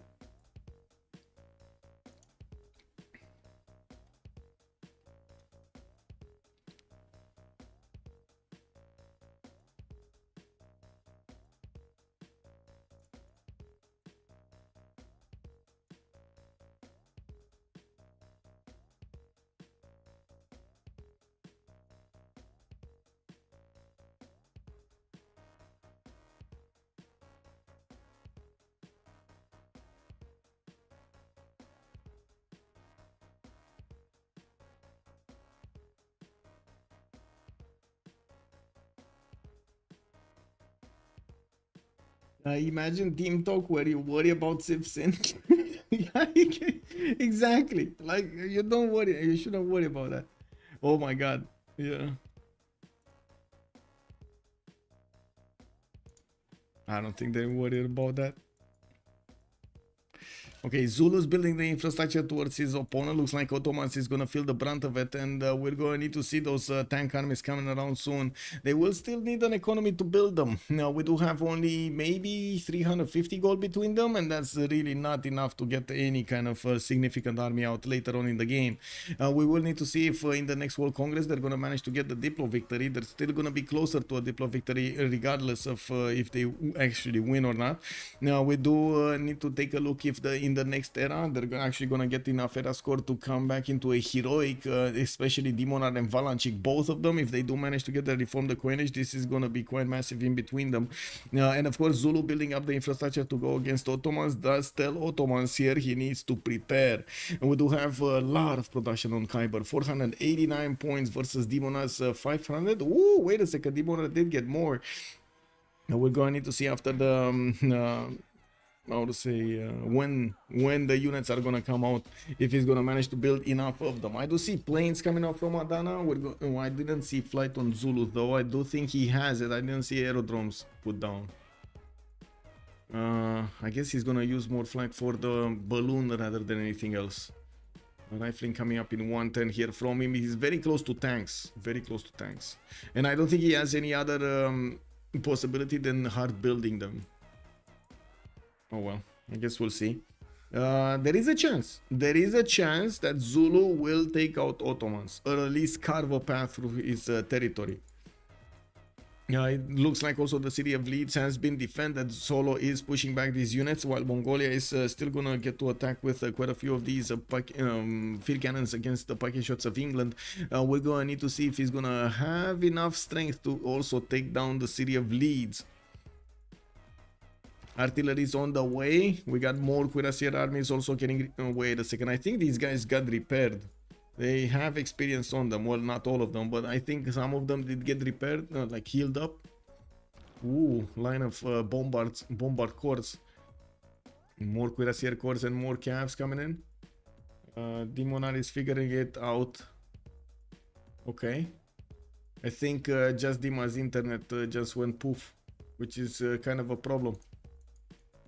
Yeah, that is kind of a problem. Maybe they do need sub.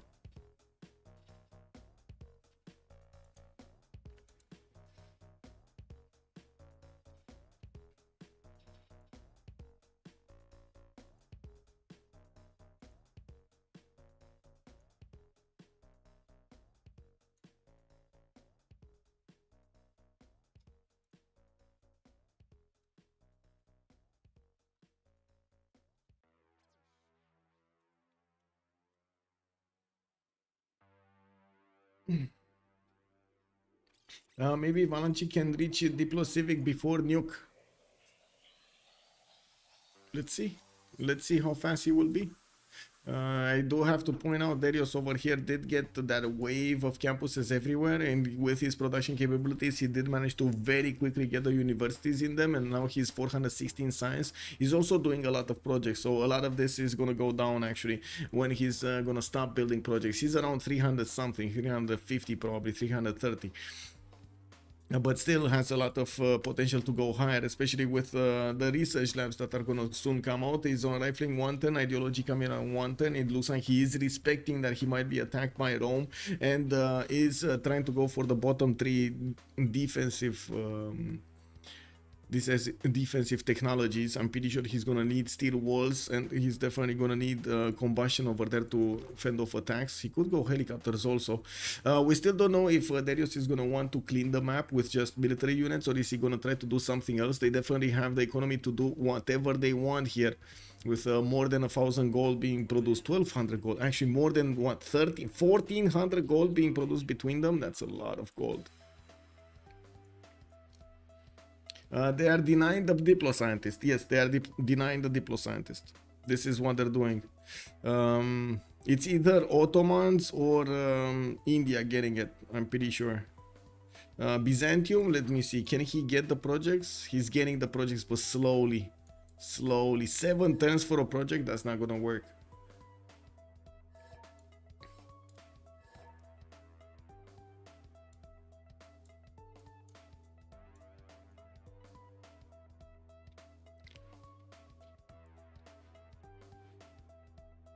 Yeah, does Komanda have a win condition, or is it just a matter of time? They have Diplo. They have Diplo on their side.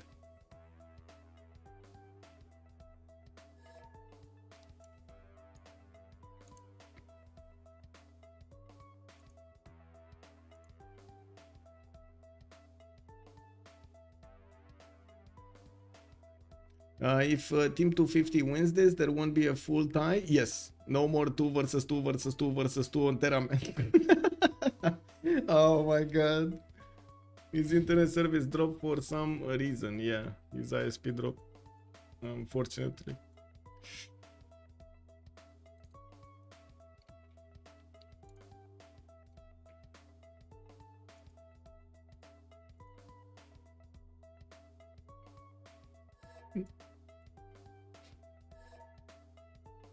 Okay, looks like Kabachok is hiding.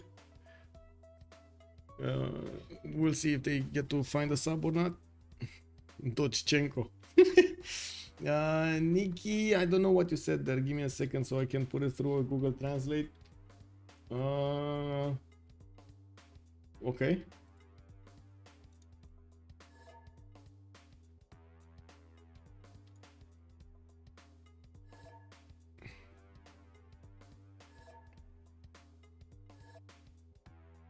Oh, he's back. He's back. He is back. Okay, he's back. Okay, all good. All good.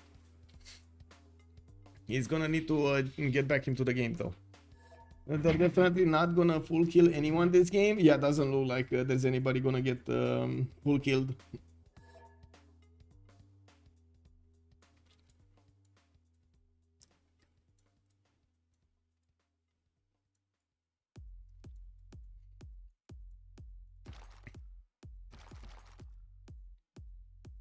Statue, Mahaburi, and Potala, are they built? Yes, all of them. There's not one left.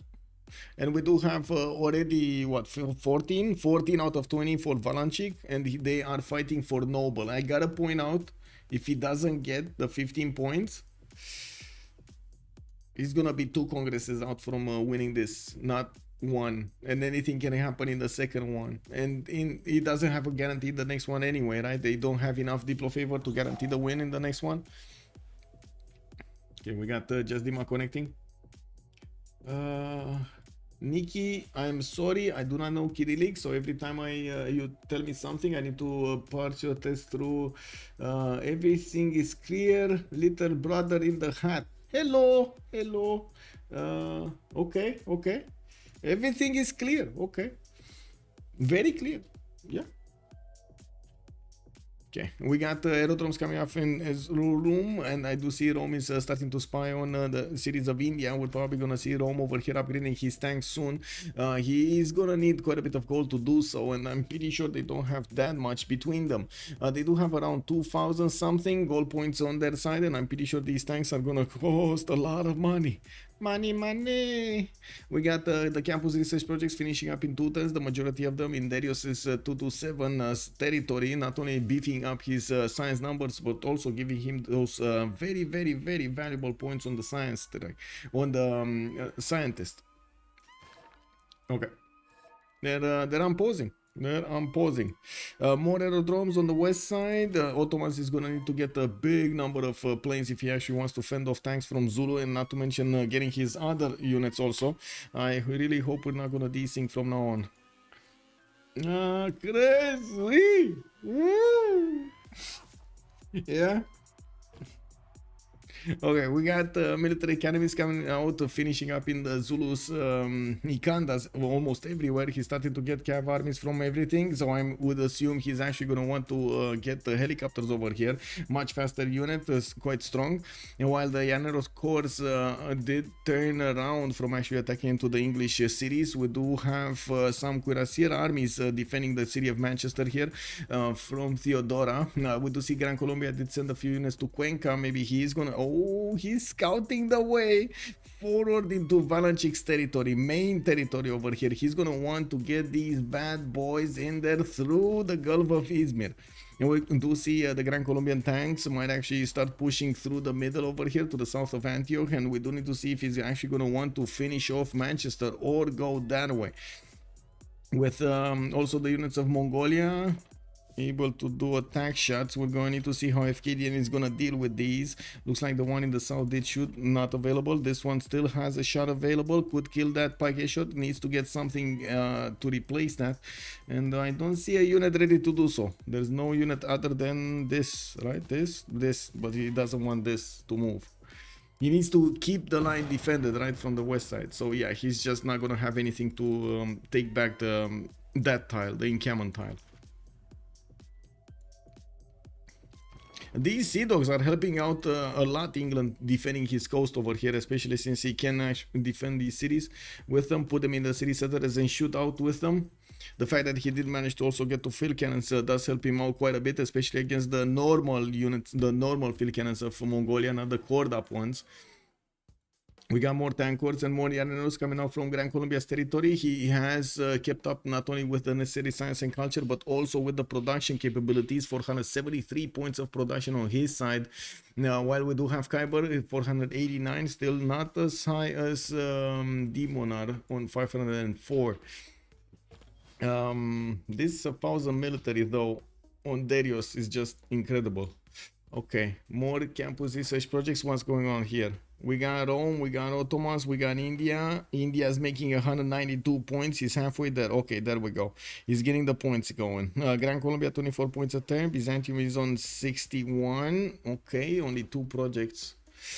Yeah, Byzantium is not going to get it. 1, 2 projects coming out next turn. Not enough. Not enough. He would need a lot more projects. I do see he's chopping them. Campus research projects getting chopped in the north.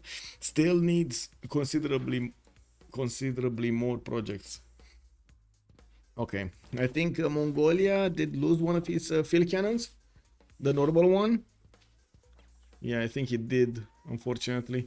And we do need to see if he's going to start upgrading his tanks. I'm pretty sure FKDN is going to get that technology if he didn't get it yet. The cartography coming out next turn. Looks like he's switching to the top 3 to get industrialization and then come back to get more. We do have him getting more cuirassier corps from his cities and sending them to the front line. This is a strong enough unit to pass through the English package shot defense, not a problem. Do you know Tina? No, I have no idea who Tina is. I think I only know a single Tina in my life, or 2 Tina. Do I know 2 Tina? No, it's a single Tina in my land. Like ever. Tina. Who is Tina? I don't know who this. Oh, journalist. Oh no. Does Solo have an escape settler? He does have this city over here, Newcastle upon Tyne, which is going to be protected by both Zulu units and the units of Byzantium. What government is India? India is still in theocracy. Do you know my Romanian friend Vladimir Roată? No. Oh man. Do you know that guy? Oh my god. Do you know that guy? You must know that guy.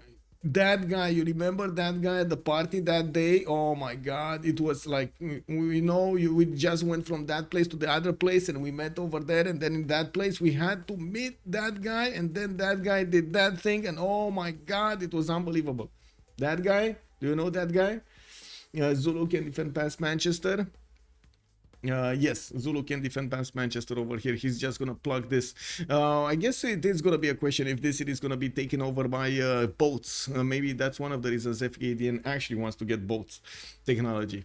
We do have Gran Colombia with the Llaneros still sticking around the city of Maracaibo, and they actually got back into that city center after they went out on a limb to take out a few Byzantium units from their proximity. We do have more coming around. The units are being deployed also towards Cuenca. Looks like Gran Colombia is slowly preparing for that attack, for that disembarkment attack against Byzantium. Looking at Zulu, we do have him still finishing up his military academy, starting to pump out one turning cuirassier armies. Let that sink in for a minute here. One turning cuirassier armies in the capital city. I mean, that's gonna be a big one. And we do need to see Ottomans here getting ready for it. We do have biplanes being deployed to the west side. He does see a few Zulu units, and he does see Byzantium's cuirassier armies. He's gonna be aware that he needs to put up his own armies on the front line here on the west side. We do have Just Dima going for his industrialization in 2 turns. I do see Solo is military science in 4. And looking at Khyber, he is going to get combustion next turn. That also means he won't be able to freely pre-build that much. He's getting more military engineers to help him create the infrastructure so he can reposition his units faster on the front line to the west side. And, well, I guess we'll see. Oxford University getting built in the city of Delhi. That's going to give another wave of science points to Darius, while he is on 538 at this point in time. Looks like Noble did get picked up, and it was by Gandhi. They are slowly denying their opponents the ability to acquire enough points for the Diplo victory. We still have significantly more Diplo favor on the side of Komanda, but it's not as big of a difference as it was before. Man, do you know Vladimir? That Vladimir? Yeah, man. And Mikhail? Oh, that guy, yes. We know him. Everybody knows him. Yes.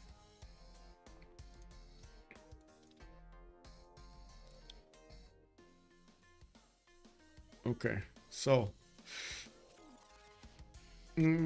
I gotta say, Mongolia's attack is starting to falter. Not only did he actually stop quite a bit because he wanted to go against that city of Leeds and lost quite a few units, it does seem like he's not eating through the defensive line of England as quickly as he was earlier. First of all, he doesn't have the +6 anymore against these units. England did manage to get the level 2 spy. Plymouth walls got shut down by the Mongolian artillery, and I do notice that frigate also was taken care of. We do have a level 2 Sea Dog here that's just chipping away at the defense of this artillery. Doesn't really do anything, and I'm pretty sure he doesn't want to let himself be discovered. Now we do need to see if Mongolia is going to get to pass through the defensive line here. He could actually go and take out the field cannon from the back line. Pillage that mine next turn, but again, the tiles are very important to keep away these parking shots from the field cannons. He needs to keep those alive. Looking at the Rome, he's rebuilding his army here in Brundisium and Ravenna, getting them ready for combustion upgrades. I do notice Rome right now is going for banking, and he still doesn't have combustion. We do have him going also for mobilization in 3 turns, so he can get his armies out, while in the north, India is not really getting to protect himself with any stronger unit. In the south, his cities... Wow, the city of Calcutta actually grew so far in the south, he can actually upgrade units directly in the choke points. Doesn't even need to move. What about that Romanian dude that tends to stream Civ6 games while wearing a hat? To know that guy? Oh my god. There's somebody like that? Oh my, I need to see that. I really need to see that.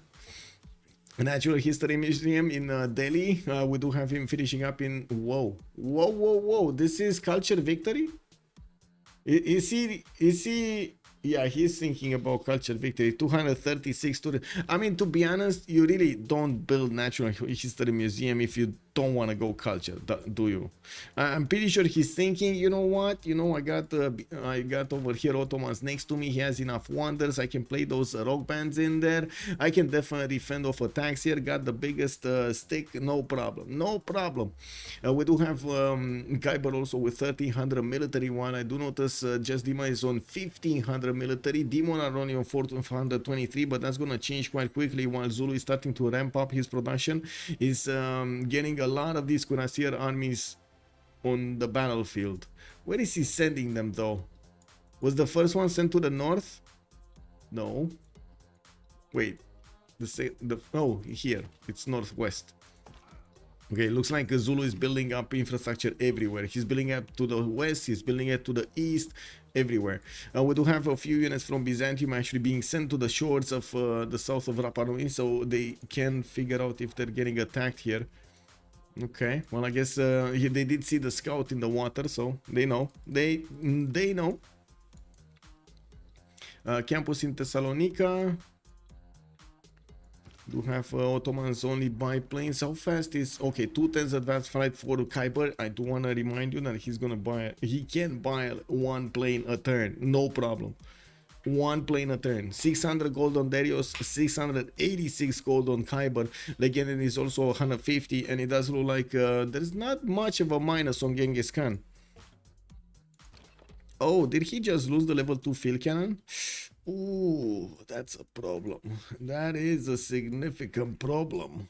But I think he did take down one of the package shots, or at least it's this one that's retreating in the city of Plymouth, which is going to be taken out by the artillery next time.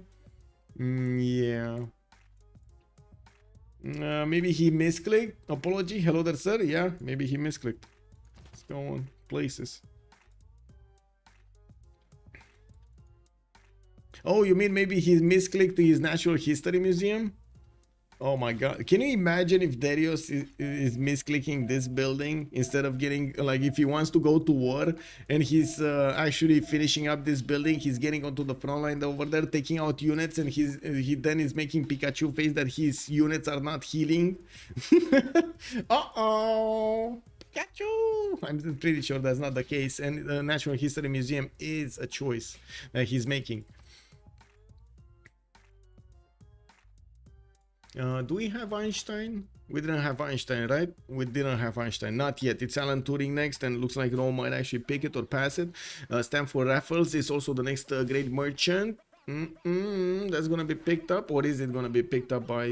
does he have anything to pick here? No, Chingwati is a CAD maybe. He doesn't have a city-state, does he? Yeah, he didn't get a city-state, so he could just get a CAD if he wants to. Easy peasy. It's even freshwater city, no problem. Okay, we got some Cuirassier armies from Ottomans getting ready to upgrade into tanks. You can imagine he's getting prepared also with a great general. Napoleon Bonaparte has been recruited here for helping out Ottomans. And looking on the west side here, it looks like we're gonna have an array of Zulu units and Byzantium units coming against them. I do see medics coming around from Zulu. Definitely we're gonna see these start to pump out.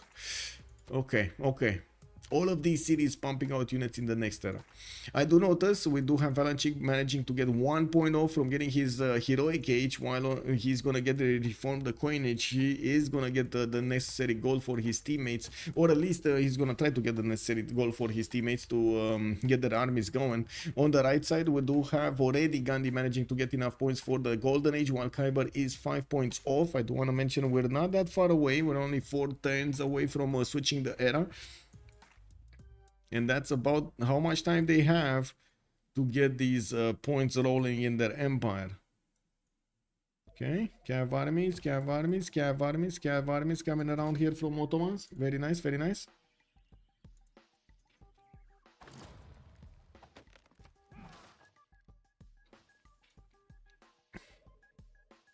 Oh, 210 Jebel Barkal in the city of Volundi. Looks like Demonar might actually want to get his golden also, but that is kind of late. Not gonna lie, that is kind of late. Now we do have him getting artillery armies on the west side. Looks like he is actually gonna try to prepare. Oh, they might liberate these cities, right? We were talking about this possibility. If we're gonna have Mongolia keep them, they might liberate them. We got tanks here coming out from Mongolia, and these units are gonna be strong enough to go through the piking shots without support from the field cannons. Now we will need to see quite a few of them getting upgraded, and of course, since they do have a lot of gold, that shouldn't be a problem. Looks like Zulu is managing to get 104 out of 113, that's before Jebel Barkal, and I do notice Valanchik still needs that 1 point, while Jazima and Solo are still in a Dark Age. I do see FKDN is also 87, so maybe he's gonna get Heroic Age also. We'll see. Is Kyber building anything? Oh wait, oh, he did get the flight. He did get flight out. Yeah, he did get his biplanes out. That's a lot of points. And that's a oil unit also, right? The biplane, when you build it, you get the oil upgrade if you don't have tanks. The oil era score point, I mean. India doing culture victory. He has ski resorts. Food markets coming in. Research labs. Oh my god, 110 research labs in his majority cities. 500, 419, 1,000. Oh, 1,054 points over here of production for Darius. It's still far away from a culture victory. It's 20 out of 117, but we've seen it before. It can the amount of tourism can ramp up extremely quickly when you get to computers and environmentalism. With his amount of science and culture, he shouldn't be that far from getting it. Radio coming up next turn, new available building for him, broadcast centers in his theater squares. That's going to give him more of that tourism and more slots to use for the tourism and for the culture. Now, we do have more, some of these campuses being finished and built in the cities. Oh my god, he's building these so fast, like just one turning them everywhere. Amazing. We don't have yet Rome upgrading his units. I'm pretty sure he was very close to getting combustion, but he just didn't want to get combustion yet. Oh, he did get combustion, but not upgraded yet.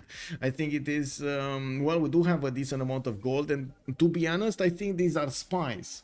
I think the gold right now is being generated by spies being sent to their opponents.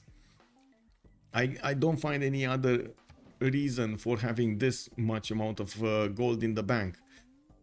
Still, upgrading cuirassier corps into tanks costs you a lot. And if you want to upgrade cuirassier armies, that's more. And this is one of the surprises I had when I saw Zulu getting cuirassier corps out, cuirassier armies out. I was expecting him to hard build tank armies directly, just so he doesn't actually spend the hard gold on those units. I do notice in the science generation we do have 200 from 3 players of Komanda, while on the other side we got Legenda on 273, already more. Kyber is 400, and then of course we do have Darius over there with 568. So all in all, it kind of looks like it's a very problematic game for Komanda. They're struggling to get back on the board. Darius is starting to put pressure on them with the tourism, and nobody right now is managing to defend properly. Yes, Demonar, Ikandas, Extra Culture, Shaka, and so on is on 251. Very good. He's also going to get to fascism relatively quickly. We do have him right now 2 turns away from totalitarianism and 1 turn away from combustion. And the question is, can Kyber get to his own fascism? Because otherwise these tanks of Shaka, oh my god, they're gonna do a lot of damage here. Maybe I can finally see Biosphere culture victory in a pro game. Oh, how's Darius face per turn for Rock Pants? He's on 109 face per turn. Not a lot of face per turn, to be honest. Wait, did he lose Cinguetti? Oh my god, he lost Cinguetti. Theodora got it. Oh, beautiful. How did he lose this? Or no, this wasn't Darius. Was it Darius' city?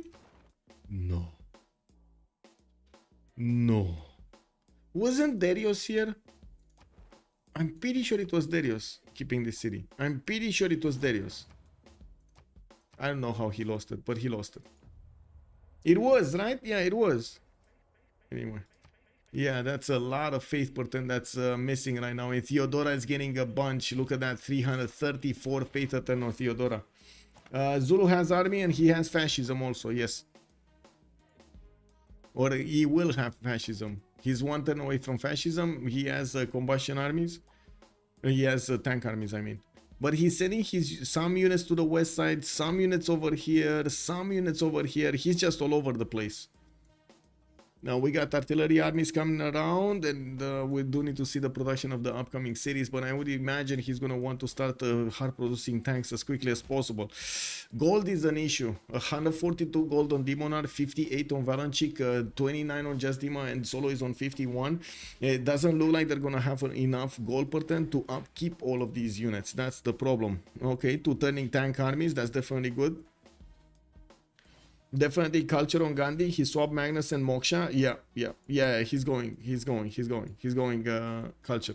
He's starting to get his musicians. 290 tourism a turn. This is just gonna go higher and higher quicker. Cold War next turn. Advanced flight also next turn. Shouldn't have a problem from the south from Rome, but he will have a problem with Zulu. If Zulu, and I do have to point out, with the infrastructure already built, Zulu can go anywhere. He can go east, he can go west, he can go anywhere. We got the tanks of Gran Colombia disembarking on the lands of Byzantium, and you do see that he's going to put quite a bit of pressure before Zulu is getting those units out. There are a few tank armies from Byzantium that are repositioned to handle this threat, and he should be fine. He should be more than fine. It's fine. It's fine. It's all good. It's all good, boys. I don't think the Legendon over here is going to manage to do that much. Maybe a few pillages. If he actually drags all of his army towards the north, he's going to get like the silver pillage and this 1-4 mine, and that's about it. I think it was a great person on Chigueti. Can you check the screen? I don't remember its name. No? You mean Amani? Amani?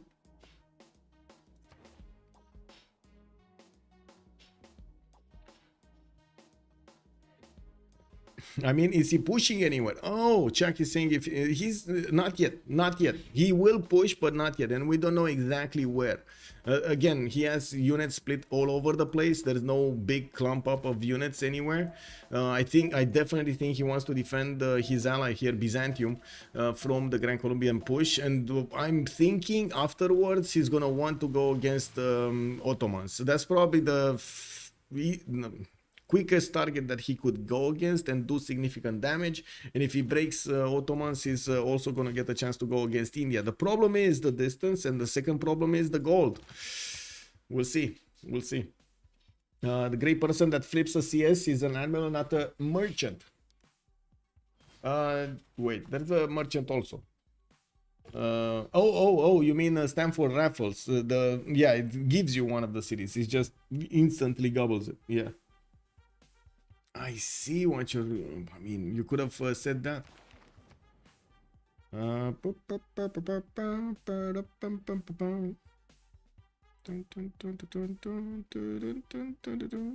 I don't see him. Nope. Not here.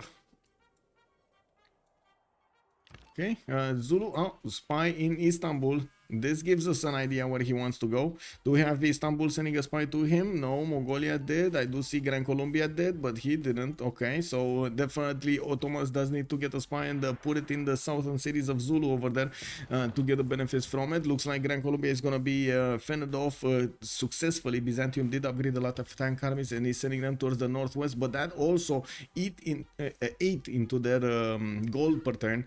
You do see the gold in the coffers basically disappeared right here from Team Komanda, and I'm pretty sure they didn't upgrade everything they wanted to.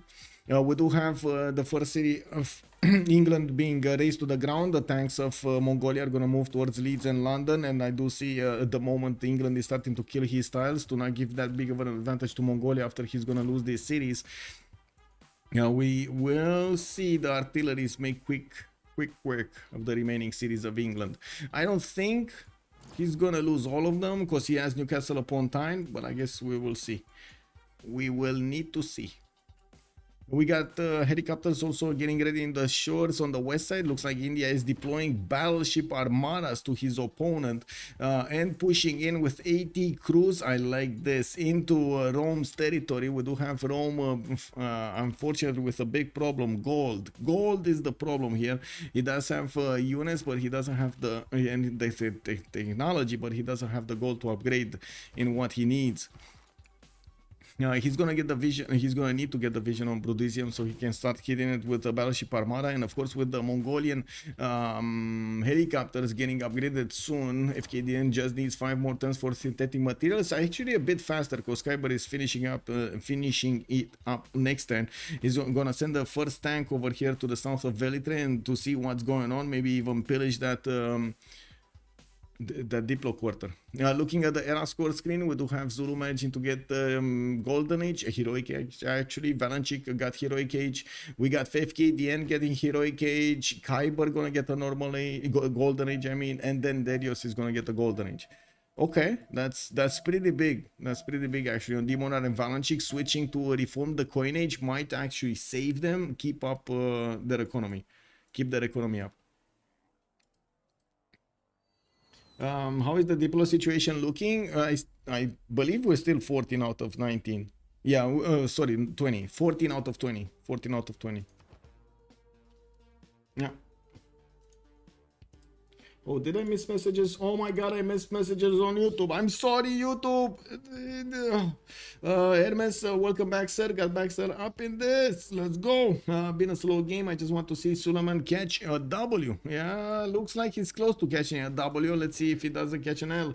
He does have fighters being deployed over here to the west side, and you can see he's barely scratching the tank armies. He needs a lot of them if he wants to fend off attacks from his opponent. He has tank armies of his own over here on the west side. He just needs to click on the upgrade button, and guess what? They have the funds to do so. They're giving Darius here all the money. Is this gonna be... What is he buying? Oh, I see. Big Ben. 8,400 gold. Easy. Easy. Hassan, good evening, sir, and welcome. Civ6 has been announced. Yes, sir, it has been announced. What are you waiting from? Oh, wait. What are you waiting for it? From it? I mean, a lot of good time, I would say. A lot of good time. Can I say that? I think that's what I'm waiting. A lot of good time and fun. Hermes also, that's awesome. Okay, no Theodora banned this game. No, and they actually let in Gandhi. Can you imagine they let in Gandhi? Unbelievable.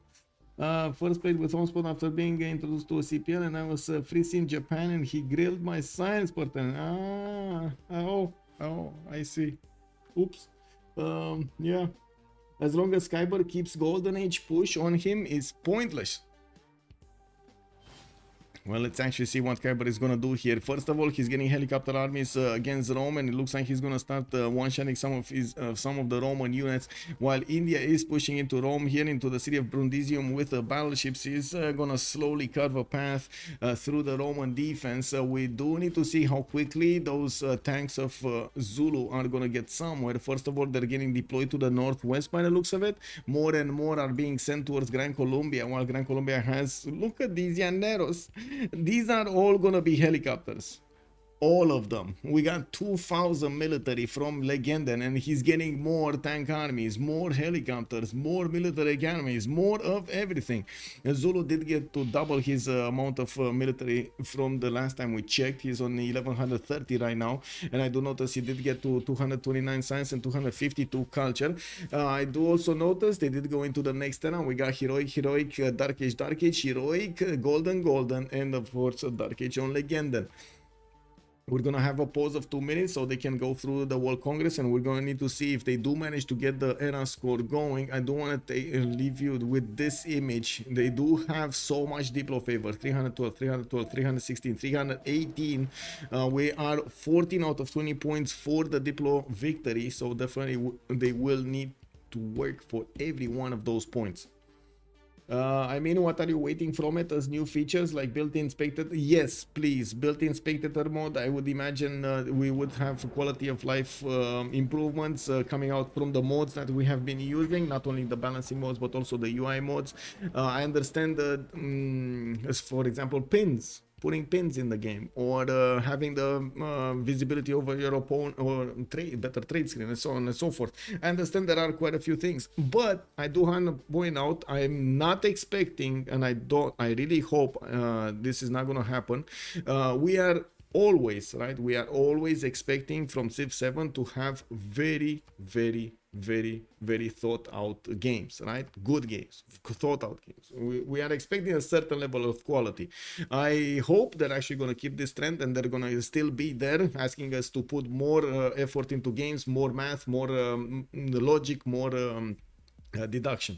Because otherwise, I feel right, how to say, the community is going to fight back. Strategic Dark Age, exactly. Coming back in 2 minutes, and we want to see how this goes.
We there yet? Are we there yet? Are we there yet? Are we there to GDRs, to nukes, to everything? I hope we're getting there.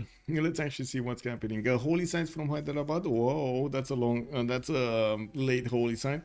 Okay, he's getting more campus research projects. We still didn't see Einstein being picked up. Oh, never mind. He did get picked up last turn by India over here.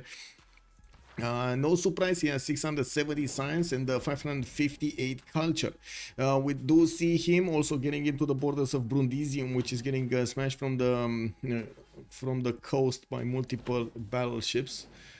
We got a helicopters of Ottomans, getting also the support help of bombers to go against Kume, and I'm pretty sure this actually raises alarm bells all over Zulu's territory. He needs not only to fend off attacks from the west side from soon Gran Colombia's push, but he also needs to somehow stop Ottomans and India from tearing apart his ally on the east. He could send some units here on the east side. Looks like we got Ottomans actually deploying fighters to create a screen over here, an anti-air screen against units from Rome. Can you look how the Congress went? Yes, sir. No relic, no students from relic, no general. Theodora getting 2 diplo points. Oh my god. It's 17 out of 20. Okay. 17 out of 20. Did he vote? One sec. How did Theodora vote? A, he went with his team. Okay. And in the other option? Theodora voted A, he went with his team. Okay. Well, 3 points and a decent amount of diplo favor getting back, when it might give them enough advantage for the next World Congress to go through. So I'm pretty sure right now we do have a ticking time clock until Darius is either is gonna get a victory condition or his opponents are gonna get a victory condition. If they do manage to take a player out from the game, for example Mongolia taking out England over here, they will get a massive advantage. And I am a bit surprised we don't see another settler being sent to the east side of Zulu or somewhere that is gonna be safer. Oh, there we go. We do have a settler over here that probably just got bought. Victor is establishing the southern city. We do have universities coming around, and I do have to point out that Mongolia does not have a quick ability to get to Newcastle upon time, especially with the Sea Dog fleets getting in there. But if he does manage to get around this city, he's gonna smash it just through with the tanks. And I'm a bit surprised we don't actually see him getting into the water here. But again, yeah, he's gonna get smelled out, isn't he? He's going through Manchester. We do have Zulu deploying some units to fend off attacks, and yes, his tank armies are gonna be strong enough to fend off attacks from Mongol. While I do notice the helicopters over here of Gran Colombia are getting upgraded. Looks like the tanks went a little bit too late in front of them. We will see where they go. We will see where they go. We don't know yet. We will see where they go. Okay, more units. Zulu. No more units. Ottomans is chipping away at the tank strength of Byzantium here, 1 turn at a time. And I do see Khyber is putting airstrips to the west side, so he can actually get the bombers flexing against the Zulu slowly but surely. He just needs to get enough of them. I do have to point out they're making a lot of gold. And they're still making a lot of gold, like still 1,000 plus gold a turn, while their opponents are barely making 450, 460. You can imagine they can afford way more military, way more upgrades. It is a question if they will use it with wisdom or not. Spaceport might be either for one era or most likely for the satellite to see the whole map. Wait, I don't think he's gonna go. He put down a spaceport. Let's see. Yeah, he did put down a spaceport from Calcutta, but he's not finishing it. Where is the spaceport? Okay, space race from Darius in 1 turn. Okay, he's in democracy, by the way, not in fascism. Khyber is gonna get ideology in 1, and by the looks of it, he's gonna get fascism by the time Zulu gets to actually upgrade his units and send them to Ottomans. We do have him going towards the city of Kabul, might actually take away and liberate that city center, and this is also gonna give him a massive advantage. Putting these fighters in the water actually is gonna help him deal one-shots against the Zulu tank armies. Is much easier to actually pick off these tanks when they do embark and disembark, so they do have a penalty in their strength. Looks like also Rome is, I think they just broke Rome. At this point it kind of looks like they broke Rome. We do have already the attacks on Kume. It looks like the Ottomans helicopter armies are starting to punch through the Roman defenses. They're going to start pillaging the tiles, getting the gold back to his allies, and at the same time going to take that city of Kume quite easily. The bombers are making quick work even of the steel walls, as you can see. With the military engineers also helping to pave the way with railroads. I'm pretty sure his resupply line is going to be quite quick to get to the south. Another city has fallen. We do have the Mongolian tank armies looking at the Zulu tank armies, and as you can see, there is a low HP cav army, actually a low strength cav army that can be double punched. We're going to need to see if next turn Mongolia is going to try just that. He does have artillery corps also moving towards the front line, and still needs to do something about the Sea Dog fleet in the city, in the bay over here, so he can get to Newcastle upon time. There is another safety settler starting to move. It will take a little bit of time to get to safety, so you know there still is a hope. Still is hope over there for FKDN to punch through his opponent.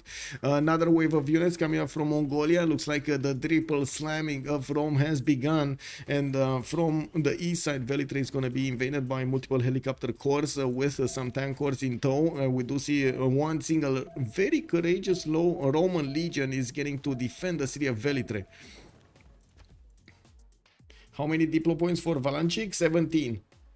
Rome is dead. Yeah, Rome looks dead, and he kind of looks full dead before the next World Congress. Yes, I have to agree with that. We do have these Zulu tanks getting out here. Look at them go. Ottoman's fighter actually did get placed a bit too far in the north. Wait, we do have Byzantium actually sending his units towards the south. Interesting. This is very interesting. Where's Byzantium putting units in the water? Is he actually trying to send them towards Kabul? I think so, right? Okay, let's see if he's gonna manage to do so. We got a bomber deploy here that is gonna have enough range to Kabul. Looks like Kume is probably gonna also be taken down this turn. 1 bomber, 2 bombers. Okay, 2 bomber attacks should be enough. Or actually, is it 3? No, 2 bombers should be enough. Yeah, 2 bombers. 2 bombs and the hits from the helicopters. Anyway, Mongolia getting in. Brodesium have strength. He still needs to bomb that city. The battleship armadas are taking their good old time to actually go through the steel walls. But I do notice they're gonna rip apart everything of value from Rome's territory. All of the gold, all of the valuables, everything in the stores is gonna be taken back to their countries and turned into gold points. We do have Demonar also reaching 2,500 military, and I do notice only Kyber does have 2,500 military. Darius is barely on 700. The Legendary is also 1,800, and then FKDN is on 2,000. Looking at their economy, it looks like they still can upkeep this with no problem, especially after Demonar did switch to heroic age, now benefiting from reform the coinage. The extra gold on his trade routes are giving him so much gold right now. Okay, Kabul getting attacked by a bomber. Looks like Aquilea is getting attacked. Kume didn't get attacked yet. I don't think so. Oh, he upgraded jet bombers. That's why he didn't attack into it. And he's getting, look at him. 1, 2, 3 jet bombers. 4 jet bombers. Oh, wait, 3 jet bombers, not 4. Okay. We got another one here on the west side getting upgraded. He's attacking into the city of Nicomedia. That anti-air gun is not going to do much. But maybe if he does have Governor Victor 4th, it will do much. That's the Governor Victor ability, anti-air defense, well, air defensive initiative for the plus 25 combat strength that you're going to get for any unit supporting the anti-air attack. Okay. Will Darius do something this game? I mean, yeah, he did deny Potala Palace. That's something. Darius is 33, 130. I'm not sure if he's fully going for culture victory, but I would assume so. He still is building his broadcast centers, and this feels quite slow to me. But at the same time, I do see him jumping up to 600 tourism a turn. At this point in the game, if you don't actually get to 1,500 points, 2,000 points, you don't really get the victory in a good enough time. We're 1098. We need an explosion, a massive explosion of tourism to go for the culture victory here. He does have the rogue pants out. He doesn't have a lot of faith generation going. That's a problem. That is a very big problem. Beasley also asking what turn is it? Yeah, we're 1098. Yeah. Also, he put down a spaceport here, but didn't actually finish it. Anyway, we got tanks from Zulu plugging the chokes to the west side. Looks like the Grand Colombian units are starting to move out, and Byzantium's tank armies are managing to keep them at bay. We do need to see these armies getting out there, but they're not moving anywhere. Jose de San Martin is strong enough. Oh, I see the difference. We do have fascism here on Byzantium and no fascism on Gran Colombia. Legendan is still 4 turns away from mass media. Didn't get even like close to 200 culture this game. That's the problem. But it's fine. He has a strong enough unit to withstand this attack.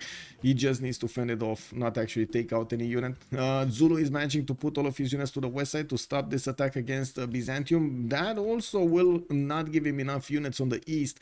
And as you can see, Kabul did get liberated. Rome is getting torn apart, and we're gonna see the attack on Aquilea. Jet bombers going in, tanks also rolling in after they do get their pillages and take over the city of Aquilea. Now, I would imagine Ottomans is gonna keep most of this empire over here and get the benefits, rip the benefits from it.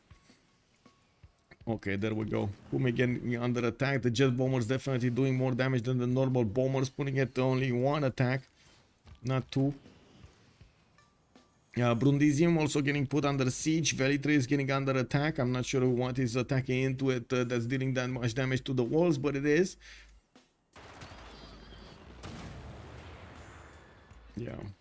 Yeah, looks like Rome over here is going to be full dead by the next Congress. Solo also is very close to full dead. No, he's close to full dead, but not close enough. Looks like Zulu is putting units in the water to stop any kind of Mongolian unit from getting in there.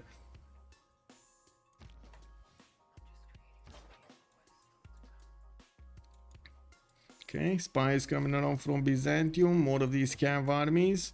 Helicopters, Ottomans, no, 1, 2. Okay, we got tank armies here, more airports. He definitely wants to get as many of those as possible for the aluminium. We've seen how important it is to actually have the strategic resources. If, for example, you are fighting with a lot of oil units, against a lot of oil units, and you're running out of the oil, boom, your units can get killed in just a few turns of not having enough oil on your units. -11 is, yeah, it's just killing off your army. It's not good. What? Not good. 17. Apology. 17. They have a 17. Did he get settler out of Kabul? I don't think so. Yeah, there was no settler here. I did see a settler from Eleanor, if that's what you're meaning. This settler moving to the southeast. I didn't see one from Kabul though. And looks like we got 2, 4, 6 more cities remaining for Rome. And of course, with so many jet bombers coming against him, it's hard to imagine that he's actually going to withstand multiple turns here. Griffin Oak has joined the round table. Griffin Oak, thank you so much for the follow, sir, and welcome. Okay, we got India and Mongolia about to take down Brundisium. I did see low aluminium on these jet bombers. This is very, very problematic. Again, needs to build the airports as quickly as possible to actually balance that out. As we see, we do have Mongolia pillaging all of the times that he can get his skids on with his helicopters and getting that gold back for his team to benefit from. They can use that gold to actually buy more jet bombers, more fighters, and keep the Khyber war machine going. I do see Darius 227 is also managing to get his rock bands out, moving them as quickly as possible towards Ottoman's territory. And we do have grateful cars over here. What is he attacking into? Okay, he's starting to attack directly into the city of Rome and Puteoli. Wow, he's sitting so far away. Anyway. Why is Brundisium not taken down? He still needs to pillage. He still wants to pillage everything. I guess he does have quite a few more pillages to be done. Anyway. Are Komanda going for Diplo or something? Yes, so happy they're going for Diplo. But that also requires them to stay alive until the next World Congress. They just need 3 more points. And if they and right now they do have an advantage when it comes to the Diplo favor points in total for this round. But if they do lose a player, those Diplo points will not have the same value as they would have on their opposing team. Thanks for the great classy and love all of these CWC matches. Glad you enjoyed them, sir, and welcome to the stream. I do hope you're gonna have 2 months to next month of awesome Civ6 contests. We are going into the playoffs soon. We're gonna have probably a round of tiebreakers here in the next week for the group stage, and then we're gonna go when the big boys fight against the big boys. But I gotta say, all of these teams over here on the 16 teams that did get into the CWC, man, shining beacons of their respective communities.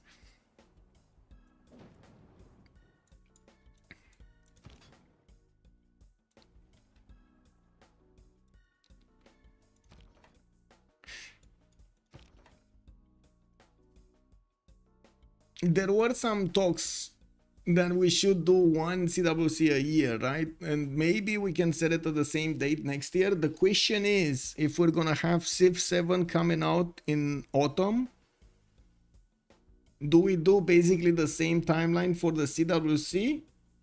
Is that what's gonna happen? Would you like that? Since we do have quite a few viewers right now, would you like that?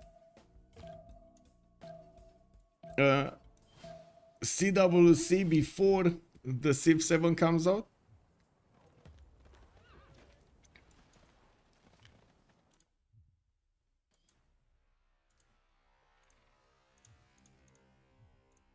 Was this?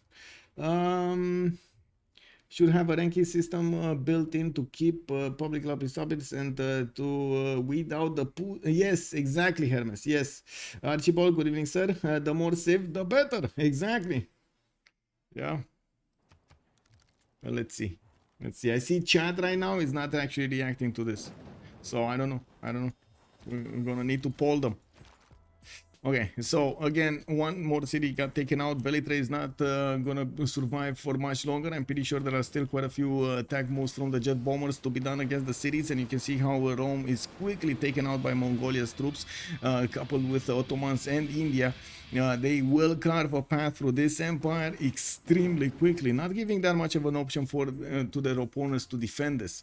We do have also Darius 227 managing to get to 884 points of tourism and using his rock bands to increase his points per turn. We do have him on 46 out of 134 right now. Actually, it's not to increase, it's to supplement. I believe that's the word in English, right? When you add something, it's supplementing. Anyway.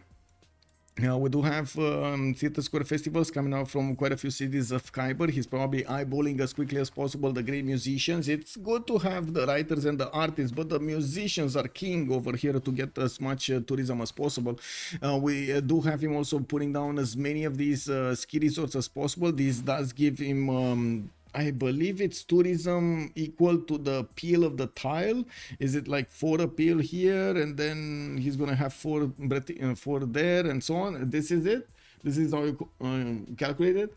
Karaday also, I guess it's way too early to sync CWC with Civ7. I suppose it won't be out before Q4 next year, at least if Fanaxis does not try to hip shot the game out. Yes, and I do hope they're not gonna actually hip shot the game out, because it's very important. Those early weeks are very, very important for the health of the game afterwards.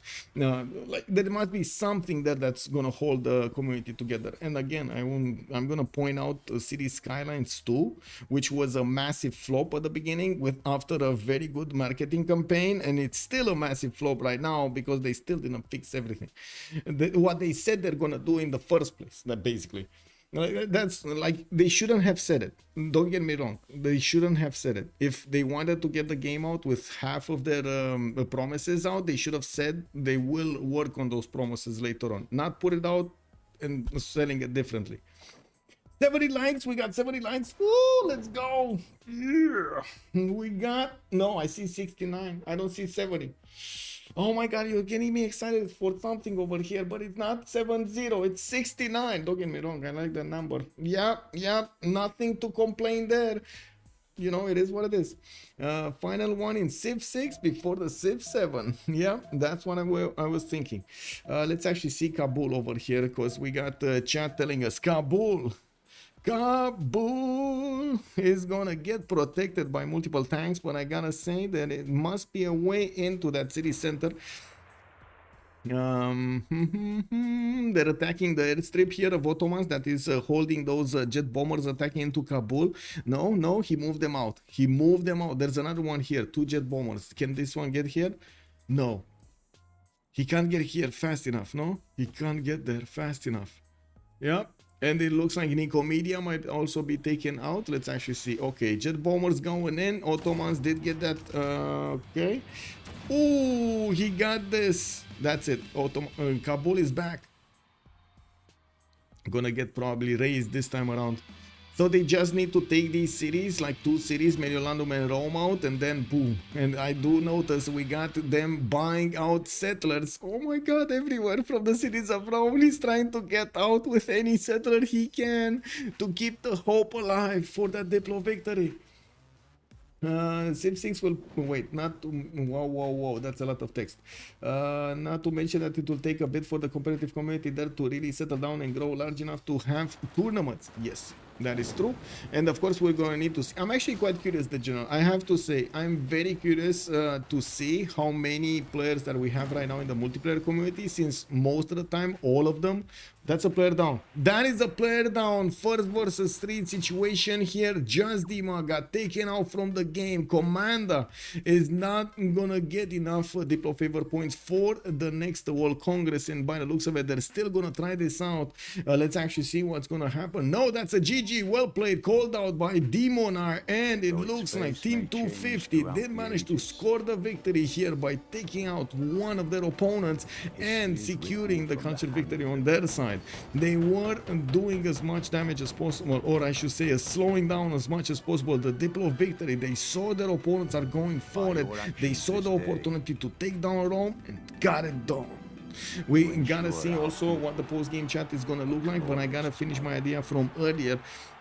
I'm very curious, the general, if we're gonna have most of the players from the multiplayer community switch to Civ7 when it comes out, because of what I've seen in the past few years. Whenever Civ6 actually put out new content, in the overwhelming majority of the time, most of the community went for the new content. So I would assume if Civ7 is good and is keeping on the same lines, and is also going to be available in multiplayer again and moddable, I'm assuming we're going to have a lot of players switching to Civ7. But again, how that will be, how that will translate and so on, so many questions that are left unanswered. Can we ask Darius why he was so undecisive? Yeah, okay, so I do need to switch my sound settings over here, put the things in the ear so I can actually hear what's going on in here. Ding ding ding ding ding ding ding ding ding. Okay, give me a sec. This. Нахуй, бля. Пиздец, брат. Bro, Ну ладно, пиздец. пиздец. Пиздец. Why fucking defender, man? Victor, man. General, everything, man. Come on, man. Алеонора face Mongol Column. Yeah, Easy peasy. Easy peasy, easy peasy. Easy peasy. Ignore you 60 underdog. Easy. No, well played though. Cause like I was going for an all-in medieval, but then you literally like made Statue of Zeus, and I'm like, fuck this shit, I'm out. Fuck you, man. I gotta save KDN. You got the only sin on my stream, and chat has been fighting for that sin since the half of the game. Well, You didn't build K6. fuck that shit, man. Where He has K6? Pike, man. He has Pike, Yeah, man. but Fuck your that gang- shit. Your gang is gone, man.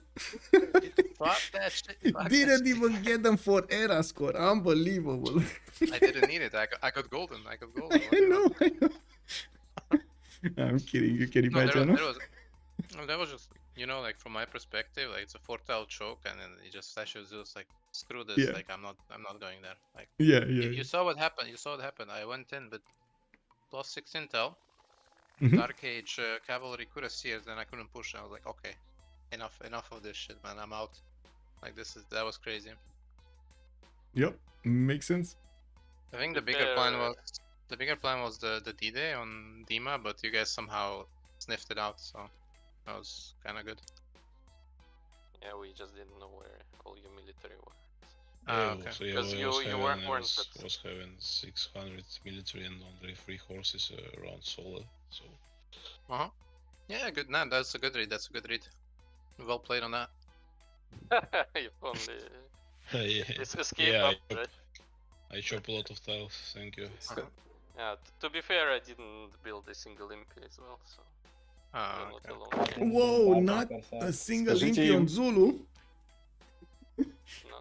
Not a single one, no. You guys enjoy your night. I'm gonna go Yeah, and rest. thanks Yeah. for the game. Good luck. Скажите, GG что я will play. потратил всего 500 монет на деф их двоих. Solo wants you guys to know that he only spent like 500 gold to defend. And he's proud of that. I think when Dalian saw statue, he decided he will not be going there. No point. Это же все русскоязычные остались, да? I gotta say, I was extremely surprised when I saw Gandhi getting in, and then Team 250 just boosted Gandhi so much with Canonic trade routes and three religions on Gandhi. That's Yeah. You know what happened? Kiber 30% extra spread and killed my religion, so Chingueti was giving me like 35. Like, I'm 15 traders, 255 per turn. 15 traders, Chingueti. Oh no. Converted to his religion. Sending from 16 pop city most of my trades to 250. I was watching what's going on there with Chinguetti, and I didn't get like what happened, because it was yours and then it wasn't yours anymore. I guess you just lost interest in it. Yeah. I was waiting for the card for Cold War to retake all the CS. I see. Yeah, if Kiber didn't kill my religion, I would have cathedrals, so like I would have all the works on me. I just don't have faith. Okay, guys, GG. GG, well played. GG. Just Well, good luck in the next ones, and congratulations. Thank you. No, there we have it. We heard a little bit from the boys. Team 250 did win this game against Komanda, and we're going to update the scores in a short amount of time. We're also going to have tomorrow quite a few games being played out. It does seem like this time around in this session of the CWC, most of the games are being played on the Saturday and the Sunday. Well, that's good. I'm pretty sure for everybody, because we do get to see so many games at the same time. I do hope you enjoyed your time with me tonight, and I do hope we're going to see each other also tomorrow. Freitos de la Vega will play against Holiday Highlands, and we're going to get to see who is gonna win that. Definitely Holiday Highlands keeping up with so many wins in this group stage. I'm pretty sure they want to keep going, and Freitos de la Vega, it needs that win. It really needs that win. Otherwise they might actually go into a tiebreaker. Now I'm gonna close this off in just a few minutes, but I do want to thank you so much for the subscriptions, for the gifts, for the help that you're showing towards this stream. I do want to thank you from the bottom of my heart from this.